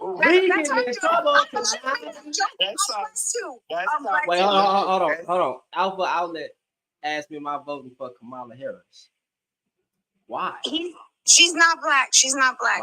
I'm sorry. Why do you want to know if I'm voting for No, hold on a second. You know, I find that weird. That all of a sudden now biracial children aren't black. Black men will say black men can make black children with any race of women, right? And now all of a sudden their children are not black? No. You don't get to. Bob Marley, Bob Marley not black? Black is a thing that is a privilege. You don't get to own it just because you happen to have it. No, you don't. No. You can have black in you and be anti-black. You're right about that. That's why there's a lot of people that have had black in them. Uncle Osa, who is up here, is fully black and very anti-black. He not like us. I don't even know who that is. I can't wait to vote this month. You missed it. You didn't see when he was up there? No. Wait, who? He missed it. Oh, yeah, we call him Uncle Osa. You didn't say. We ain't related to that man. Don't say uncle. No, Uncle Ruckus. That boy, that boy was wait. You was on his. I think I do remember him now because I went on a page. He was talking about the He was supposed to come back up. White supremacy doesn't favor black people. I'm like, what? Yeah, but y'all can't run Osa way though. Osa, we need him here There are versions of black and other versions of black things that means that we hate black people. That's not the truth. It's not. I think Nisi put Osa to sleep. I think Nisi sent him to bed. He didn't come back after that. Hold on, y'all. I got a guest on YouTube. Let me see what you're talking about. Y'all mute y'all mic. He cried himself to sleep for a second. Yes, sir, Alexander. How you doing? I'm doing good. I would say this was a great conversation. And yeah, I'm also one of the black men who calls out who calls out the black manosphere as well. I definitely do not like them. And the main thing of it is that, you know, is again I would say it's time for black women to think for themselves at this point. And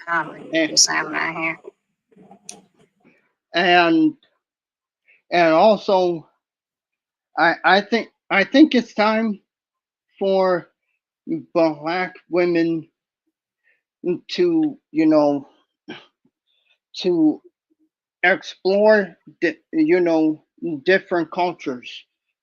I know there are black women already starting to do that, and I'm happy to see that and everything. And I think black women should beware of the red pill dudes in, and not just in the black community, but outside of it as well. Because for somehow, some reason, it's spread out there, but it is what it is. But yeah, I have a channel and I call out black men's stupidity all the time. Wow, And that's right. And I'm having, and I think tomorrow I'm having a women's panel. So yeah. Shannon, if you want to I can't imagine having to be a black man. Every day you wake up, you have to lead the community and deal with people who hate you like this. That's bullshit. That is fucking bullshit. What you mean? Hold on, Sammy. Hold on. My bad. Whatever. Hold on. So what you were saying, brother Alexander? Yeah, and I hear what she's saying because I get the same thing. I get the same thing too, Shannon. I mean, I get the same things that you get. But yeah, I want black women to win, and in my opinion, in order for them to win, I believe that they will have to, leave the black community, because as long as the manosphere exists, it ain't going to get any better. And that's my take on. You think black women need to mass exodus away from the black community? Yes, I do. Well, there's a collective of women that already have chosen to do that, and that's completely their choice. I pray that things get better, but I agree with you thinking that black women should open up their own options.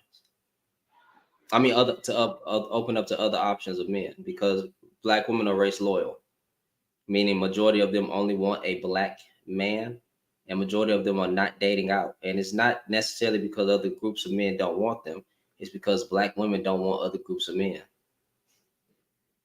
There's a whole bunch of black women that get shots in the DM by other men. Now, whether they are fetishized, we can talk about that, but same thing with black men. We're the most fetishized man in the world, and that's not true love. So they have to be careful. We all have to be careful, but I don't think a mass exodus is the answer. As far as leaving, but opting out of dating, and you can still have a community without women just being in a marriage or anything like that. Like if they want to opt out from marriage and opt out from having a family and opt out from you know, being a wife and all that stuff, they have that right. And matter of fact, it's a lot of women, black women, that have chosen celibacy in their career over being with a man. There was that tried to be a 4B West movement. I haven't heard nothing about it lately, but there is a collective group of women that are opting out of dating or having anything to do with a man. So there's women that's doing that, and it's sad to see, but it might be necessary. But go ahead. Yeah, and the fact that they're using that, the black manosphere is using Kamala Harris to attack black women. That right there makes me angry at the ends of itself, because why are there, because it's like black women can't win. It's like they damned if they do, they're damned if they don't. I mean, what are black women supposed to do at this point? I don't think black women have to do anything but be themselves. There's nothing they can do. A woman, whether this sounds misogynistic, patriarchal, this is the truth. A woman cannot check a man because men won't allow a woman to check them. We don't want to listen to, and it's only have to be black, but we don't like to listen to women. We think women are subpar. We think that they supposed to just submit. There is nothing black women, Caucasian women, Asian, there's nothing they can do. Only a man can correct a man. If men can't have the cojones to check other men for what they doing out here, then it won't get better. There's nothing a woman can say to make a man stay for his child. There's nothing a woman can say to men for them to be better men, because we'll just tell them to shut the fuck up and get back in the kitchen and make us a sandwich. Well, that's what they would do. It's unfair, but that's what it is. So when you say what can black women do at this point, just be themselves. Stay away, opt out if you want to opt out. But if you let a man choose. I mean, not let a man choose. Be careful. All they can do is continue to be. This up to us. If black men, if we don't like this red pill rhetoric, and we hear our brother say something crazy about black women, and we ain't gonna call them out on it, well, then don't get mad at women for responding, and don't get mad at the black wife effect. Because I saw a whole bunch of dudes getting mad at the black wife effect, but why? Why you get mad at a white man for loving a black woman? But you didn't put out a whole bunch of years of content talking bad about black women, and then when you start seeing other groups of men come out and speak on their behalf, now you upset. You called them the bottom of the barrel. Well, it seemed like these other groups of men are digging in the bottom of the barrel for these good women. The black woman treating them right, treating the white man right, got him looking good, right? Got him all groomed up, enhanced his lifestyle. Probably putting that box on him. He don't know what to do with it. Probably learned what to do with it. You know what I'm saying? He going there handling business. I'm just saying. Right? There's nothing they don't have to do anything but just stay out the way and be themselves. And men gotta correct men. I don't like men who sit around on panels talking about women all day. I can't do it. I can't do it. That's punk. That's a very punk male mentality. But brother, I appreciate you for coming off. I'm gonna let the people on TikTok address the panel. But did you have any last words? Yeah. I just want to say thank you for speaking out against the Black Manosphere. For a long time, I thought I was the only one that was doing it, but then I started seeing other Black men doing it, and then I saw your channel, and I was like, hey, I'm not alone. I'm not alone in calling them out. But yeah, again, I just want to commend you for calling out the I wouldn't even call them men. I would just call them sorry excuses for men at this point, because to me they're not men. They're sorry excuses for men. And you know, that's it. Okay. Well, what's you know, put your YouTube channel name in the chat, and I'll subscribe to you, and I'll tap in with you, and we can have some more discussions if you want to. All right. Man, I appreciate you for coming up. You have a good one. You too. All right.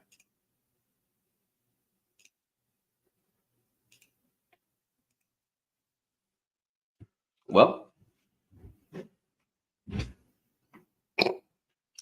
what can Black women do? Nothing. Be yourself. You know, build a community with others. That's what we've been doing. Yeah. Y'all get shamed for everything. And even with me and my Christian stance, because Nisi knows, I don't promote a lot of these things. But one thing the women did not get over here was grace. Why am I gonna shame the woman that's running out of the abortion clinic? Why am I gonna shame the woman for getting an abortion if she said that she was with a man who thought she loved her and she ended up giving up the box? It happens. They're human, right? And then the dude, she tells the guy she's pregnant. The guy says he don't want it. Then she goes and yeets it. Now y'all throwing that, y'all don't add no type of nuance to say that, hey, even Black men have paid for the abortions. I don't understand why y'all won't, you know, bring the nuance and balance into the conversation. It confuses me. And I don't even support it. I give you your flowers because you honestly, like, you're always fair. You let people speak. You always give different perspectives, and you also don't disrespect anybody. So I want to give you your flowers for that, because you do always do that. And I do know you, and that this is not the type of thing you like to do. You don't like to go on these types of topics. I know that. I don't.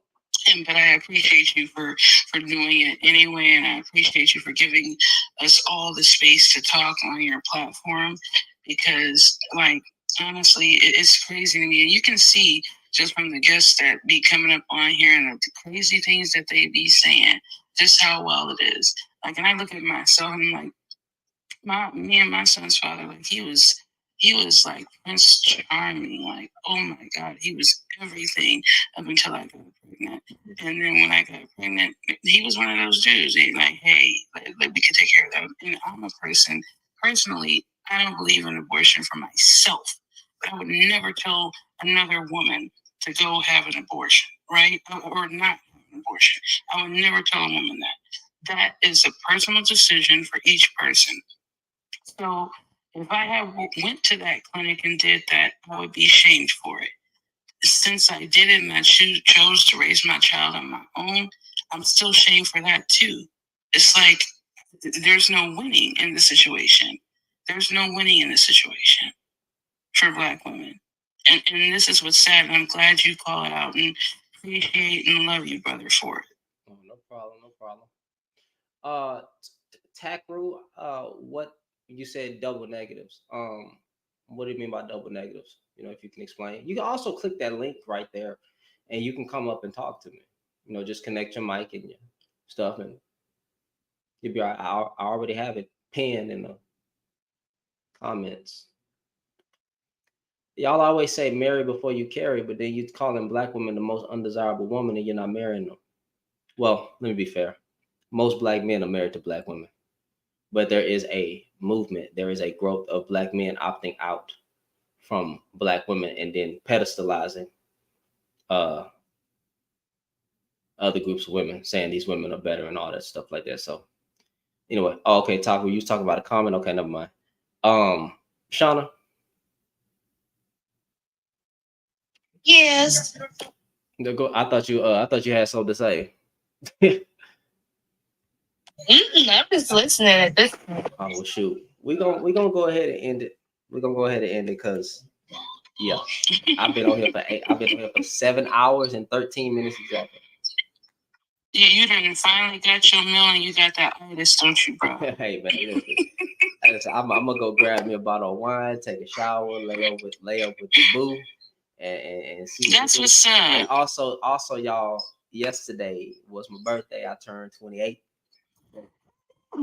Happy birthday! Appreciate y'all. If y'all want to send your boy Cash App, it's channel 3K is right there. If not, it's all okay. God bless you. But I appreciate y'all. And my wife has a birthday on August 5th. Look at that. A lion, 2 lions, 2 Leos. Look at that. God is good. Two Leos together. That's a lot of energy. A lot of energy. A lot of fiery, a lot of fire sign. I don't even believe in all that stuff. There's a lot of fire going on here. You know what I'm saying?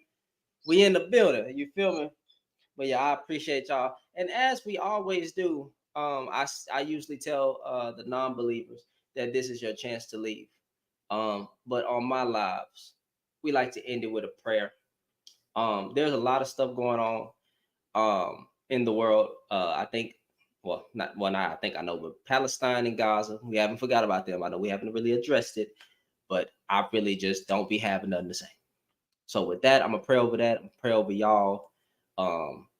And yeah, dear Heavenly Father, we come together to say thank you. Thank you for this productive conversation. And one thing that I want to say is, Father, please forgive me because I did not have grace with at least 2 individuals on here. I used a little bit of profanity. Please forgive me. If I'm going to talk about holding men accountable, then I have to hold myself accountable to you and to the person. So if the person is still here, I'm sorry. I got a little heated by what you said. You said something crazy to me, but I should have responded with the heart of Christ. That's my bad. I take that L. Now, for everybody on the panel that was touched by this conversation, I want to say thank you for joining. God, please touch each and every one of these individuals. Please keep them. Lord, it's dangerous for the children. It's dangerous for some men out here. But Lord, it's dangerous for women out here. And I know that you see it. I pray that women who decide to go out at these times of night, that you keep them. It seems like a lot of women ain't able to just have fun and live because there's a delusional person or evil-hearted person that will take it, if you know what I mean, which you do know what I mean. They will take their innocence. Father, I pray for the kids that are not here, the kids that are in a womb. I pray for them. Lord, we just had a family, I forgot her name, but she just lost her baby because they put a vacuum on the baby's head 15 times. Lord, touch that family. I think that was going to be their first child, Lord, and it's gone because some stupid white doctor, stupid doctor did not follow guidelines and used a vacuum on a black child's head 15 times trying to get it out. Lord, touch that family. Touch that family. We want to pray for Sonia Massey family, that they have peace, that they get the justice they deserve. Lord, that was a sad it was such a sad situation. But also, Father, around this time, We have a lot of fake prophets saying that you told them that Trump was going to win, or you told them that Kamala Harris is going to win. Father, if I could be so bold to ask, can you please tell them to shut up this time around? Be quiet. If they're not really hearing from you, then God, they need to be quiet because they're making you look bad. And back in the Old Testament, if a prophet spoke out and it did not come true, he had to be yeeted off the face of the earth. But because we live in the New Testament, you gave us grace. So, Father, please tell them people, be quiet if they're not really hearing for you, because they're playing with people's emotions. Whoever wins, Father, whether it may be Trump or Kamala Harris, you are God. You are above it all.